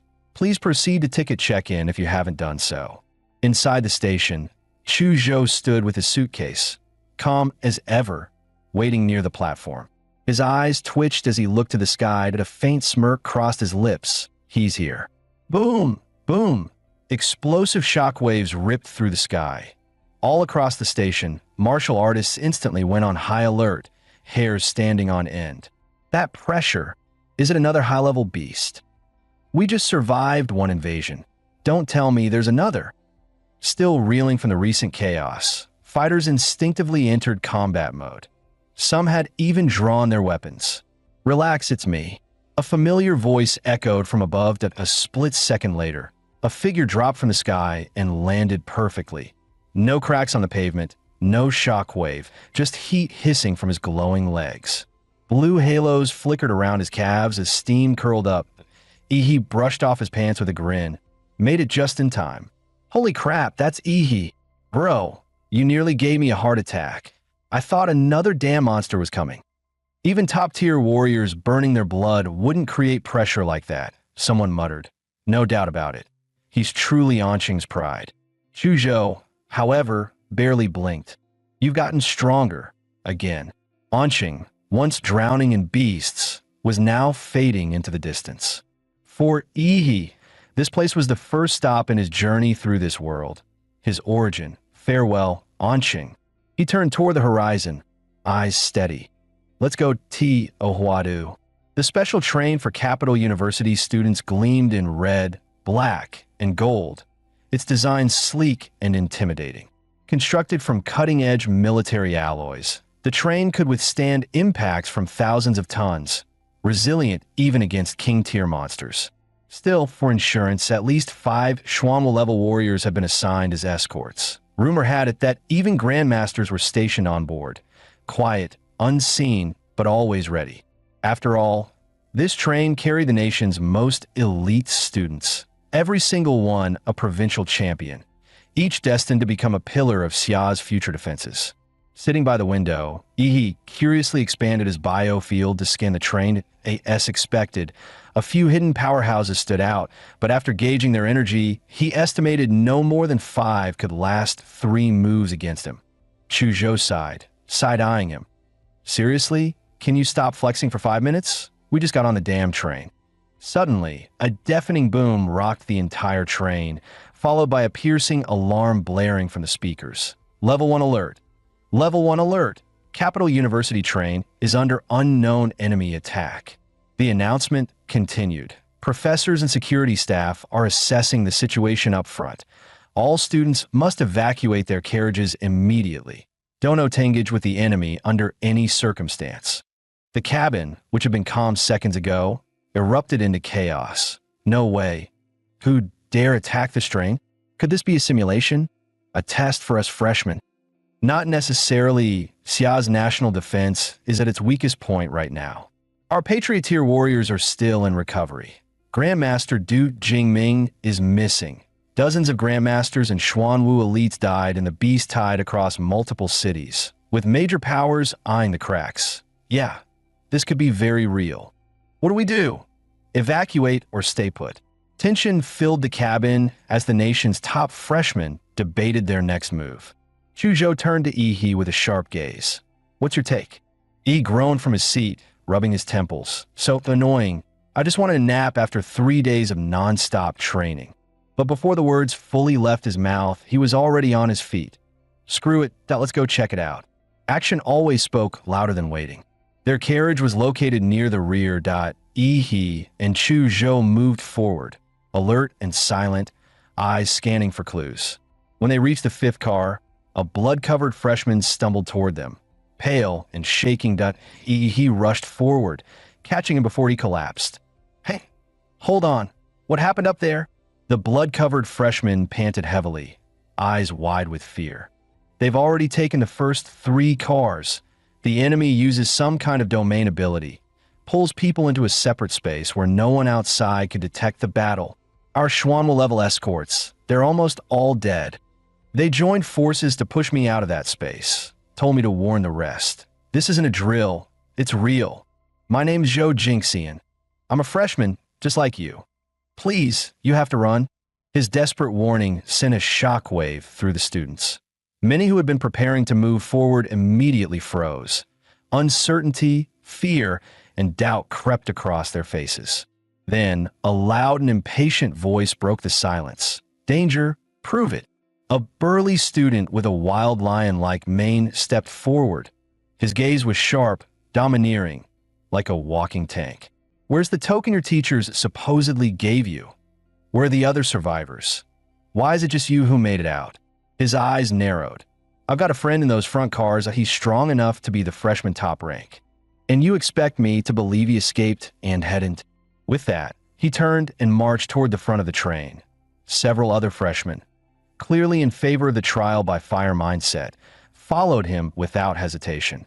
Zhou Jingxian's face twisted in panic as more and more students ignored him. Wait, please. I'm telling the truth. It's real. You'll die in there. Don't go. Just then, the freshman's eyes lit up as he locked onto Yi. Wait, are you Yi? Yeah. How'd you know? He narrowed his eyes, already sensing something unusual about the guy's internal energy flow.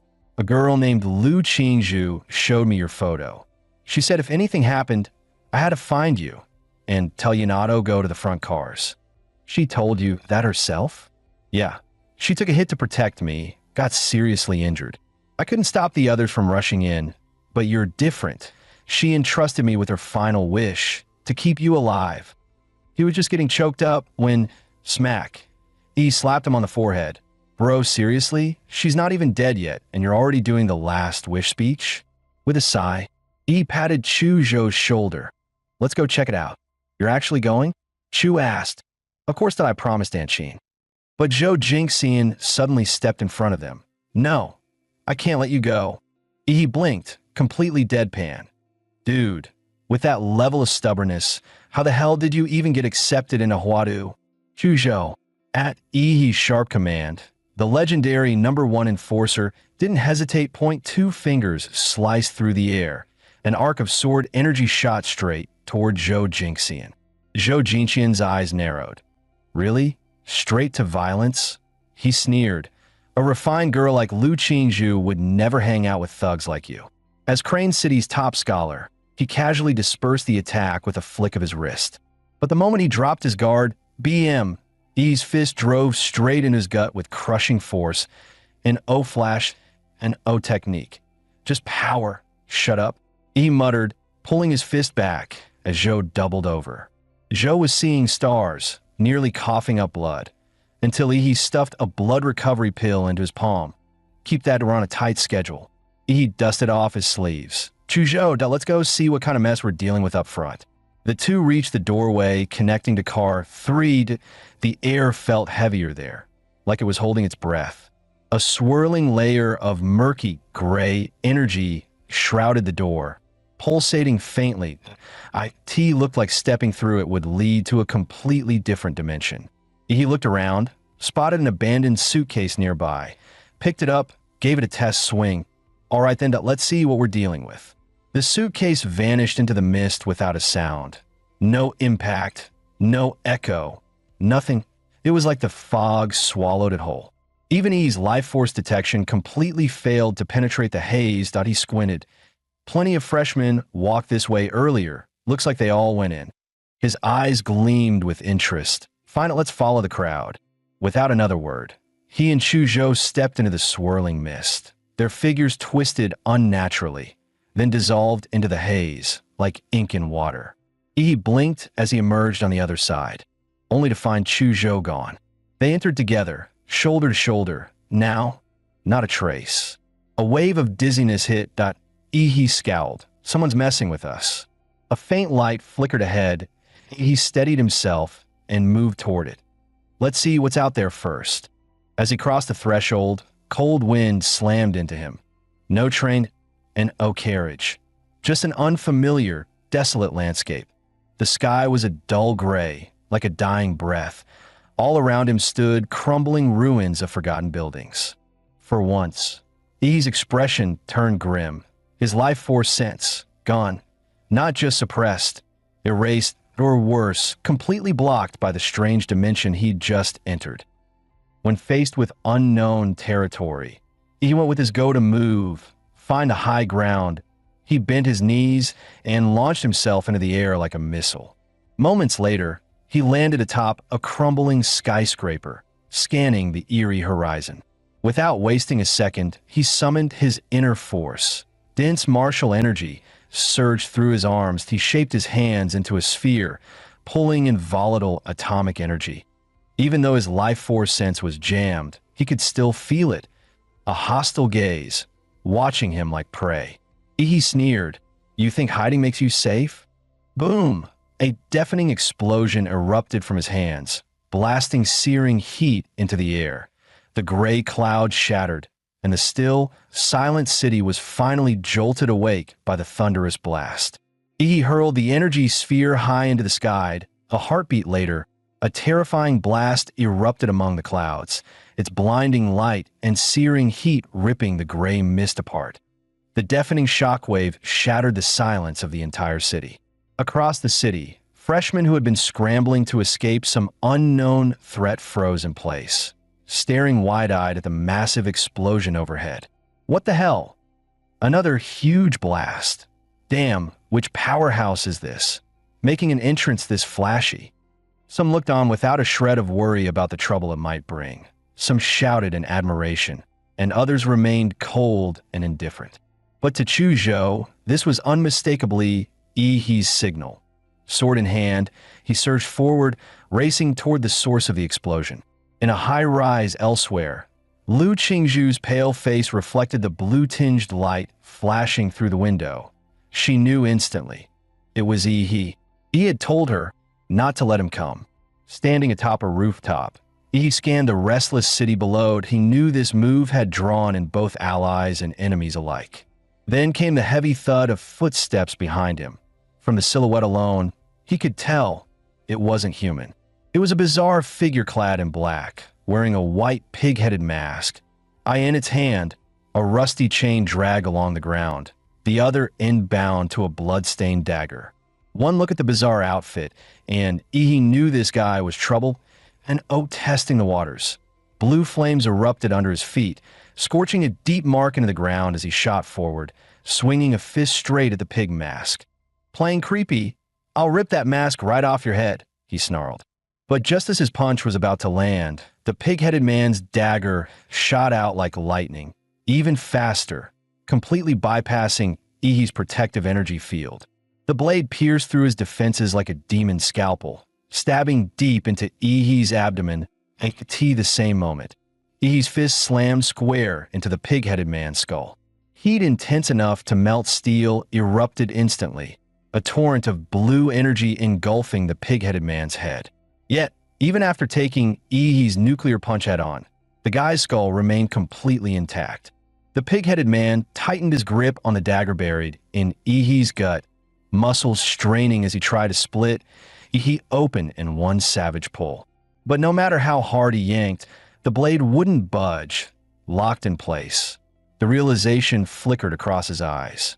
Ihi grinned, his voice low and taunting. "Didn't expect my regeneration to be this fast, huh? My muscles alone can clamp your blade that you're not that strong, but this weapon of yours, it can bypass defenses. What the hell are you?"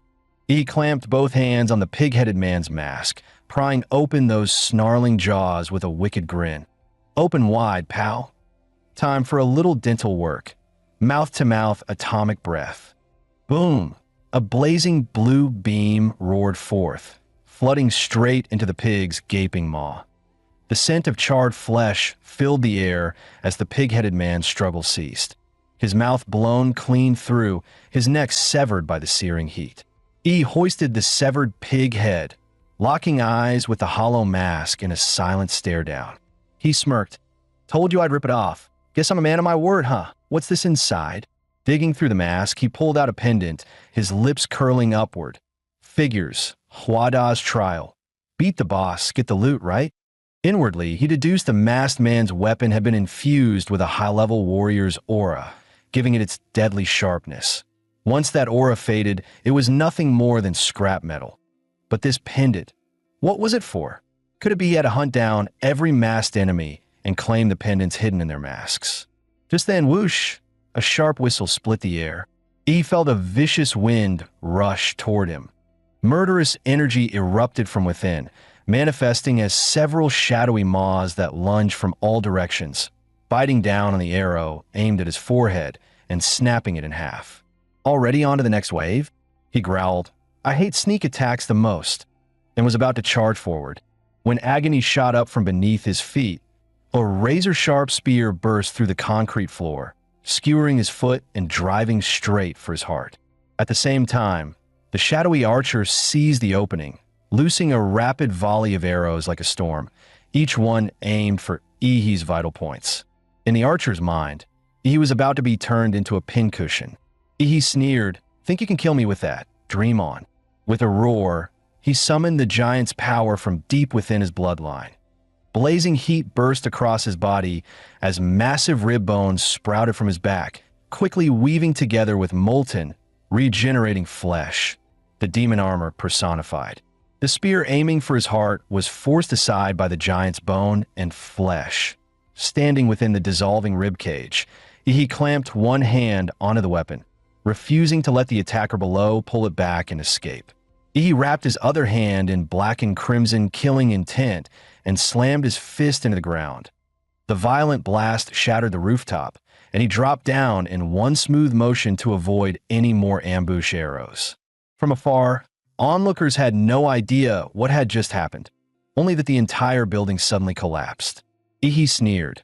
Time to see who'd just try to turn him into grilled meat on a stick. What he didn't expect was a rabbit's head.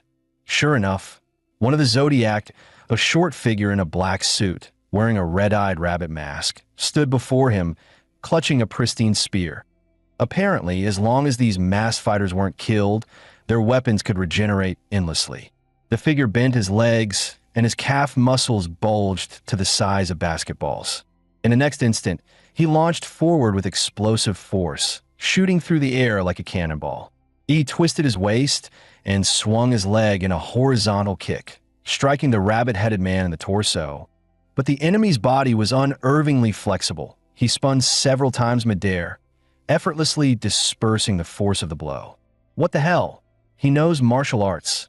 A flash of cold steel followed, thrusting straight at Ihida. He frowned. This one was going to be tricky.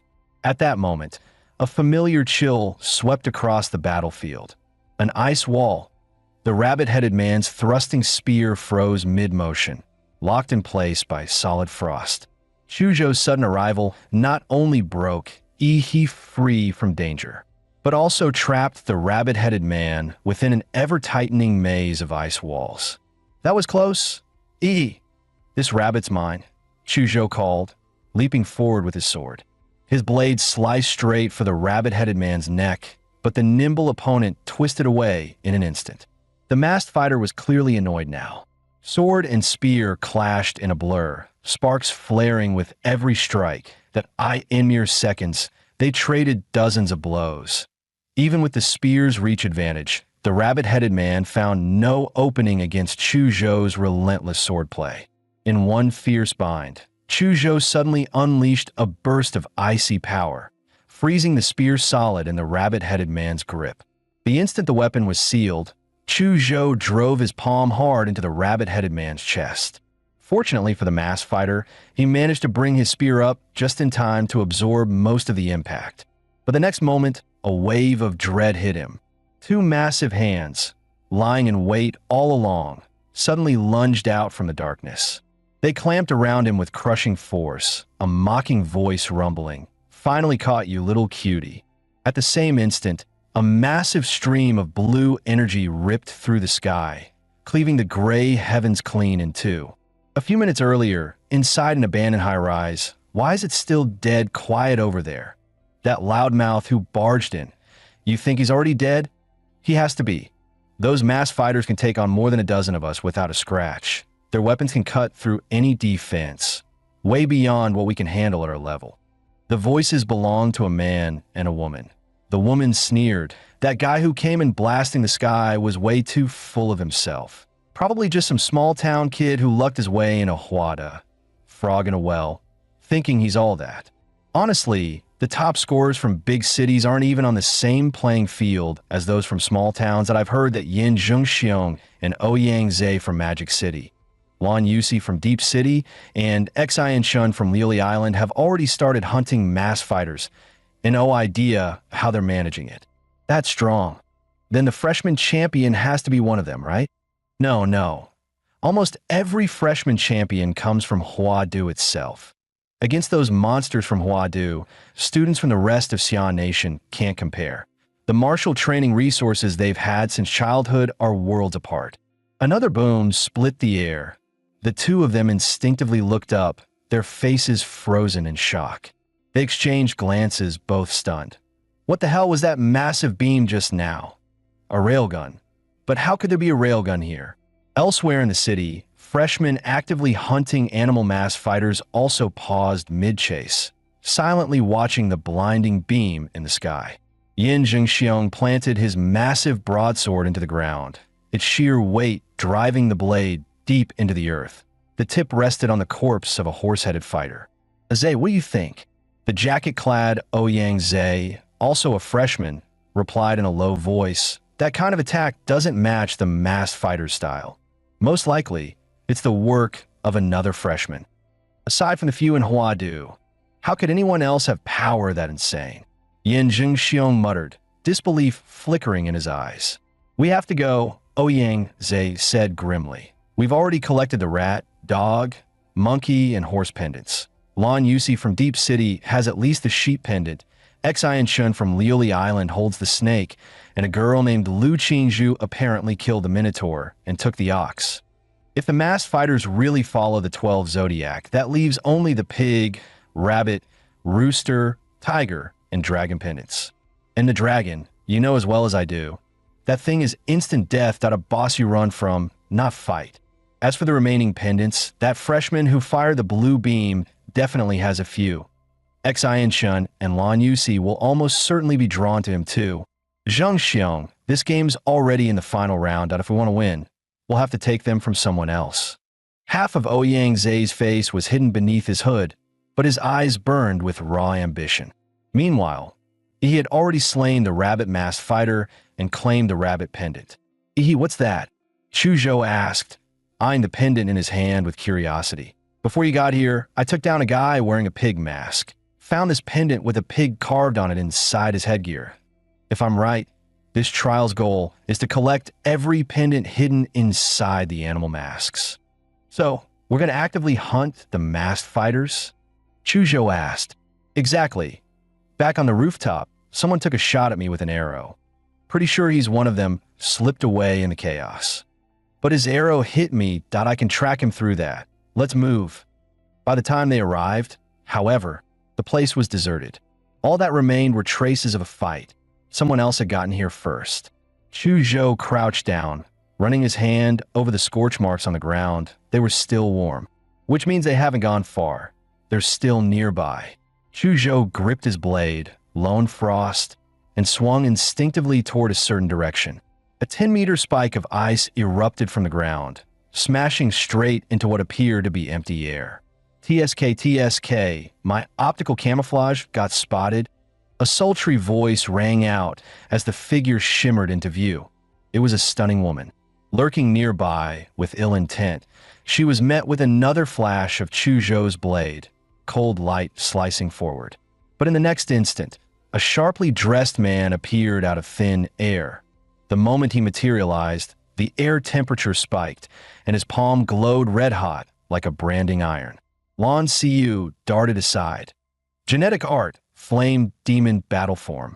Xin Shen's palm slammed into the incoming ice spike, fire bursting within the ice, sending a billowing cloud of steam across the rooftop. Busted. Huh.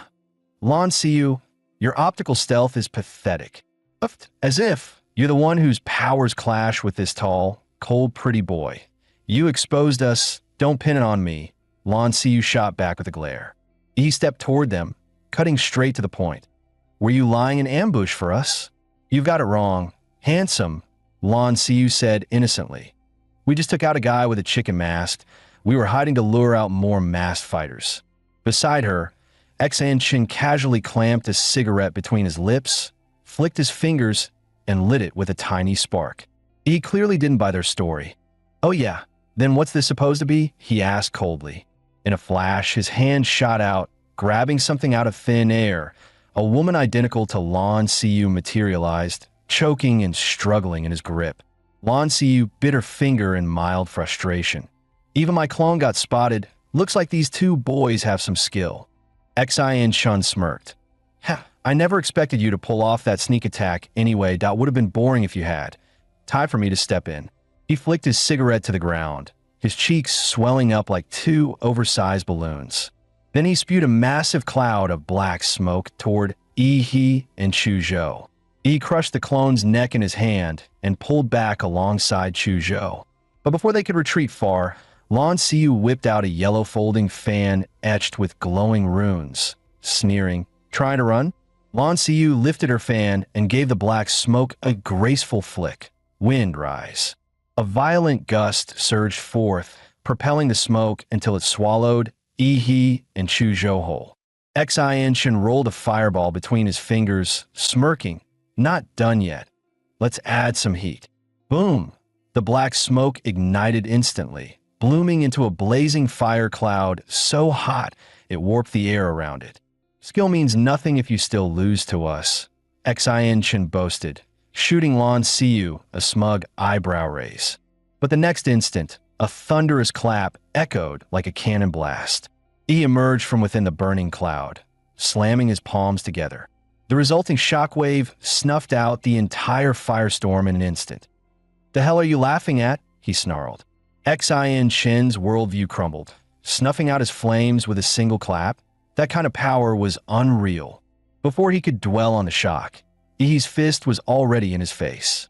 Mountain-crushing fist overdrive. Xin Chen tried to block or dodge, but compared to that punch, he was painfully slow. In an instant, he was sent flying in a straight line, blasted away by Ihi's strike. Lan Xiu hadn't expected Ihi's speed and strength to be so overwhelming. The sheer physicality sent a chill through her. None of them had yet cultivated techniques to break through to the warrior stage. As martial trainees, their bodies were always held back by an invisible barrier. Even with Hwada freshmen having a higher ceiling at this stage, they still couldn't surpass that limit. But Ihi's physique was far beyond any first years. To them, this was pure dimensional suppression. But her despair was only beginning. Suddenly, a freezing chill wrapped around her ankles. While she'd been fixated on the punch-throwing guy, Chuzhou had already frozen her feet solid. Damn it, I was so focused on the fists, I forgot about the ice guy. Even working together, Xin Chen and I can't beat them. They're monsters. Continuing this fight, there's no chance of winning. At that moment, Lan Xiu's mind held only one thought. Run.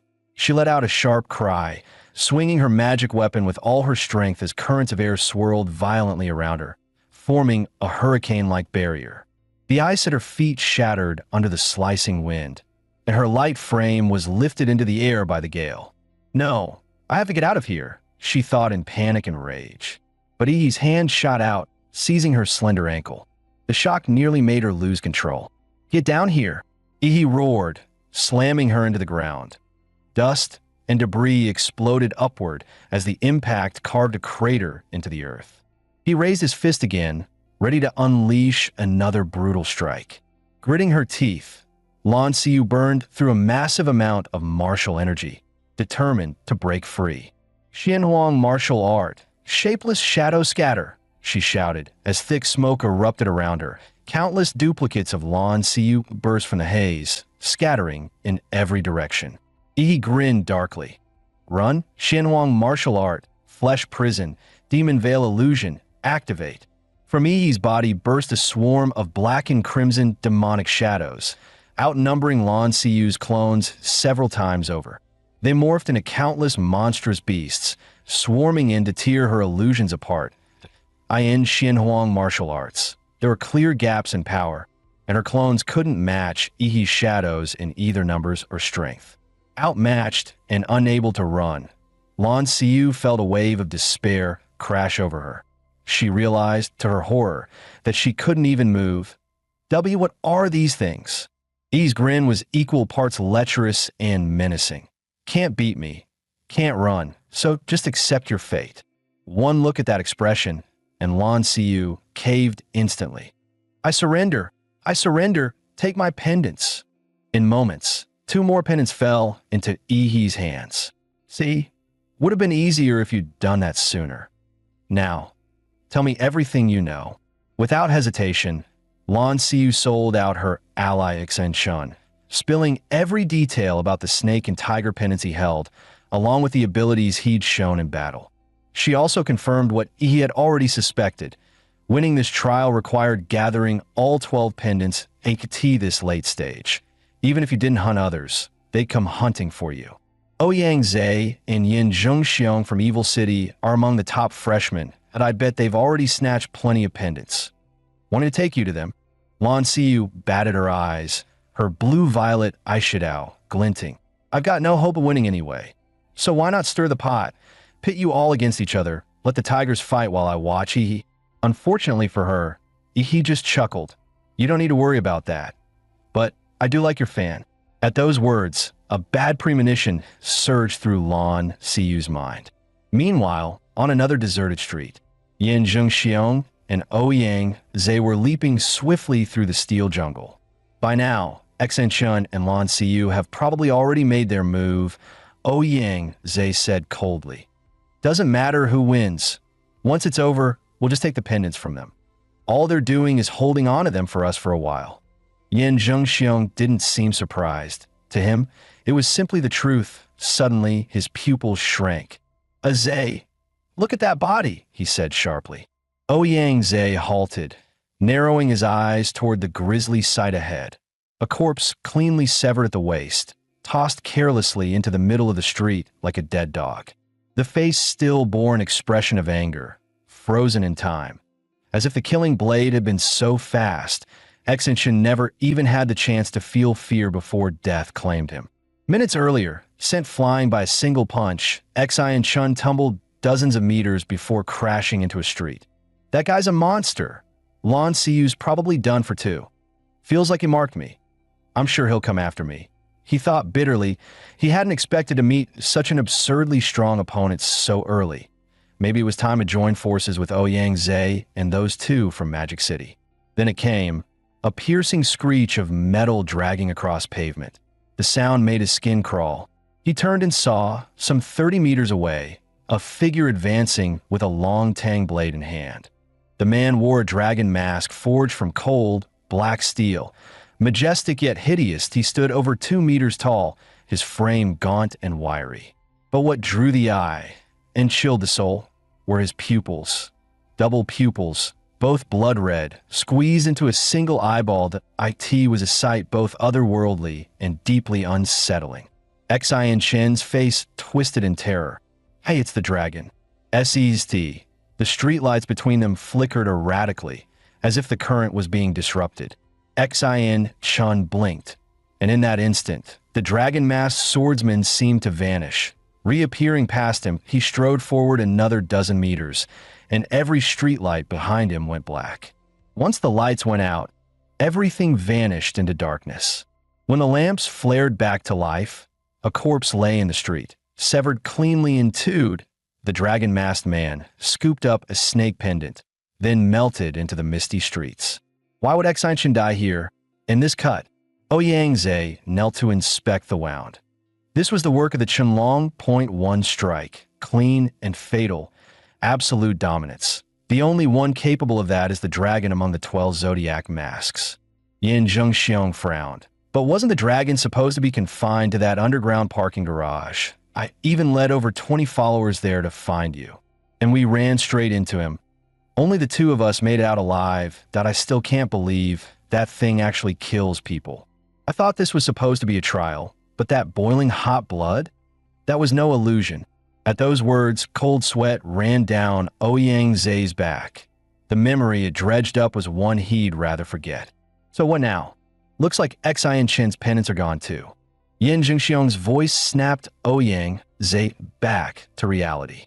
The reason the Qianlong left the underground garage, Ouyang said gravely, might be that we freshmen triggered some condition, like eliminating all the other mass fighters, that would free the final boss from its restrictions, letting it roam freely.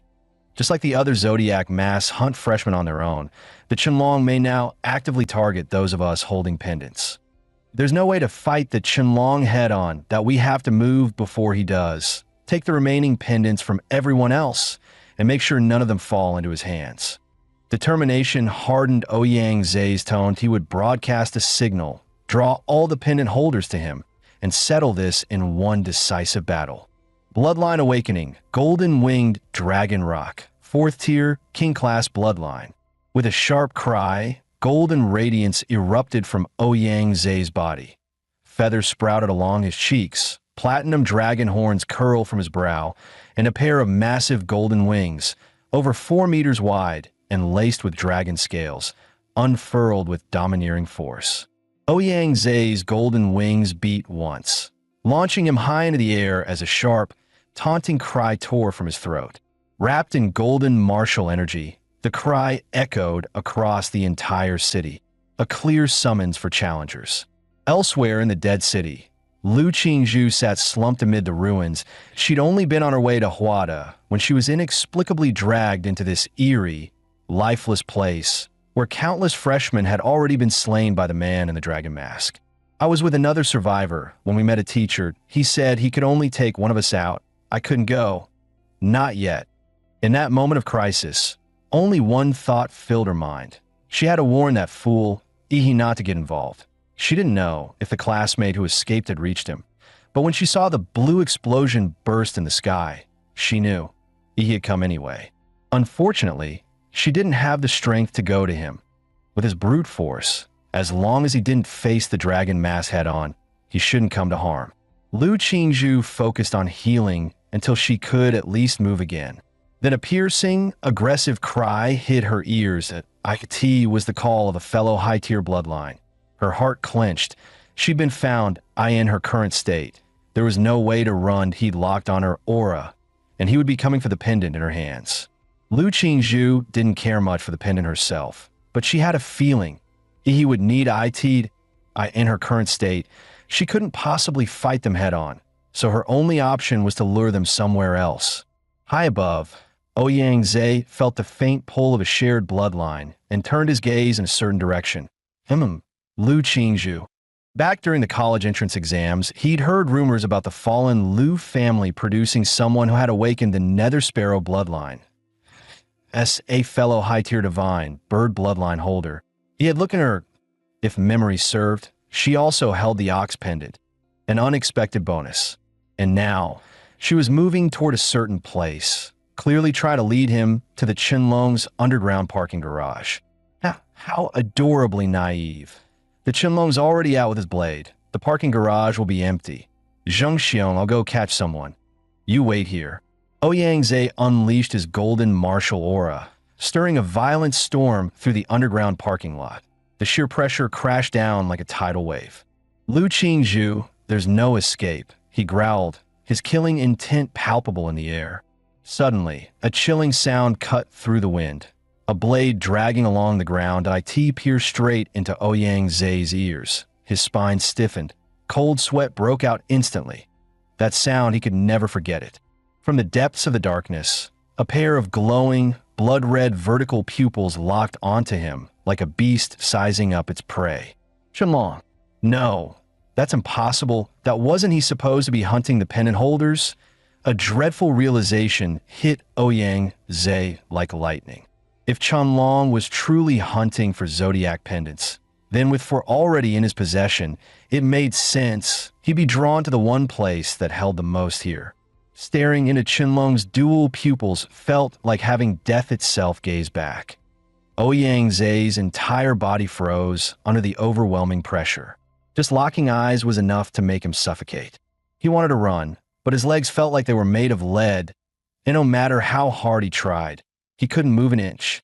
Ouyang Zhe suspected that Qinlong possessed something terrifying, an aura field that activated during one-on-one encounters. The moment their eyes met, he was forcefully pulled into it. There were only two ways out: meet the unknown condition, or take down the caster himself. He clenched his fists, cursing under his breath. How did he get pushed this far? His golden pupils narrowed sharply. He caught the subtle motion. Qinlong leaning forward, hand reaching for his blade that it was coming. The lights vanished. In total darkness, silence fell over the entire parking lot. Qinlong made his move. Ouyang Zhe burst forward, wings flaring, turning into a streak of golden light. He barely dodged, but the chill of that blade still grazed his back. His glow flickered. He couldn't even fight back. Even though he'd predicted the attack, he still got clipped, and Qinlong's strikes, they only got faster, deadlier. Ouyang Zhe could feel it. Next time, he wouldn't be able to dodge, that he had to take it head-on. Yin Jingxiong had never met anyone more arrogant than himself.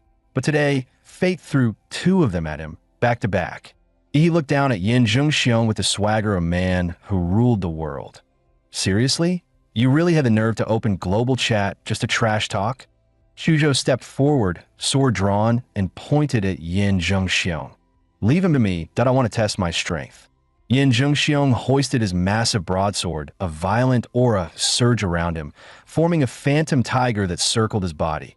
You think you've got me cornered? That's rich. You punks got cocky too early.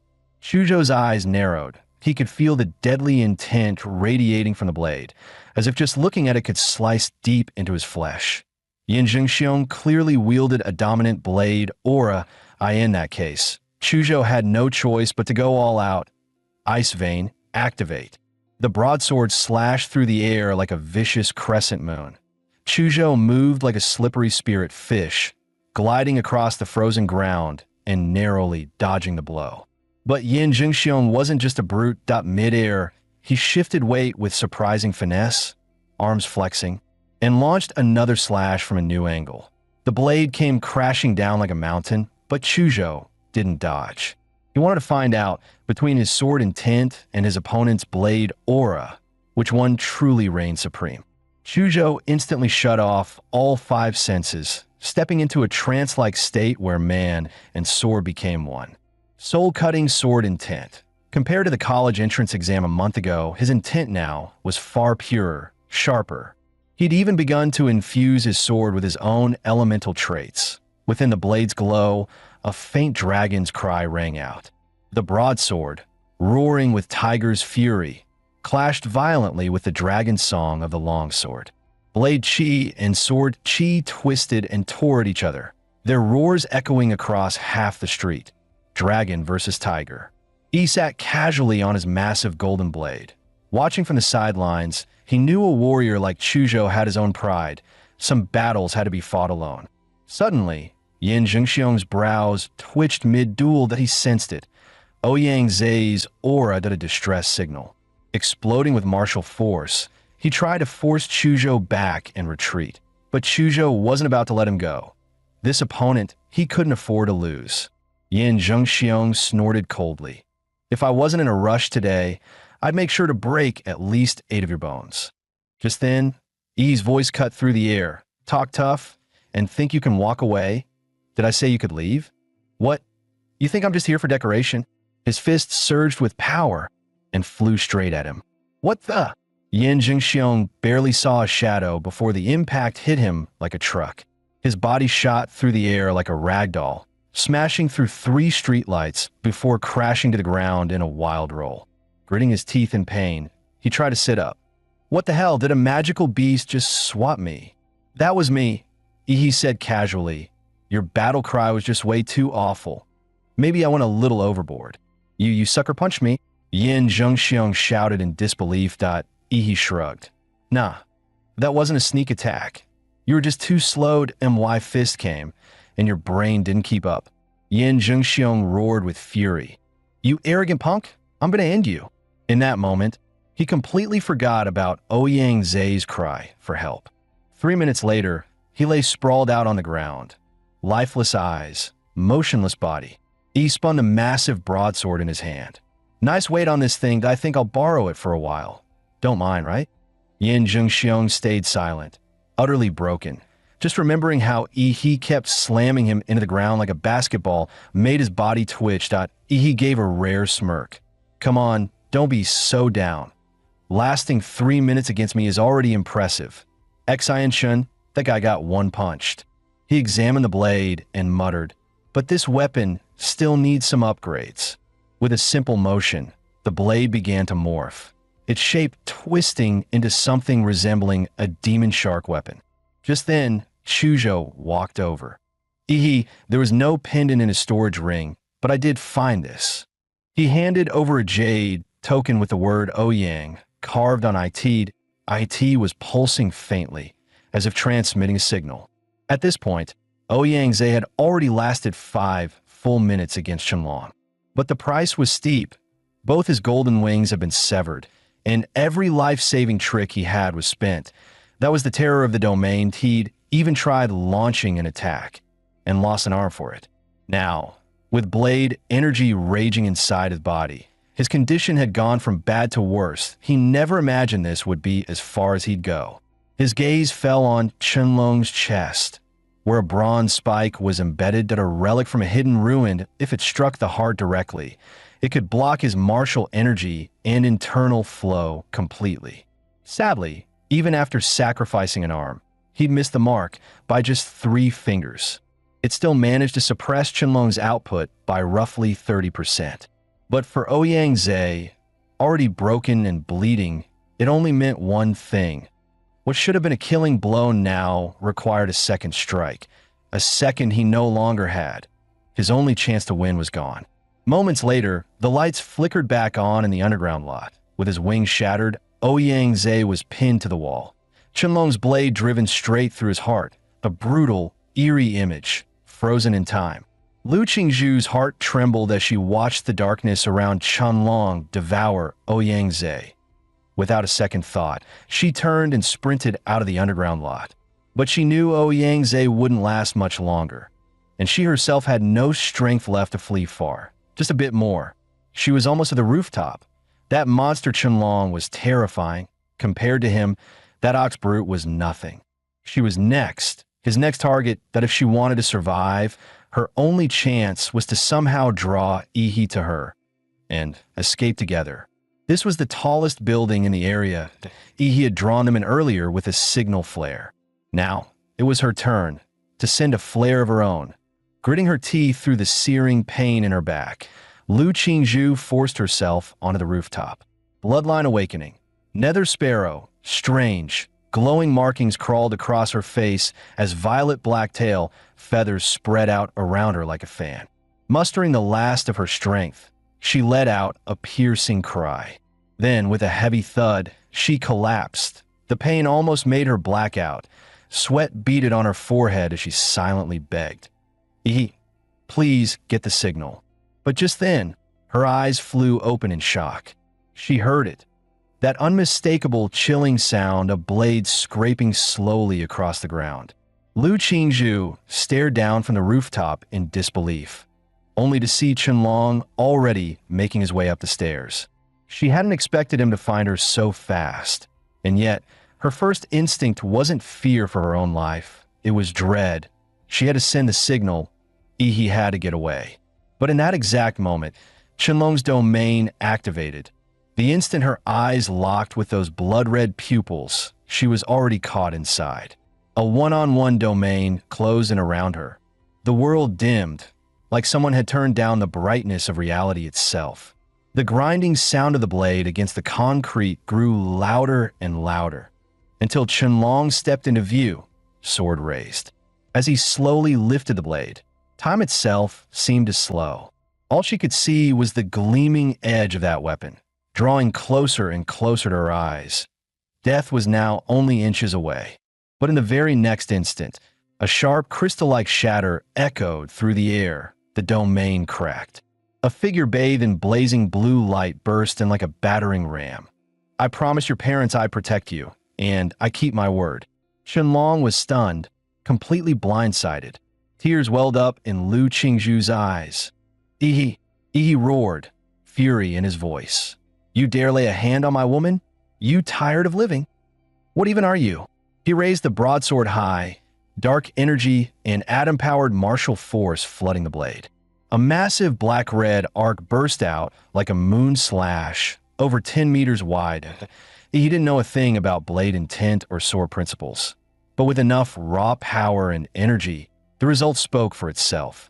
Qianlong tried to block it, but the impact force of the moon slash was overwhelming. He was sent flying off the rooftop, forced down by sheer power.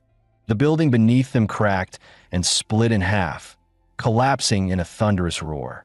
Qingzhu, Chuzhou, and my new recruit are waiting in an alley to the east.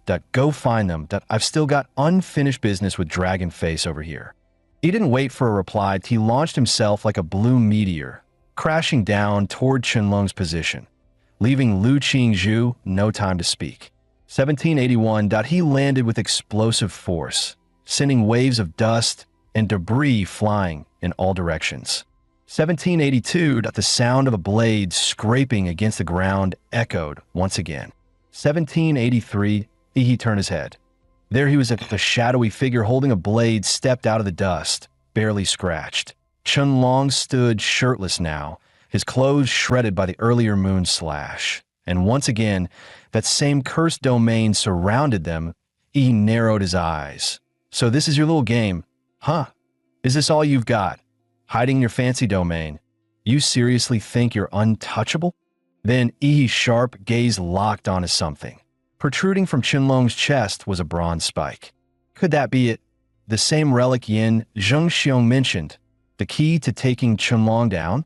But before he could finish the thought, Qianlong blurred forward, covering 20 meters in a flash. No, it wasn't teleportation. He was just that fast. Too fast for the eye to track. Ihi's instinct screamed. All those sparring matches with Chuzhou had sharpened his senses. He knew that bone-deep chill when a cold weapon was closing in. Instantly, he raised his broadsword to block left. Sparks exploded as the blades clashed, glowing red from the sheer friction. The impact surged through Ihi's arms, forcing his brows to lift. That scrawny body could produce this kind of power. He grinned. Good. That'll make beating you down even more satisfying. Their battle tore through everything in their path. One towering skyscraper was sliced clean into pieces, crashing down in a thunderous collapse. As the debris rained below, Ihi and Qianlong launched back into the air, clashing once more mid-sky. Dozens of fierce exchanges followed, each one faster and heavier than the last.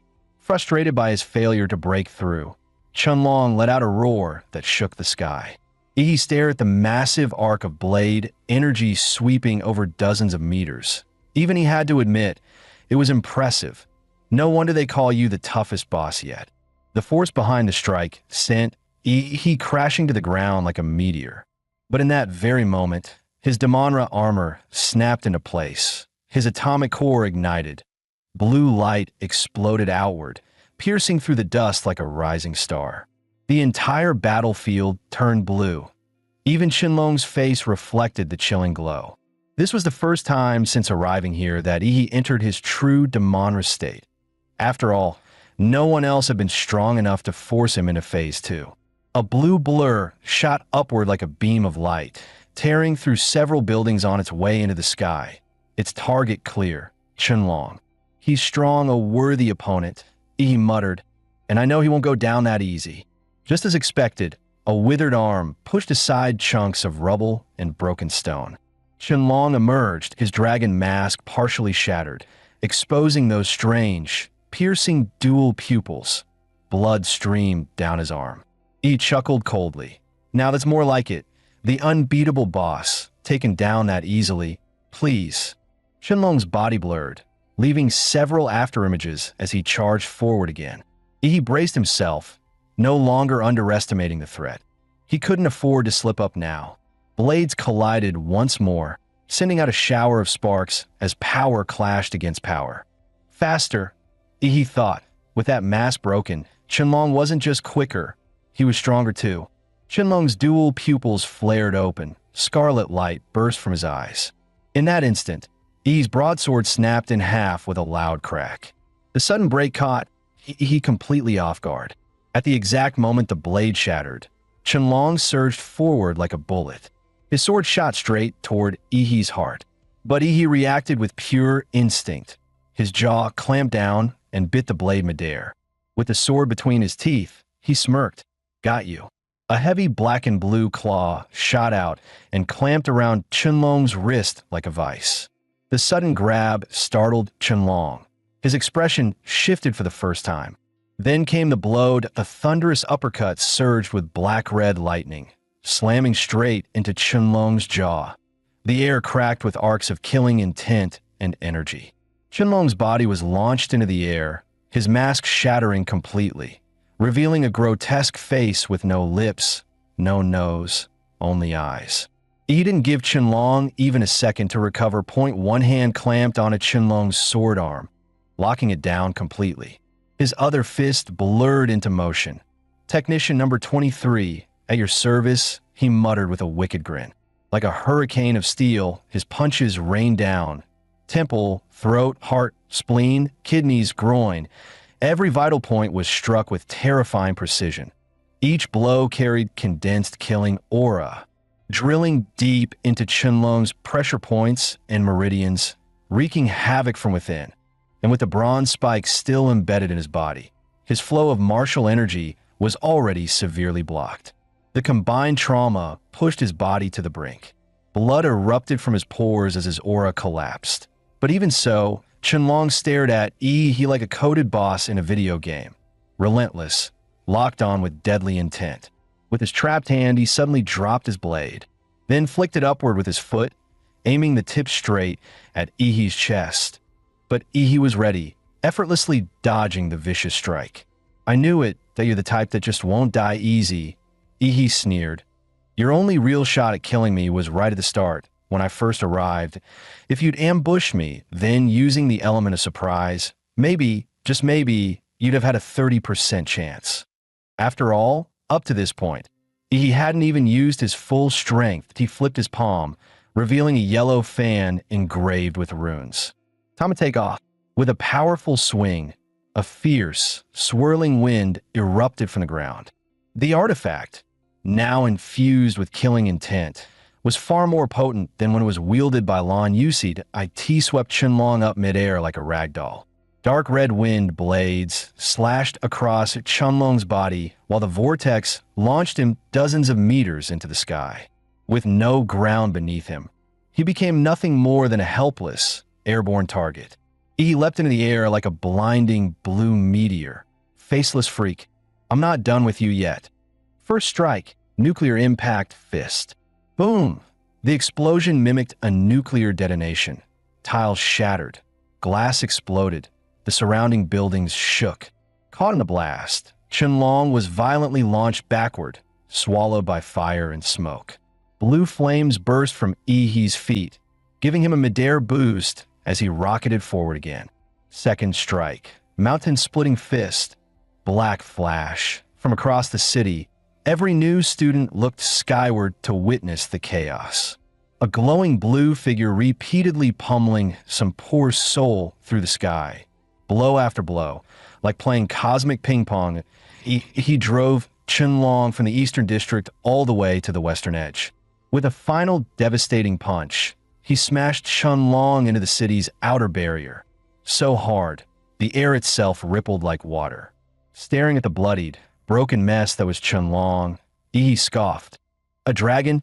Pleased I thought you'd be something. You're just a bug with an ego. Once seen as invincible and suffocatingly powerful, Qianlong now lay like a busted blood sack. His bones shattered, his strength gone. But even now, his body clung to one final command: kill. He stepped in front of him, lifted his broken blade, and delivered mercy the only way he knew how. Qianlong's head fell to the ground with a dull thud. He reached down and plucked the dragon pendant from his body. With this, he had collected every zodiac pendant, except the ox. The game was finally coming to an end. Yin Jingxiong couldn't believe it, that he had done it. And not just one, but crushed his way from the eastern district to the west. Every new student in the city had witnessed his overwhelming strength. When Ihi stood before him, Yin Jingxiong couldn't even make eye contact. He didn't dare mention the broadsword Ihi had broken. Lu Qingzhu finally exhaled in relief at seeing him safe, but her anger simmered beneath the surface. You shouldn't have fought that dragon-masked freak alone. Thankfully, Chuzhou had more sense. Let's be honest. If anyone but Ihi had gone up there, we'd just be corpses on the floor right now. Lu Qingzhu fell silent. Chuzhou was right. She was too injured to even use martial arts. If she'd joined the fight, she would have just been a liability, forcing Ihi to protect her. For the first time, she realized it wasn't orders from Qianlong or pressure from her clan that drove her. Now, for once, she truly wanted to become stronger, because she didn't want to be the one holding Ihi back anymore. Ihi waved a hand in front of her face. Hey, Earth to Qingzhu, you zoning out on me? Her long lashes fluttered. Ihi sighed. The ox pendant? Don't tell me I have to beat you up to take it. Snapping out of it, Lu Qingzhu's cheeks turned a soft pink. She quickly pulled out the ox pendant and handed it over. Let's try placing them in zodiac order, he muttered, rat to pig. Maybe that triggers something. He arranged them accordingly, but nothing happened. Everyone frowned, unsure what they'd done wrong. Yin Zhengxiong chimed in. From what I know, Qianlong wasn't meant to be a boss you hunt down. He's a programmed hunter, built specifically to track and kill pendant holders under normal conditions. You're not even supposed to collect the dragon pendant to clear the game. Hearing that, Ihi took out the dragon pendant and rearranged all 12 according to the proper zodiac order, rat to pig. Instantly, the entire city trembled violently. Yin Zhengxiong's face paled. What was that? Did we trigger something? Above them, the ever-present gray fog began to swirl, slowly twisting into a massive vortex in the sky. He felt a strange pull in his chest and looked up. Look, what is that in the sky? Emerging from the center of the swirling clouds was a massive platinum gold eyeball. The moment Ihi locked eyes with it, his body was hit with an intense free-fall sensation, like skydiving without a parachute. What the hell? The world around him flipped completely upside down. Somehow, he was falling upward, toward the eye in the sky. His body spun violently, like being tossed into a giant washing machine. When he finally opened his eyes again, he was back on the train, seated as if none of it had ever happened, like it had all been a dream. But judging by the reactions around him, maybe it hadn't all been a dream. "Oh my God, I'm alive!" A freshman clutched his chest, gasping for breath, eyes wide with lingering terror. "I swear, I got killed by some dog-faced mascot. I was in that weird city just a second ago. How the hell am I back here?" The train car erupted in chaos. Everyone began shouting over each other, recounting the nightmare they'd just survived. Some still hadn't mentally recovered from the trauma of dying. Just then, a comm chime rang out from the overhead speakers. Ding dong. "Attention, students. Please remain calm.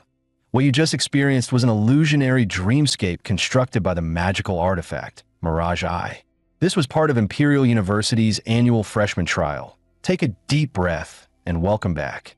The announcement continued. Special bulletin. In this year's trial, the team from Anqing, composed of Ihi, Chuzhou, and Lu Qingzhu, successfully collected all 12 zodiac pendants and secured first place. Among them, Ihi showed exceptional performance. His grand reward will be distributed after official enrollment.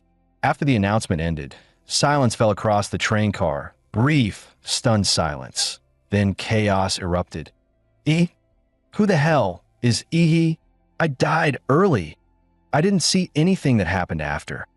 Wait, didn't Ouyang Zhe from Moda win? Where even is Anqing? How did a no-name city's freshman beat out all the elites? Collected all 12 pendants?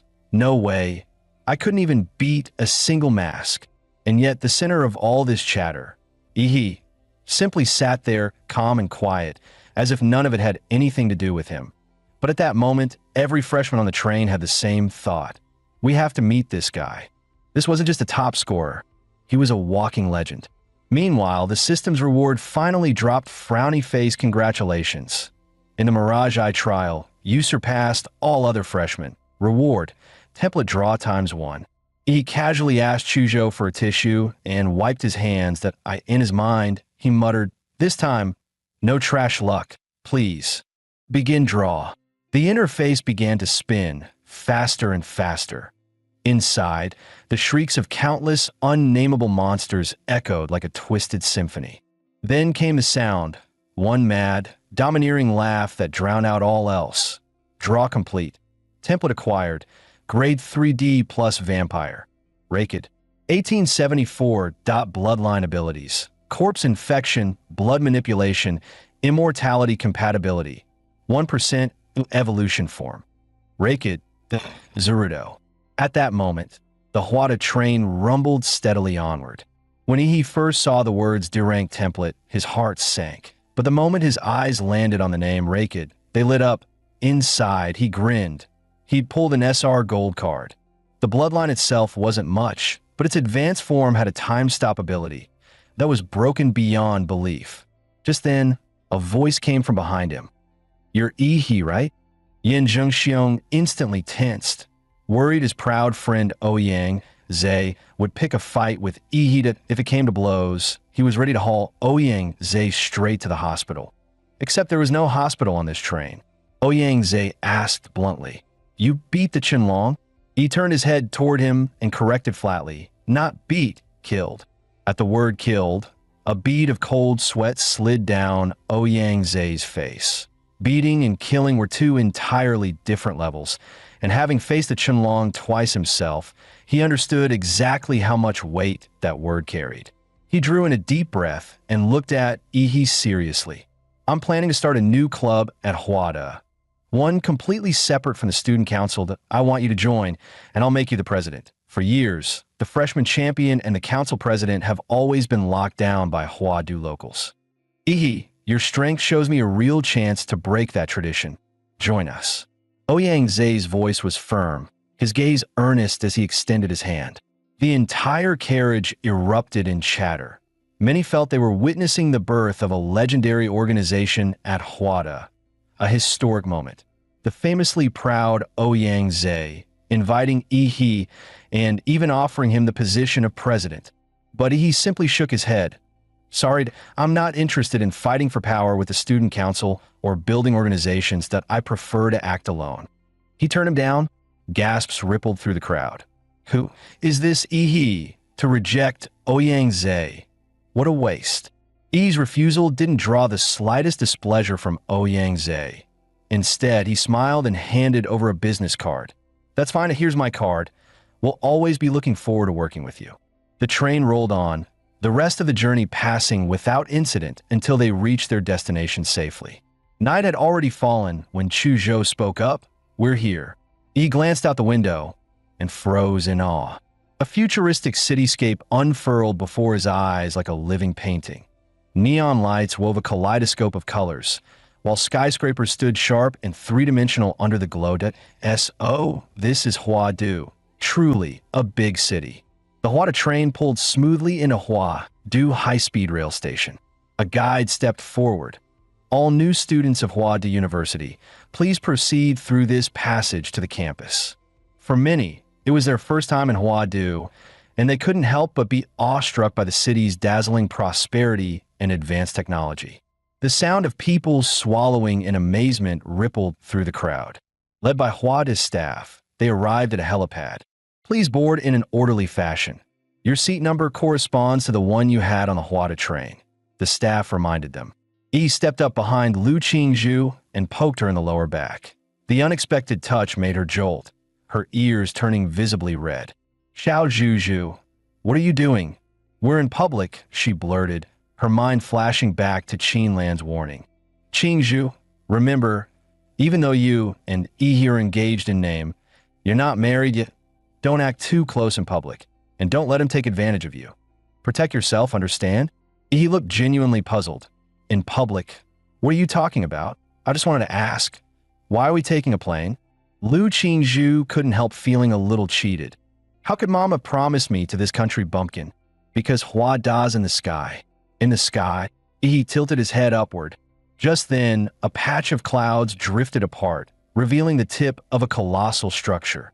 The Sky City that on Blue Star, technology in many fields was at least a generation ahead of Earth's. The Hwada aircraft they were riding, for instance, could lift off vertically without a runway, a marvel of engineering. And the massive floating city suspended above the imperial capital was a man-made wonder Earth science couldn't hope to match. Its full name, Hwada Aerial Academy City, a campus spanning nearly a quarter of Hwadu's land area. The city was shrouded by a constant electromagnetic shield. As the Hwada passenger craft approached, the shield automatically scanned and verified their identities, then opened a circular gate to let the aircraft glide smoothly inside. Once inside the Academy City, he could clearly feel his life force field being disrupted. His detection range was cut to about 100 meters. Truly, this was Hwadu University. Upon disembarking, each student was issued a Hwada student card. From now on, every aspect of training and daily life at Hwada would revolve around that card. Next, the freshmen were escorted to their respective dormitories. Yi and Chu Zhou boarded an on-campus hover car, gliding through the bustling city until they reached a skyscraper over 100 stories tall. This is Hwada's student dormitory, the highest in the world. Guys, I just dropped a joke no one on Blue Star would get. What's he talking about? Who's this idiot? Must be something wrong with his head. Yi's dorm was on the 42nd floor, Unit A3, while Chu Zhou's was on the 45th floor, Unit B7. They parted ways at the 42nd floor. 100 square meters single dorm. Hwada really treated its students well.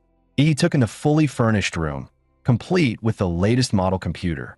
There was even a massage bathtub, something he'd never experienced in either of his 2 lifetimes. He was definitely trying it later. The place felt no worse than a 5-star hotel.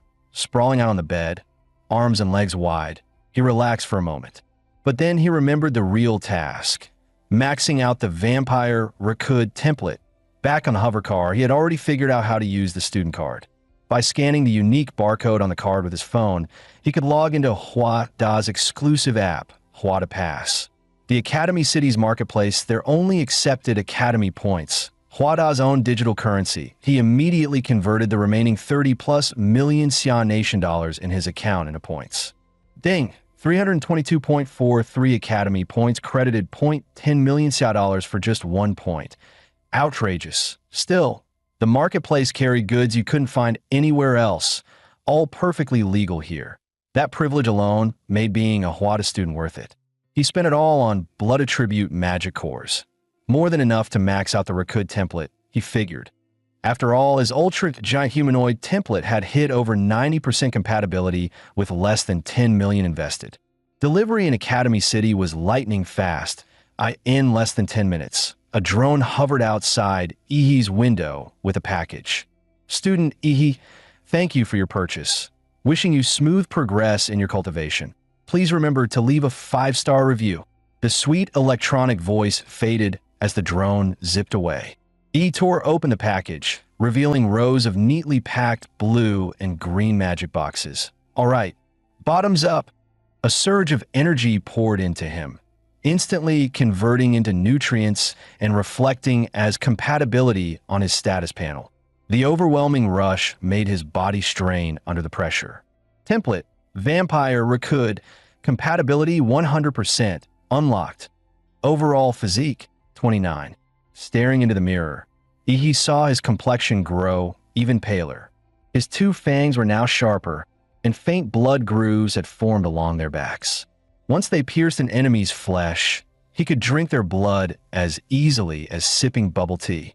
He spread his fingers, watching his nails grow visibly longer in seconds. At that moment, a daring thought flashed through his mind, one you'd never see coming. The next second, he drove his hand straight into his own throat. Blood surged out, but hadn't even hit the floor before. The wound sealed itself completely, as if nothing had happened. So the vampire's regeneration really works. Still, he knew these physical mutations were nothing compared to his new power, the world. He stepped into the private training room built inside his dorm and couldn't help but marvel at Hwa University's extravagance in a world where martial strength reigned supreme. Even student dorms came with training rooms reinforced to withstand a warrior's raw power, perfect for testing the world. In JoJo's Bizarre Adventure, certain unique individuals could awaken an extraordinary power, stands. Stands are manifestations of a user's spiritual energy, each with its own unique form and reality-bending abilities. Now, Ihi was ready to summon his own. Ihi took a deep breath, focusing his mind as the outline of a stand began to take shape in the in the original world. Rakud's the world could shatter the sound barrier with a single punch. But now, his physical strength had already surpassed Rakud's. Just how powerful would his own the world be? Come on, hit me with your best shot. In the next instant, a fierce gust howled through the room, and a blur of gray streaked into view. Towering gray muscles, golden steel armor, and a cold, inhuman face. Half floating behind, he like some shikigami from Japanese folklore. Before he could even finish speaking, the world's gray gauntlet fist shot forward, breaking the sound barrier as it drove straight toward him. Feeling the violent wind pressure slam against him, he instinctively crossed his arms to shield himself. And with a deafening boom, crimson light erupted in all directions. Every bone in his arms snapped in an instant, and his body was sent hurtling back, smashing into the wall with brutal force. He coughed up several mouthfuls of blood and shook his limp, noodle-like arms. In the next moment, his blood slithered like living serpents, weaving bone and flesh back together until his limbs were fully restored. He licked the blood from the corner of his mouth and grinned. Good. Fierce enough. Now it was time to test. Time stop. The world stopped time. A gray spherical field burst outward from him, draining all color from everything it touched, turning the world into black and white. Even the flow of light itself seemed to freeze. 1 second, 2 seconds. By the time it reached the 5th second, fine cracks began to spread across the surface of the gray domain. Only 5 seconds? Not good enough, he snarled, forcing the breaking field to hold together. His temples bulged, pain surging through his skull like fired. To shatter the template's limits. He had to pit his body against itself, just as an Olympic runner would risk it all for a fraction of a second more. At 5.1 seconds, sweat poured down his face, his eyes bloodshot.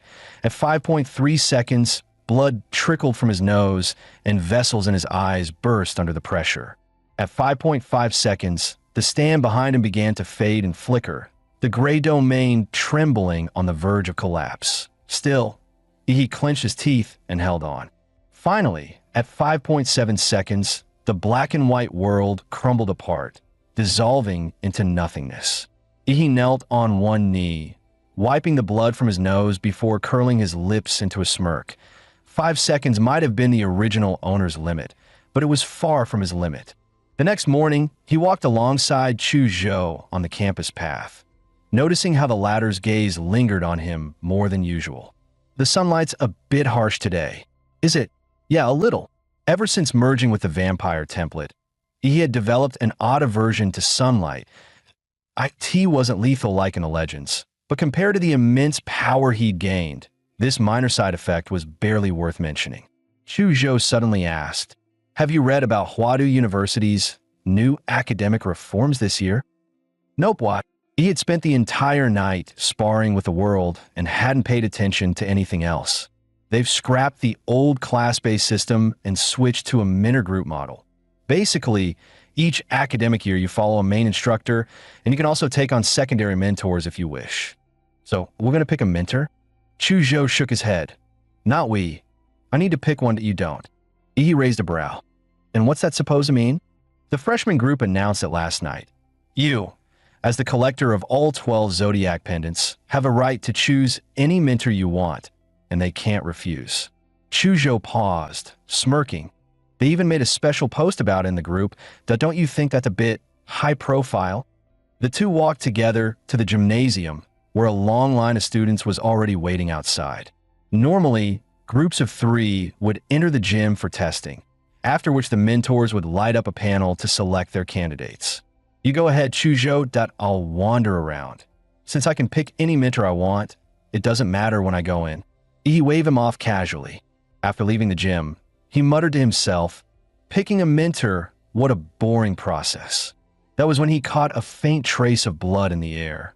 Normally, it wouldn't have been worth noting, but this scent carried a hidden, yet surging killing intent and a wave of guilt-ridden malice, like a deep-sea undercurrent, and it stirred the killing urge buried deep within him. Drawn in by the aura, he followed the scent through winding streets, heading into a quieter alley where the crowd thinned. When he finally saw the source, he froze in surprise. The girl took a huge bite of a steaming sweet potato, nearly devouring half of it in one go. What the white-haired, red-eyed lowly? Did she just walk out an anime? She sat there like a kitten, savoring every bite, and E's eyelids twitched. In a way, something this cute can't possibly be the source of that vicious aura. I must be imagining things. Yet despite her adorable appearance, the white-haired girl radiated a killing intent so fierce it felt suffocating. He stood frozen, still clinging to the thought that he must have gotten it wrong. Then, without warning, the girl turned her head and locked her crimson eyes on him. "Kid, you've trained in flesh prison magic?" He was stunned. "How do you know that?" The girl chuckled softly. "Because that martial art, I'm the one who helped Little Tiger perfect it." E's mind instantly jumped to the fierce brute in the martial rhythm space who kept calling himself Old Man. "Little Tiger? You don't mean..." The white-haired girl planted her hands on her hips, nodding like a grumpy elder. "Lu Qing Tiger. Over 90 years ago, he was my disciple." He raised a brow, incredulous. "You've got to be joking." Sure, martial artists could live far beyond normal human limits, and a grandmaster in his 80s or 90s could still be in his prime. But this pint-sized baby-faced girl, while it was possible for a practitioner of certain secret techniques to alter their bones to a child's size, that pure, almost silly innocence she radiated, charmingly naive if you were being kind, empty-headed if you weren't, was something no Oscar-winning actress could fake. "What? You don't believe me?" "Believe you. I'd sooner believe I'm Qin Shi Huang. Give me 50. His words cut short as his heart lurched violently, goosebumps flaring across his skin, an icy chill gripping the back of his neck. It was as if his head had been set on the block, a blood-soaked guillotine, one that had claimed thousands, poised to fall. The killing intent was so pure, so sharp, that he could almost see his own head rolling to the ground. Instinctively, he tried to activate his time-stop ability, but suddenly felt something shoved into his mouth. His tongue brushed against it. It was a strawberry-flavored candy. Sorry, kid, guess I went a little overboard. Just don't report me to the school, okay? I only get 1 or 2 hours of freedom a week. That it's pitiful. The little girl widened her crimson eyes, try her best to look adorable. He ignored her dangerously deceptive cuteness, staring straight into her eyes. Who are you? She flashed a grin, revealing tiny tiger-like fangs. My name's Gong Cadet. I'm a very powerful grandmaster, and between you and me, that principal of Hua University, Shi Jingwen. When he was a kid, I made him cry. Yi's heart skipped a beat. If Gong Ku had perfected the Xianwang martial art, she could definitely help him break through his bottleneck, that a grandmaster specializing in killing intent. Perfect synergy with him. Definitely worth investing in. With that thought, he dropped to his knees with a thud, his voice solemn yet eager. I've wandered half my life without meeting a worthy master. Ahem. I wish to take Master Gong Ku as my teacher. Please, grant me this honor. Gong Ku blinked at him, a puzzled look on her face. Meanwhile, inside the gymnasium, the atmosphere was tense. 5 deans from Hua University sat at the front table, their presence drawing countless furtive glances from the freshmen undergoing their assessments. Even knowing it was nearly impossible, many still fantasized about being chosen as a dean's personal disciple, rising through the ranks to become Hua University's next shining star. But those hopes were doomed from the start. The 5 deans were here for one reason only: to compete for the same person. What the freshmen didn't realize was that the Zodiac contest was being broadcast live to the entire faculty of Hua University. From the moment the train's announcement sounded, the teachers had been closely watching how each student responded to this sudden crisis. Using AI facial recognition analytics, the system graded their response capabilities. Anyone who treated it as just another trial and charged into Zodiac City unprepared was guaranteed a low score. Once inside the city, their combat intelligence, practical skills, and leadership abilities during battles with the mass Zodiac warriors became key evaluation criteria. Even those who failed to defeat a Zodiac warrior could score high if they excelled in any one area. He was the only freshman to maintain a perfect score from start to finish. But what truly shocked the 5 deans wasn't just that. He had slain the boss Chenlong, a target not even meant to be attacked in the trial.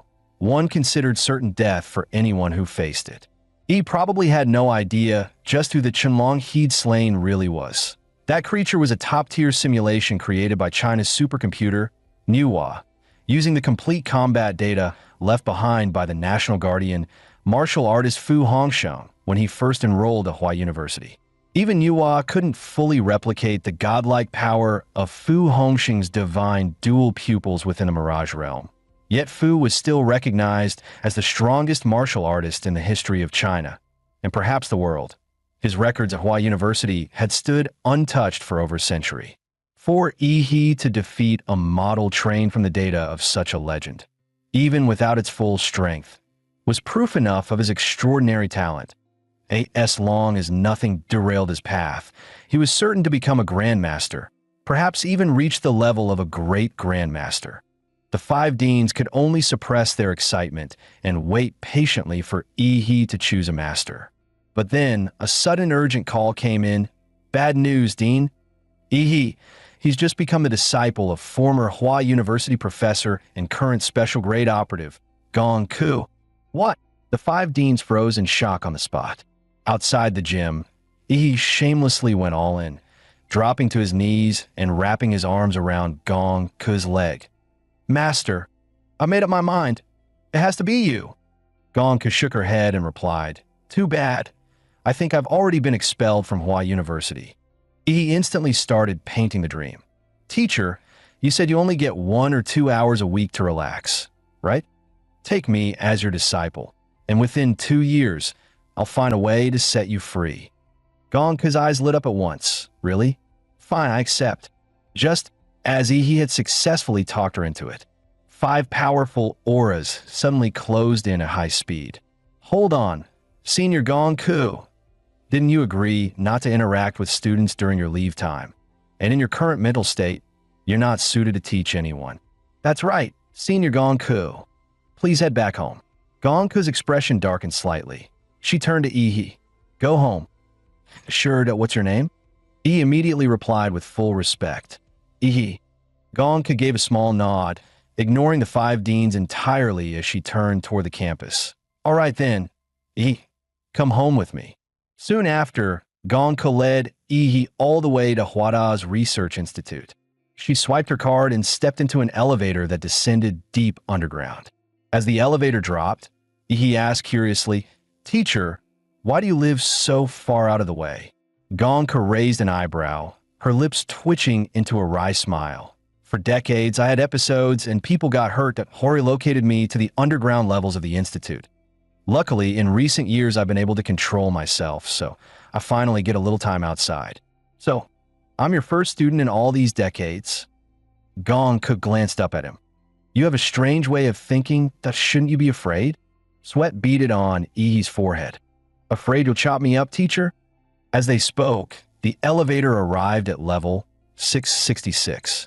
Before Ihi was a narrow passage barely wide enough for one person. To the far end stood a reinforced alloy door with an electronic timer mounted on it. He frowned. Such a huge research institute, and you made the hallway this narrow? Gonku replied flatly. Because this path was built for me alone. At that moment, the countdown on the display at the end of the corridor showed only 11 seconds left. Damn, we're out of time, run.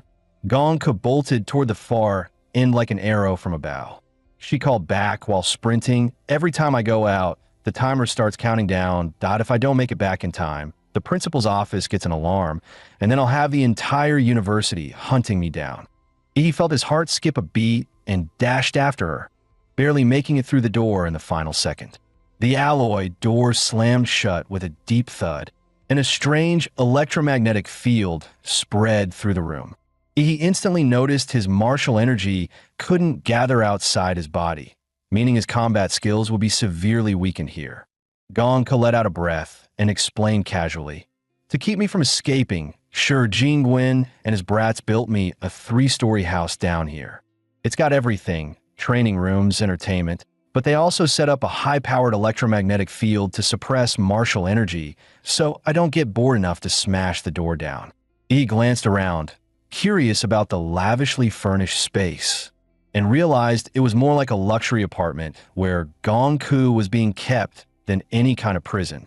Meanwhile, inside the president's office at Hwada University, dressed in a plain Zhongshan suit, Shi Jingwen calmly listened to the report over the phone. President, bad news. He has just become Gonku's apprentice.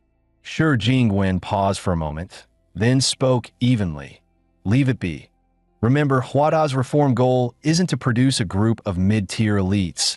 It's to forge a single top-tier powerhouse who can carry Summer Nation and humanity on their shoulders. Give geniuses full resources and let them grow freely. Let Ihi stay with Gonku for now. The freshman boot camp here in Hwadu will wrap up soon. When that happens, we'll send him in as the whetstone to sharpen those blades still taking shape. Just then, a cold synthetic voice came from the computer. President Sure, freshman, he has entered the sealed chamber with Gonku, status, normal. However, based on big data analysis, there is still a 5% chance that special class combatant Gonku will lose control when in prolonged contact with others. He has an 89.7% probability of not surviving until the Imperial University rescue, and even if rescued, a 95.3% chance he won't make it. Special class combatants are either death row level warriors granted reprieve or immensely powerful fighters who, for various reasons, cannot control their strength. Their freedom is heavily restricted, and only in times of grave national crisis are they unleashed onto the front lines as the nation's ultimate trump card. Sure, Jing-wen stepped up to the floor-to-ceiling window, gazing out over the glittering imperial capital beneath the floating academy city. After a moment's thought, he said slowly, "No problem, that I believe Ihi is prepared. Without the resolve to face death, how can one walk far down the path of slaughter?" His gaze darkened. Summer Nation doesn't have much time left. The fools in the Northern Berdon Federation and those lunatics from the Divine Descent Kingdom who worship ancient secret realm civilizations, they're all making their moves. The young generation must grow faster. Meanwhile, in the training hall of Gonka's quarters, she grinned. "Well, it's been decades since I last taught a student. Now let's have a spar and see what you've got." Just recalling the guillotine trial he had just endured made cold sweat prickle the back of Ihi's neck. "Teacher, you'll suppress your cultivation to the warrior trainee stage before sparring with me, right?" he asked quickly. Gonka stuck out her tongue playfully, twisting her waist as she began to warm up. "If you hadn't said that, I really might have forgotten to suppress my strength. Let's go." "I'm ready, Teacher Gonka." Almost the instant the words left his mouth, the white-haired lowly's body twisted into an elusive arc, striking out with a snake-like, vicious hand chop, straight for his throat. With his sharp reflexes and dynamic vision, he caught the deadly move instantly. In less than a second, he attempted to dodge in at least 5 different directions. Yet every time, Gonka's hand strike was already there, cutting off his escape before it began. Realizing there was no way to dodge, he decided to meet her head-on. He instantly unleashed his core light battle form, a burst of blue energy erupting from his body as his speed surged to a new level. One hand shielded his throat while the other gathered killing intent, blasting toward the small figure before him. Trying to use Bloodline Awakening to boost your speed, defend, and counterattack me at the same time? Gonka let out a soft chuckle. The hand chop aimed at his throat withdrew almost without pause, and then she did something Ihi never expected. Her slender arm coiled around his strike like a boneless serpent. In the same motion, she sprang behind him and gave a sudden, vicious yank. Agonizing pain shot through Ihi's entire body before he could even react, knocking him completely off balance. The searing pain shattered his bloodline awakening, forcing his power back to its dormant state. The scent of fresh blood seemed to ignite Gonka's battle lust. Her crimson eyes gleamed brighter with excitement as she murmured, "It's been a long time since I've tasted blood." He grinned back, just as excited. "You really don't hold back, do you? When it comes to hand-to-hand combat, I'm no match for you at all, so I guess I'll have to break out some unfair techniques. Please, teach me well."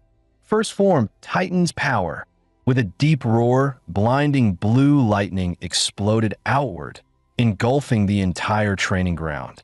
The template for the Colossal Titan had already been maxed out last night, and now, unleashing it again, its power was several times stronger than before. Facing the raging wave of blue light and heat, Gonka raised her arm, her expression turning serious.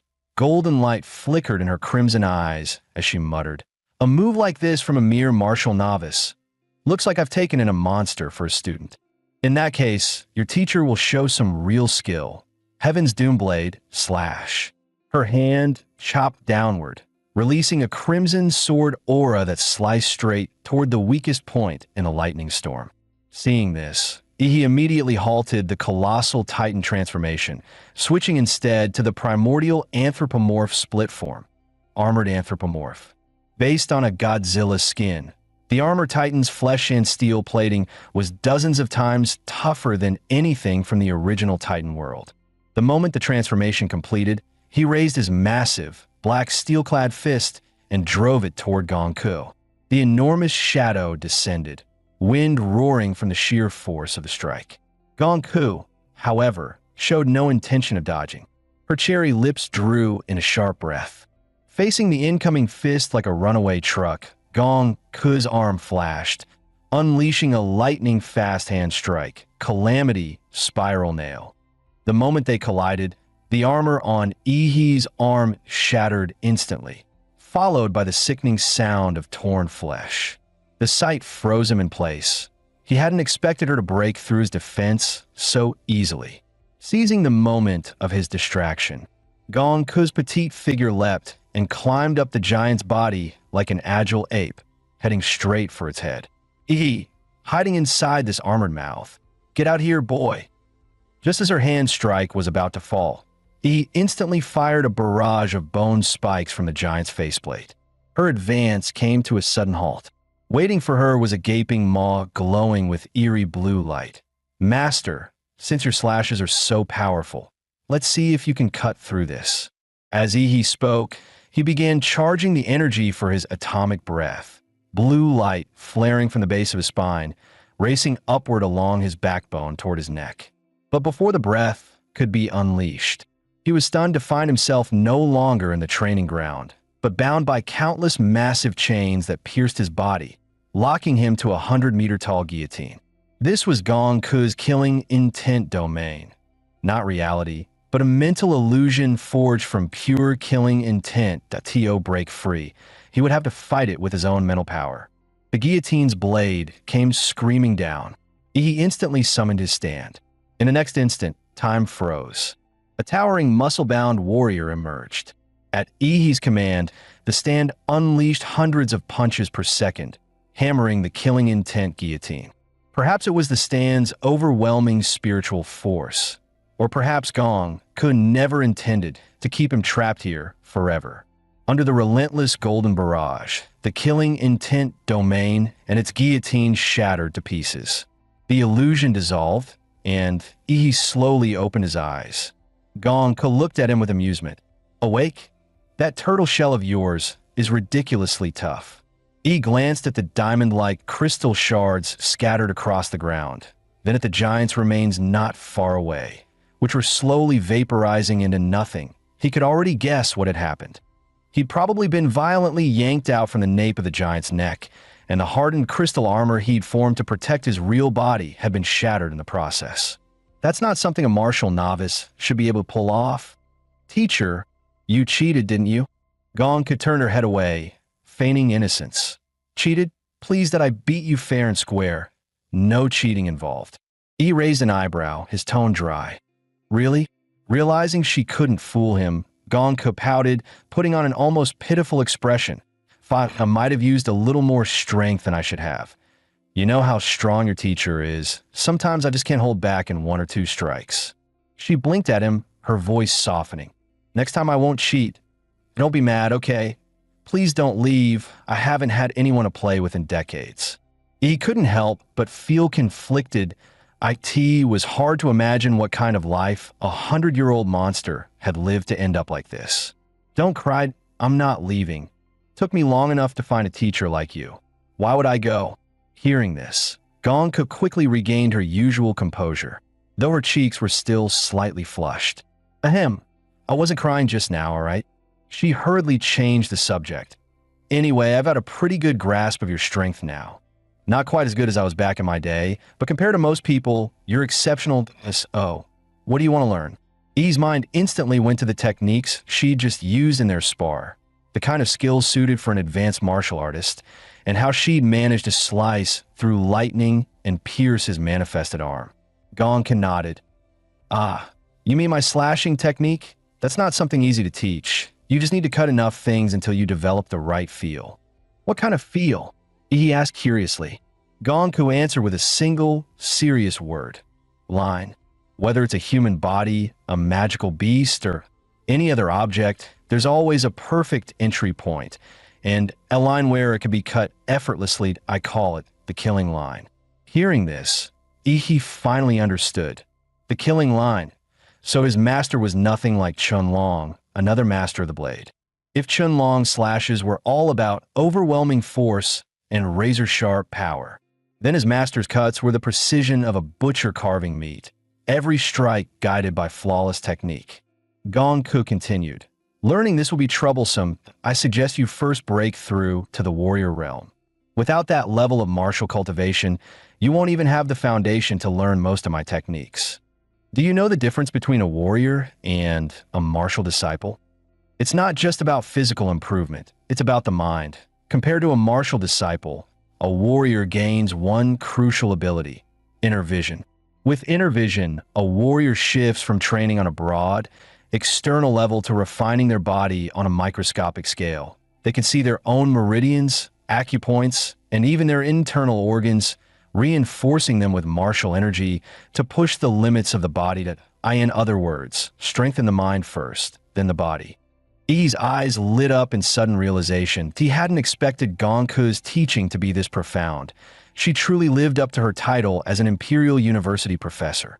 Even if her personality was a bit odd, her knowledge was solid. And when it came to mental strength, after merging with the vampire template and awakening Baruto's power, his spiritual attributes had already seen a huge boost. That could give him a massive edge when advancing to the warrior realm. So, is there a difference in the cultivation techniques used to advance to warrior? He asked. Gonku explained, the mirror-breaking techniques and martial skills are ranked in 4 tiers: Heavenly Gang, Earth Fiend, Mystic Yellow, and No Grade. For students in regular colleges or low-tier academies, when they advance from martial disciple to warrior, the school can usually only provide a no-grade mirror-breaking technique. The advantage of a no-grade mirror-breaking technique, Gonku explained, is that it is almost no threshold. As long as your blood energy and martial energy are built up enough, you can break through. Over 80% of warriors advance using no-grade techniques. But for students at Hawaii University, our starting point is Mystic Yellow grade techniques. What about the Heavenly Gang and Earth Fiend tiers? He naturally wanted the very best. Gonku smirked. Heavenly Gang grade techniques and skills are almost all rare relics brought back from secret realms. You could count the ones in the entire world on 2 hands, if that. Our Imperial University does have one in its archives, but with your current strength and clearance, you won't be able to touch it. However, you can learn Earth Fiend grade mirror-breaking technique. The one I've mastered is called the Killer's Bodhi Heart Sutra. Xiaohu's Flesh Prison of Demons was actually inspired by this very method. I's eyes instantly lit up, sparkling with curiosity and determination. Without hesitation, he declared that he wanted to learn it.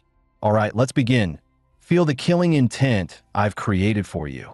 The moment Gonku finished speaking, he was once again dragged into the slaughter-filled illusion she had conjured. Seriously? Again? He thought, staring at the thick, sticky blood soaking the ground.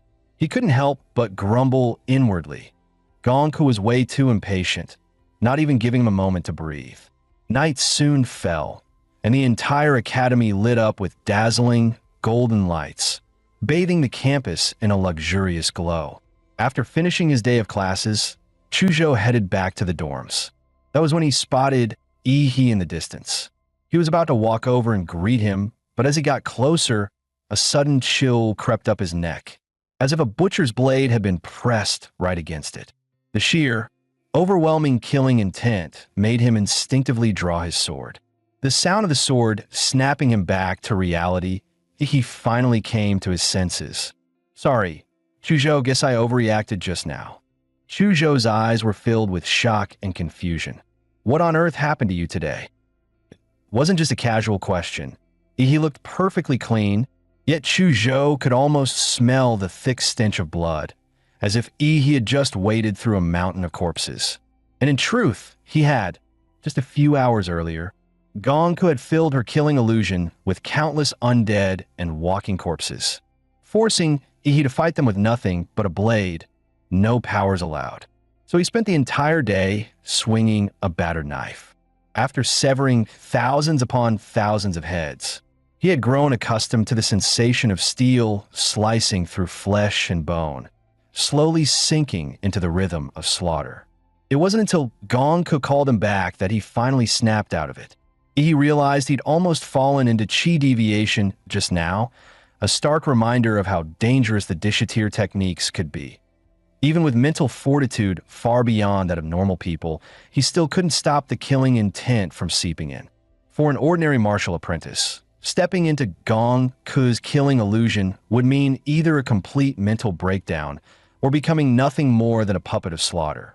After saying goodbye to Chujo, he returned to his dorm and took a long, cold shower. It was only the first day, and he was already exhausted to the bone. The nation's top university truly lived up to its reputation. Just then, Lu Qingzhu called. Normally dressed with perfect elegance, she was now sprawled on her bed in a bright yellow cartoon chicken pajamas set. My mom dropped off the stuff you wanted. It's right here with me. She also told me to thank you for helping me take first place in the freshman trial. Her long, pale legs swayed lazily, toes as smooth as pearls wiggling playfully. He replied that he'd swing by her dorm to pick it up. But she quickly refused, flustered. No need, no need. You don't have to come down, I'll just send it over with a drone. Nodded, too tired to argue after such a long day. All right then, so you found your mentor today, right? Who is it? Dean Bai. Lu Qingzhu answered with a faint pride in her tone. She said I have great talent and decided to take me in as her student on the spot. It was, after all, an honor few could dream of, being personally taught by an imperial university dean. What about you, Yi? Which dean took you? Yi thought for a moment, but chose not to answer. He wasn't about to tell her he'd turned down offers from 5 different deans. Otherwise, someone wouldn't be sleeping tonight. In the blink of an eye, nearly half a year had passed, and the first semester of freshman year was coming to an end. For the new students of Hwada University, it had been an eventful term. Early on, Ouyang Zhe had joined forces with top talent from several provinces to form the Dragon Blood Society. As expected, they soon clashed with the local freshmen of Hwadu. The tension escalated into formal duels in the martial arena. Yet the Dragon Blood Society lost far more than they won, and their influence quickly declined. The most famous freshman now was Xiang Jianwei. In fact, most famous in Hwada was an understatement. His name carried weight across the entire country. After all, he was the top scorer in Hwadu's college entrance exams. During the live broadcast of the exams, viewers were awed by his strength, and rumors claimed even Fu Hongsheng had praised him as the next national guardian, level warrior. As for Yi, who had once stolen the spotlight at the start of the semester, hardly anyone mentioned him anymore. He'd been absent from the public eye for over 3 months. At that moment, deep in the underground levels of Hwada's research institute, Gongku stood barefoot, her soft, pink toes pressing into Yi's back. Faster, come on faster, she urged. Each dainty step she took infused his body with her refined martial chi, laced with her insights into the killing Heart Bodhi Sutra, reinforcing the martial realm he had just broken into. With his own martial chi sealed, he could only keep doing push-ups, feeling as though the petite lowly on his back weighed as much as a mountain. Oh, what's wrong, little minnow? Already giving up? You haven't even hit 10,000 yet, Gongku taunted. Gritting his teeth at her mockery, Yi summoned the strength to keep going. Seeing his determination, she stopped merely pressing her foot into his back. She began bouncing on it instead, sending an even more intense surge of martial chi through his limbs and bones. He let out a muffled groan, swallowing the metallic taste rising in his throat, and stubbornly pushed through. Finally, as the 10,000th push-up was completed, Gongku seemed to sense something and quickly hopped off his back. In the next instant, a cloud of blood mist burst from Yi's skin. His old, weathered skin peeled away, replaced by tender, fresh flesh that rapidly spread over his body, hardening as it met the air. It was like an insect molting, casting off the old, worn flesh to reveal a brand new body beneath. His clothes were gone in the process. Gongku quickly covered her eyes, flustered. Yi, exasperated, muttered, "When you cover your eyes, close your fingers too. Stop peeking."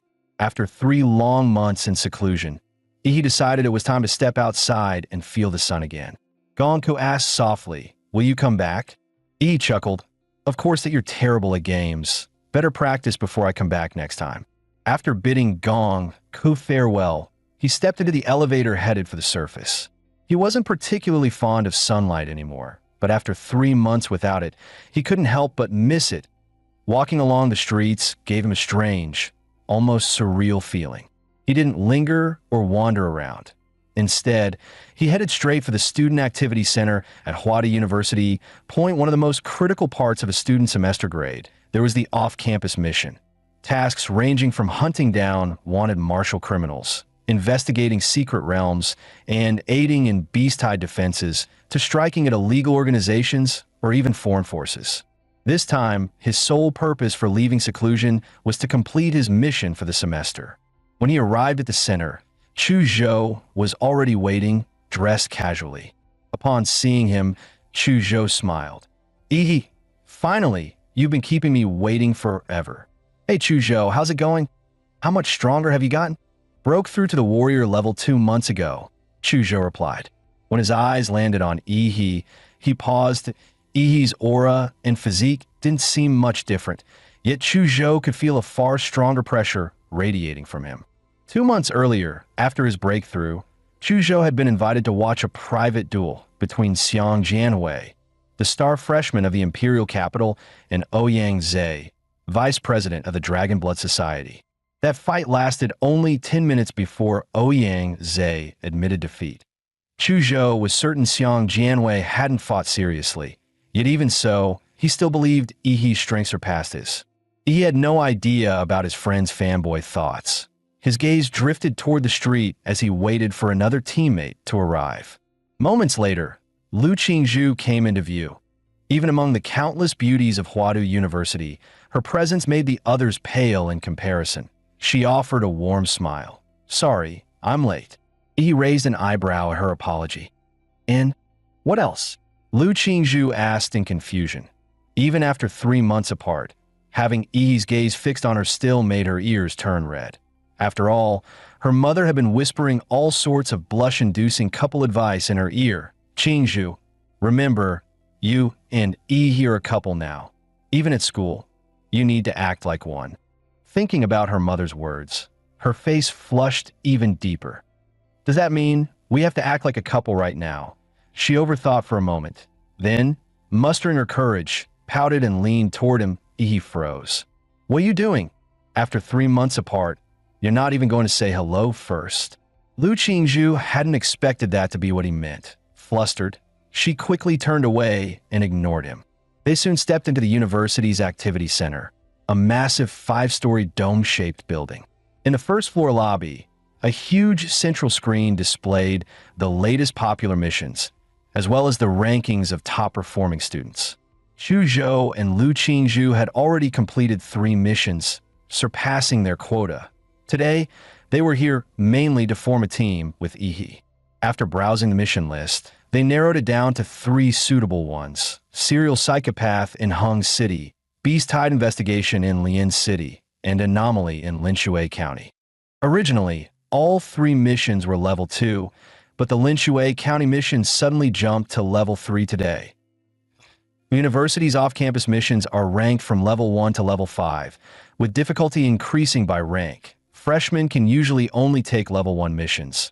The only level 2 mission Chu Zhou and Lu Qingzhu had ever joined was a 10-person team job. Getting approval for a 3-person freshman squad to take a level 2 mission was already rare. He, however, had a special privilege card from Gong Ku, handed to him right before she left.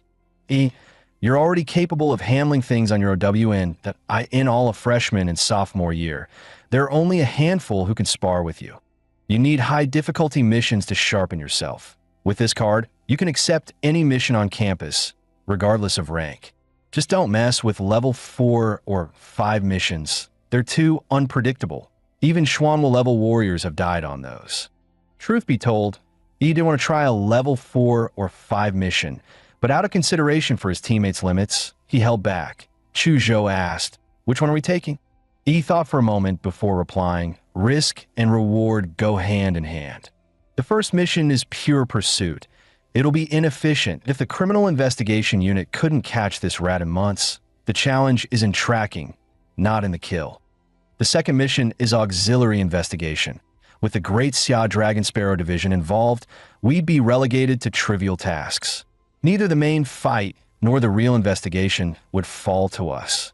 The third mission, on the other hand, would be entirely in our hands and a safety net. Yes, but the bigger the risk, the greater the reward. That if we're too scared to face danger and just grow in a greenhouse, then why call ourselves warriors?" Yi's stance was firm.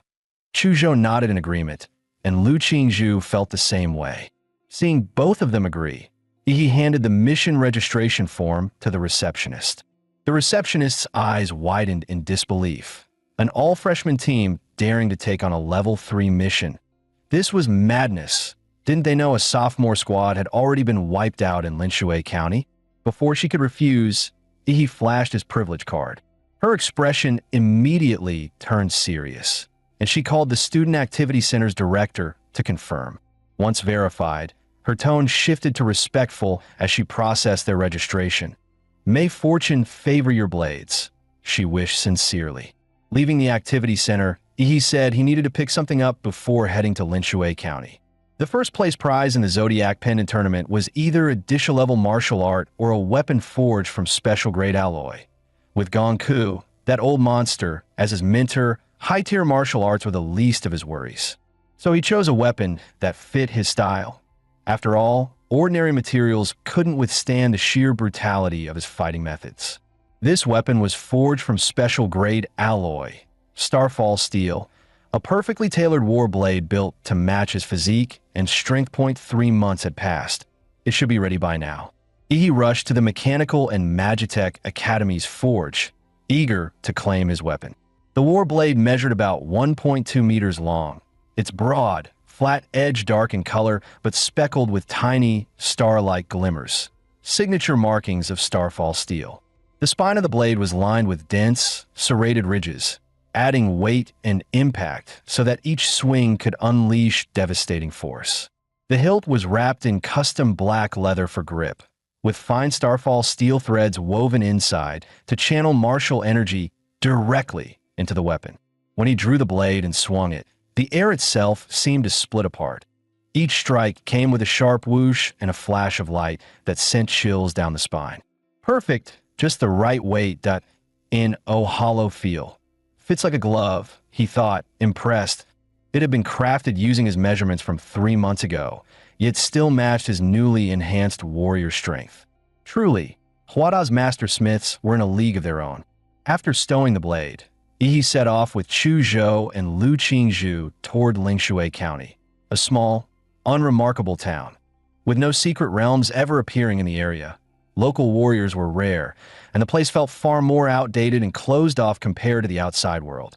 Most residents still relied on old buses, tricycles, or electric scooters for transportation. For this mission, the 3 of them were posing as ordinary university students. Huada had already forged their identities and complete background records. Upon arrival, Ihi activated his life magnetic field to scan the surroundings. Although his range could easily cover the entire county, he deliberately restricted it to less than 100 meters. He didn't want to startle any rats hiding in the shadows. After all, in pest control, the hard part wasn't killing them, it was finding them. Let's go double check out the house Huada arranged for us first. Just as they were about to head out, a tricycle slowed to a stop in front of them. The elderly driver called out, "Hey kids, where you headed? Want a ride?" Lu Qingzhu instinctively started to wave him off, but Ihi quickly stopped her. He had sensed something unusual in the old man's aura.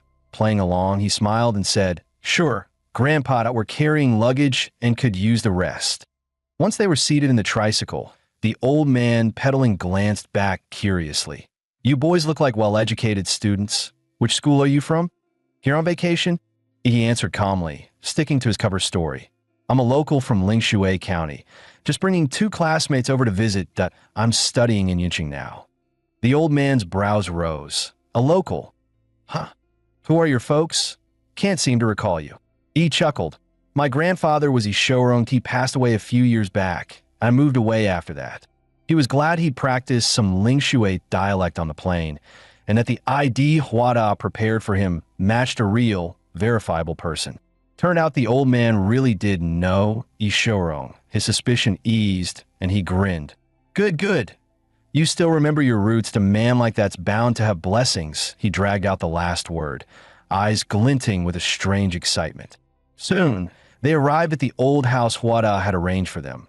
Once Ishorong's home, he thanked the old man, got off with a suitcase, and stepped into the yard.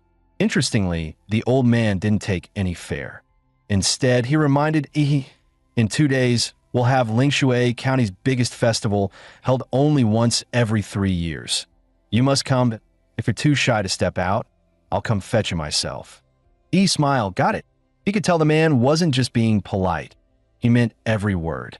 The three stepped into the courtyard of the old house. Years of neglect had left the concrete ground cracked and riddled with weeds, giving the place a desolate feel. He motioned for Chu Zhou and Lu Qingzhu to step back, then slammed his foot down on the ground.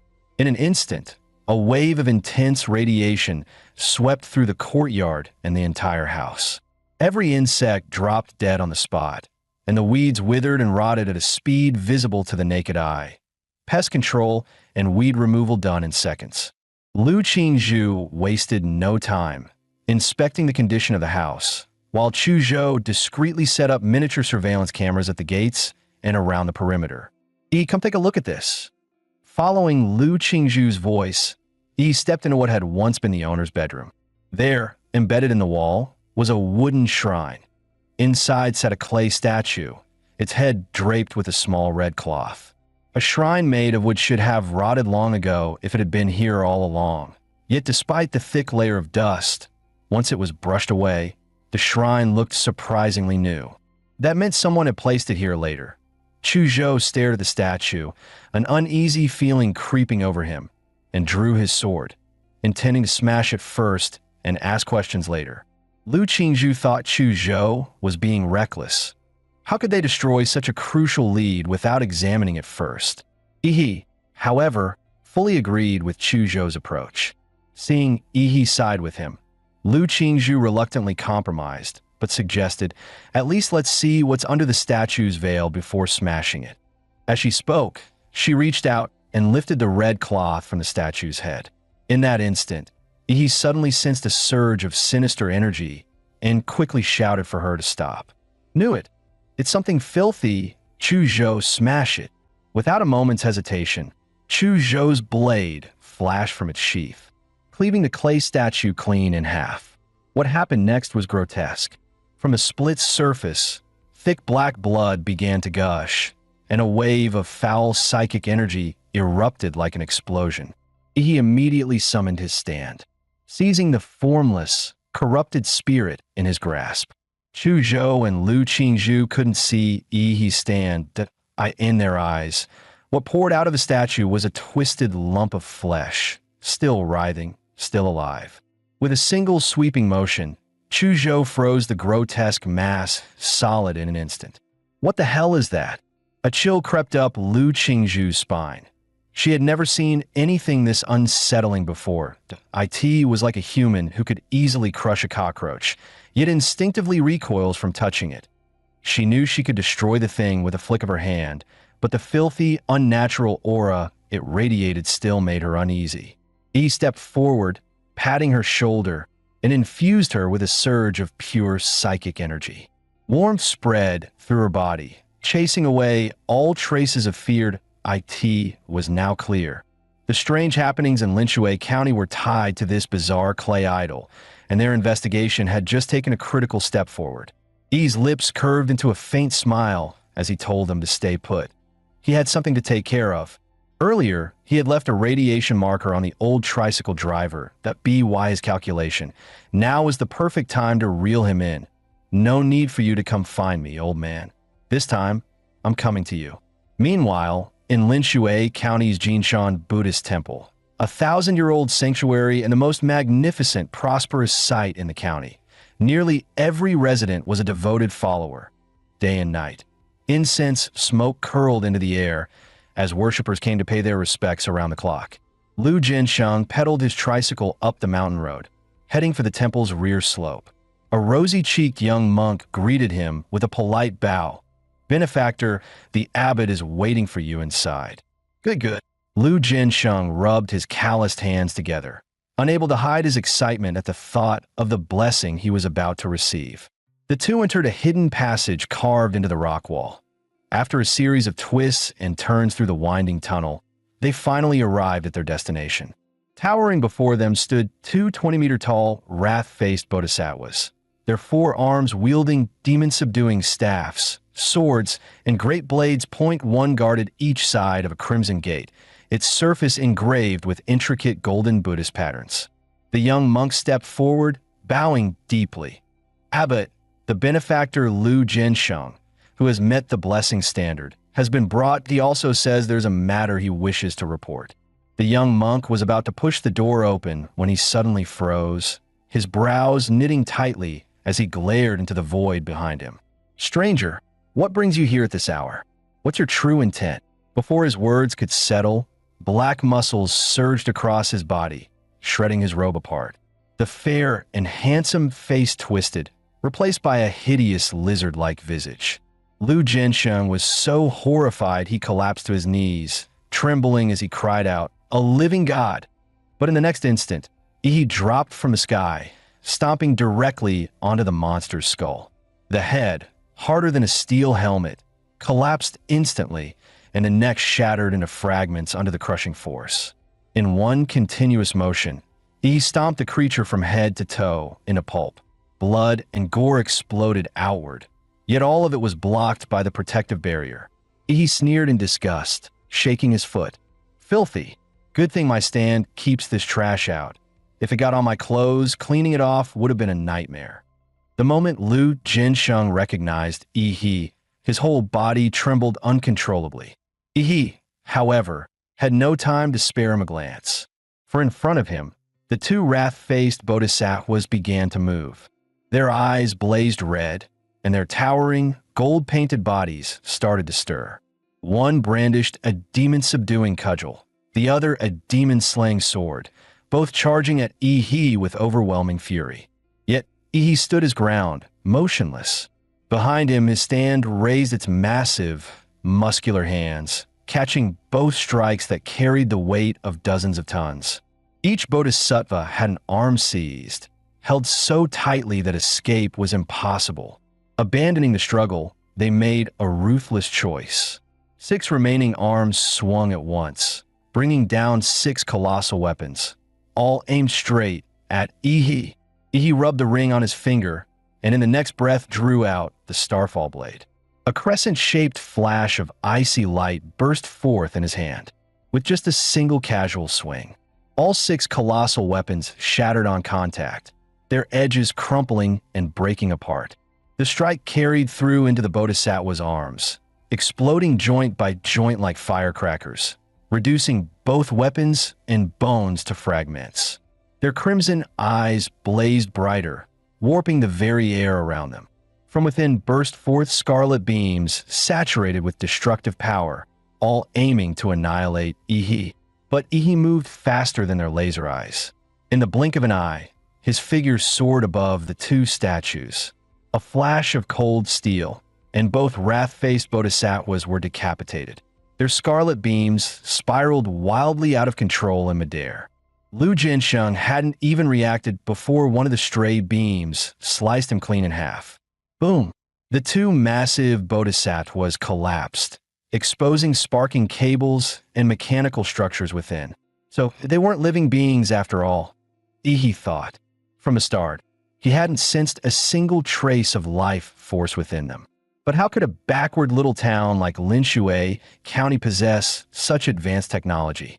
Was the answer waiting behind that door? Yi gave a command, and his stand unleashed its full might, slamming straight into the gate. Golden fists rained down like a meteor shower, hundreds of blows landing within just 3 seconds. The vermilion gate warped and buckled under the onslaught. At last, it exploded apart, reduced to a heap of twisted scrap iron. He stepped through the vermilion gate and found himself inside a vast underground palace. Crimson pillars held up the chamber, while lotus lamps lined the walls, flooding the space with light. At the center towered a colossal golden Buddha, 70 to 80 meters high. The sheer size of it inspired instinctive awe and reverence. But he was unmoved. His cold voice echoed through the cavernous hall. "Since the guest has already arrived, little rat, how long do you plan on hiding?"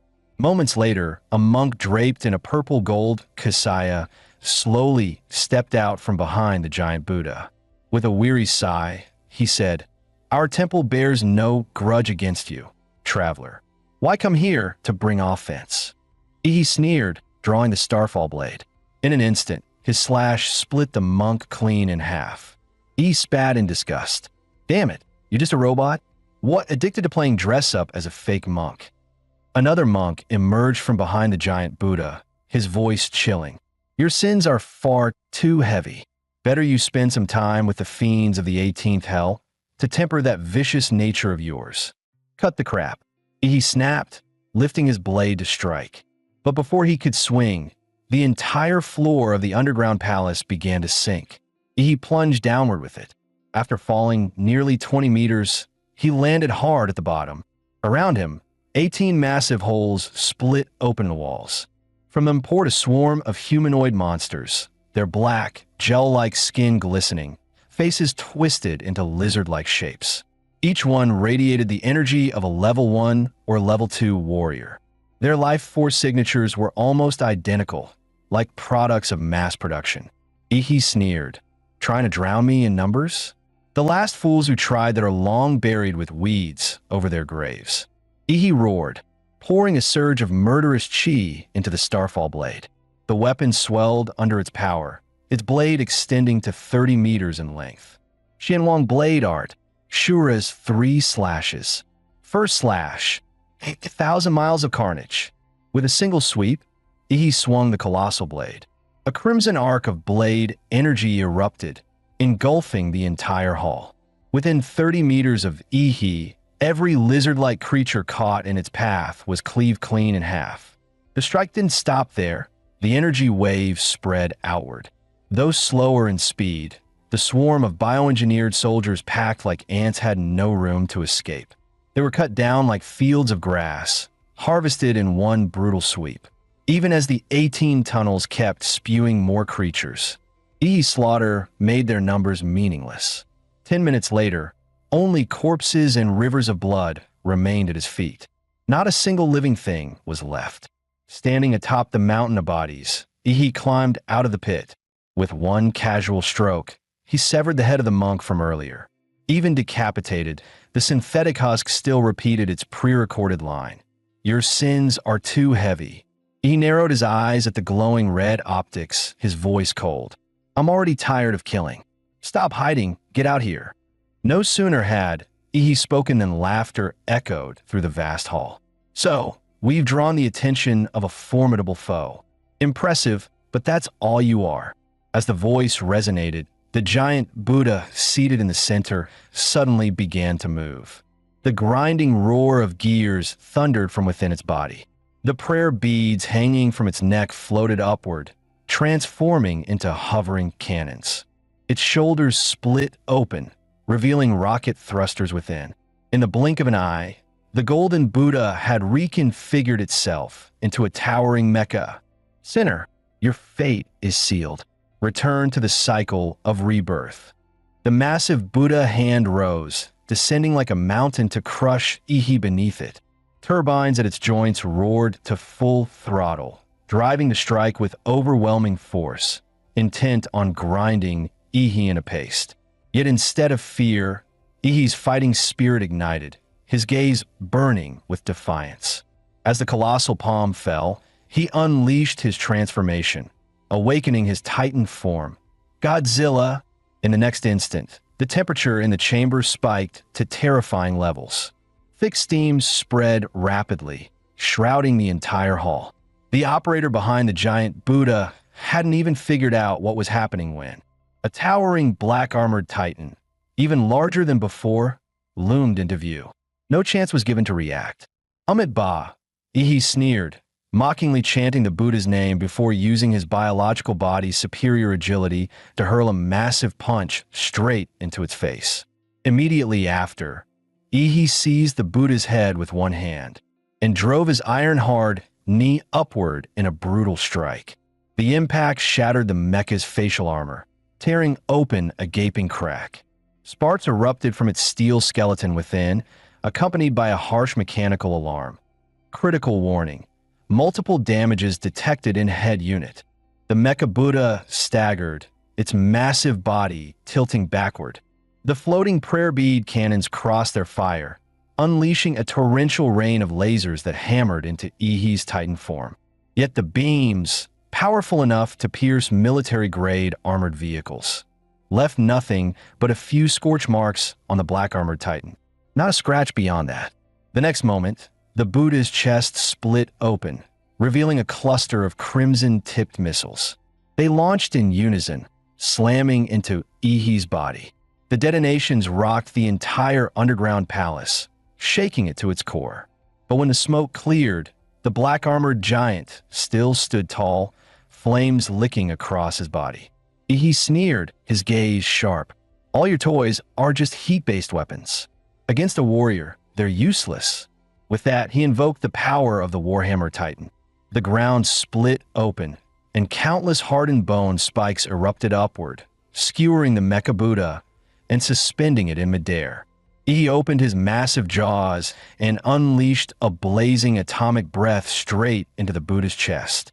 The mecha, already critically damaged, could no longer rely on its electromagnetic shields for protection. In the end, the atomic breath tore it apart, reducing it to a heap of wreckage. He reverted to human form, landing firmly on the ground.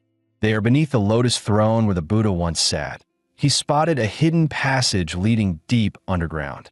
Half an hour earlier, inside a pristine, futuristic research facility, a researcher, eyes fixed on the surveillance feed of Ihi, spoke confidently to the elderly man beside him. "Doctor, the man has taken down the mechanical bodhisattvas. But rest assured, the gate built with our newest materials and structural designs is unbreakable." Moments later, on the screen, he didn't even raise his hand. The vermilion gate exploded in a twisted scrap, blasted aside by some unseen force.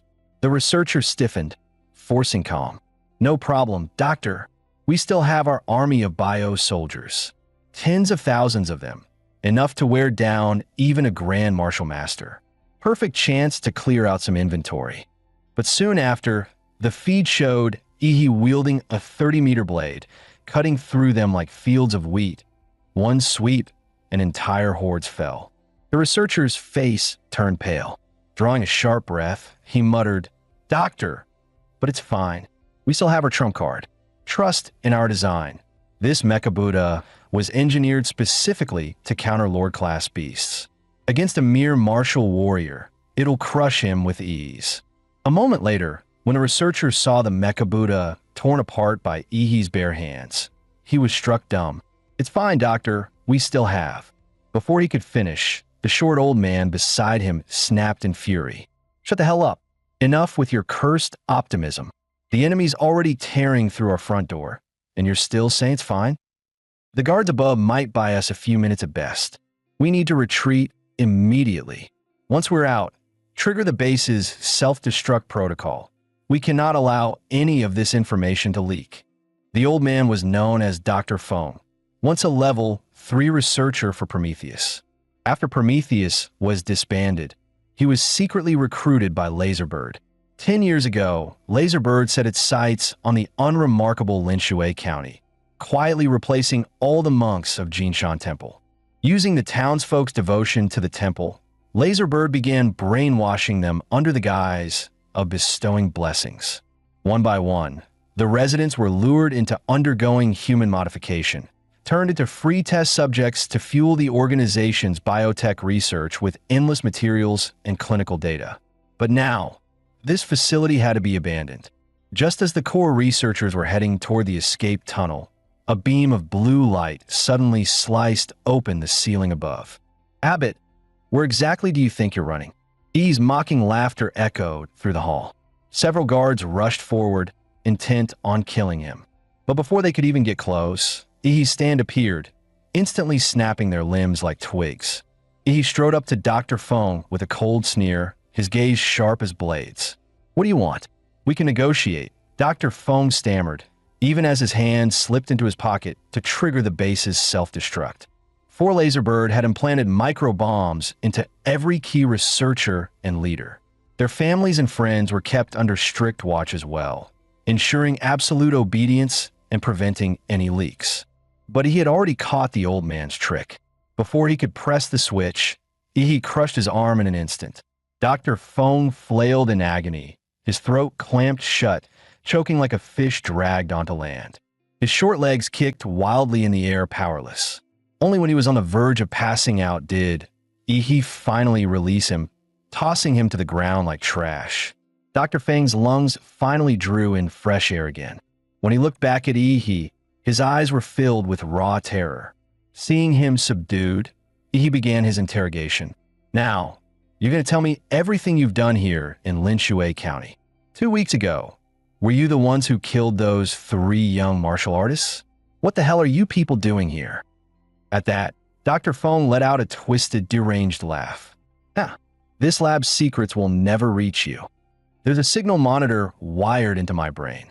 The moment I utter any corporate keywords, the bomb in my body detonates. Either way, I'm dead. So I'll take the quick way out. He bit down, shattering the poison capsule hidden in his mouth. Instantly, the entire facility glowed crimson, warning sirens blaring. With Dr. Fang's heartbeat ceasing, the self-destruct system linked to it activated. He only chuckled darkly. Laserbird, all of you really are nothing but suicidal fanatics. Too bad. In front of me, even death will be a luxury you don't get to choose. He then unleashed his vampire powers, driving his finger straight into the artery in Dr. Fang's neck. The corpse virus surged into his bloodstream, spreading rapidly through his entire body. The heart that had already stopped suddenly began to beat again, pounding even stronger than before. Normally, vampire bloodlines could indeed infect humans or corpses, turning them into corpse-born thralls. But most would degrade into mindless zombies, without healing ability, losing intelligence, and rotting away, save for a rare few with innate talent. E's virus, however, had been modified with the power of the founding titan. That power could transform ordinary humans into titans and grant him absolute control over them. Over the past 3 months, beyond honing his martial arts, he had delved into his template powers, experimenting with their chemical-like interactions. He discovered that when combined, their effects were far greater than the sum of their parts. For instance, by fusing Titan power into the vampire virus, he could now create perfect thralls, retaining their memories and talents, immune to sunlight, gifted with powerful regeneration, and bound in both body and soul to his command. As Dr. Fang's heart restarted, the base's self-destruct sequence immediately shut down. His body surged with vitality. Thin, sparse hair thickened once more. His frail frame bulked out, transforming him into a fit, broad-shouldered man in his 40s. Overwhelmed, he dropped to his knees, unable to meet the gaze of the youth who stood before him like a god. "My lord," he nodded in satisfaction. "This is the first time I've turned someone into a thrall. Looks like the experiment was a success. From now on, you'll be called Mad Doctor. Your past is irrelevant. The only thing left for you," his eyes gleamed coldly, "is to serve me." At that moment, a psychic link formed between Ihi and the newly made Mad Doctor. This was the authority of the founding Titan, granting Ihi, as the progenitor, the right to enter the spiritual worlds of all his bloodline subordinates. No more wasting time on surveillance. With a single thought, Ihi broke into the Mad Doctor's mind, rifling through his memories of Linshui County to uncover when the city had first been compromised. Through those memories, Ihi discovered that 8 years ago, Dr. Fang's team had been dispatched to Linshui by the Laserberg Corporation. There, they secretly used the villagers as subjects in experiments with biosoldiers and mechanical constructs. But just as their research began to succeed, an insidious cult called Xinjiang Heaven infiltrated the region without anyone realizing. With bizarre methods, they subtly rewrote the perceptions of the villagers and even the research team itself. Over time, symptoms began to show: eating raw flesh, constant lethargy, worshipping clay idols, and even sleepwalking en masse. Eating raw flesh marked the first stage of corruption, physical mutation triggered by that alien will. Lethargy indicated a deeper level of spiritual distortion.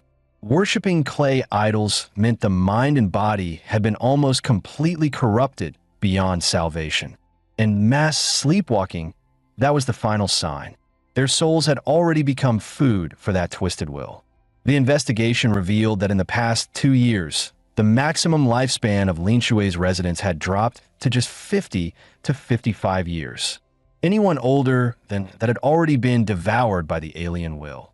In the end, the entire city was destined to become its food. This organization, calling itself Shunjiang Heaven, was in truth an anti-human cult, worshipping knowledge from ancient ruins and seeking the destruction of mankind. Dr. Fong speculated that the source corrupting the minds of Lin Shui's people and feeding on their life force was a demon fetus brought out from a secret ruin. According to his calculations, the fetus would fully mature 2 nights from now. Having pieced together the truth, he withdrew from the mental link. He suddenly recalled the old tricycle man's words, that in 2 days, Lin Shui would host a so-called blooming festival. By then, the entire city's population would be gathered,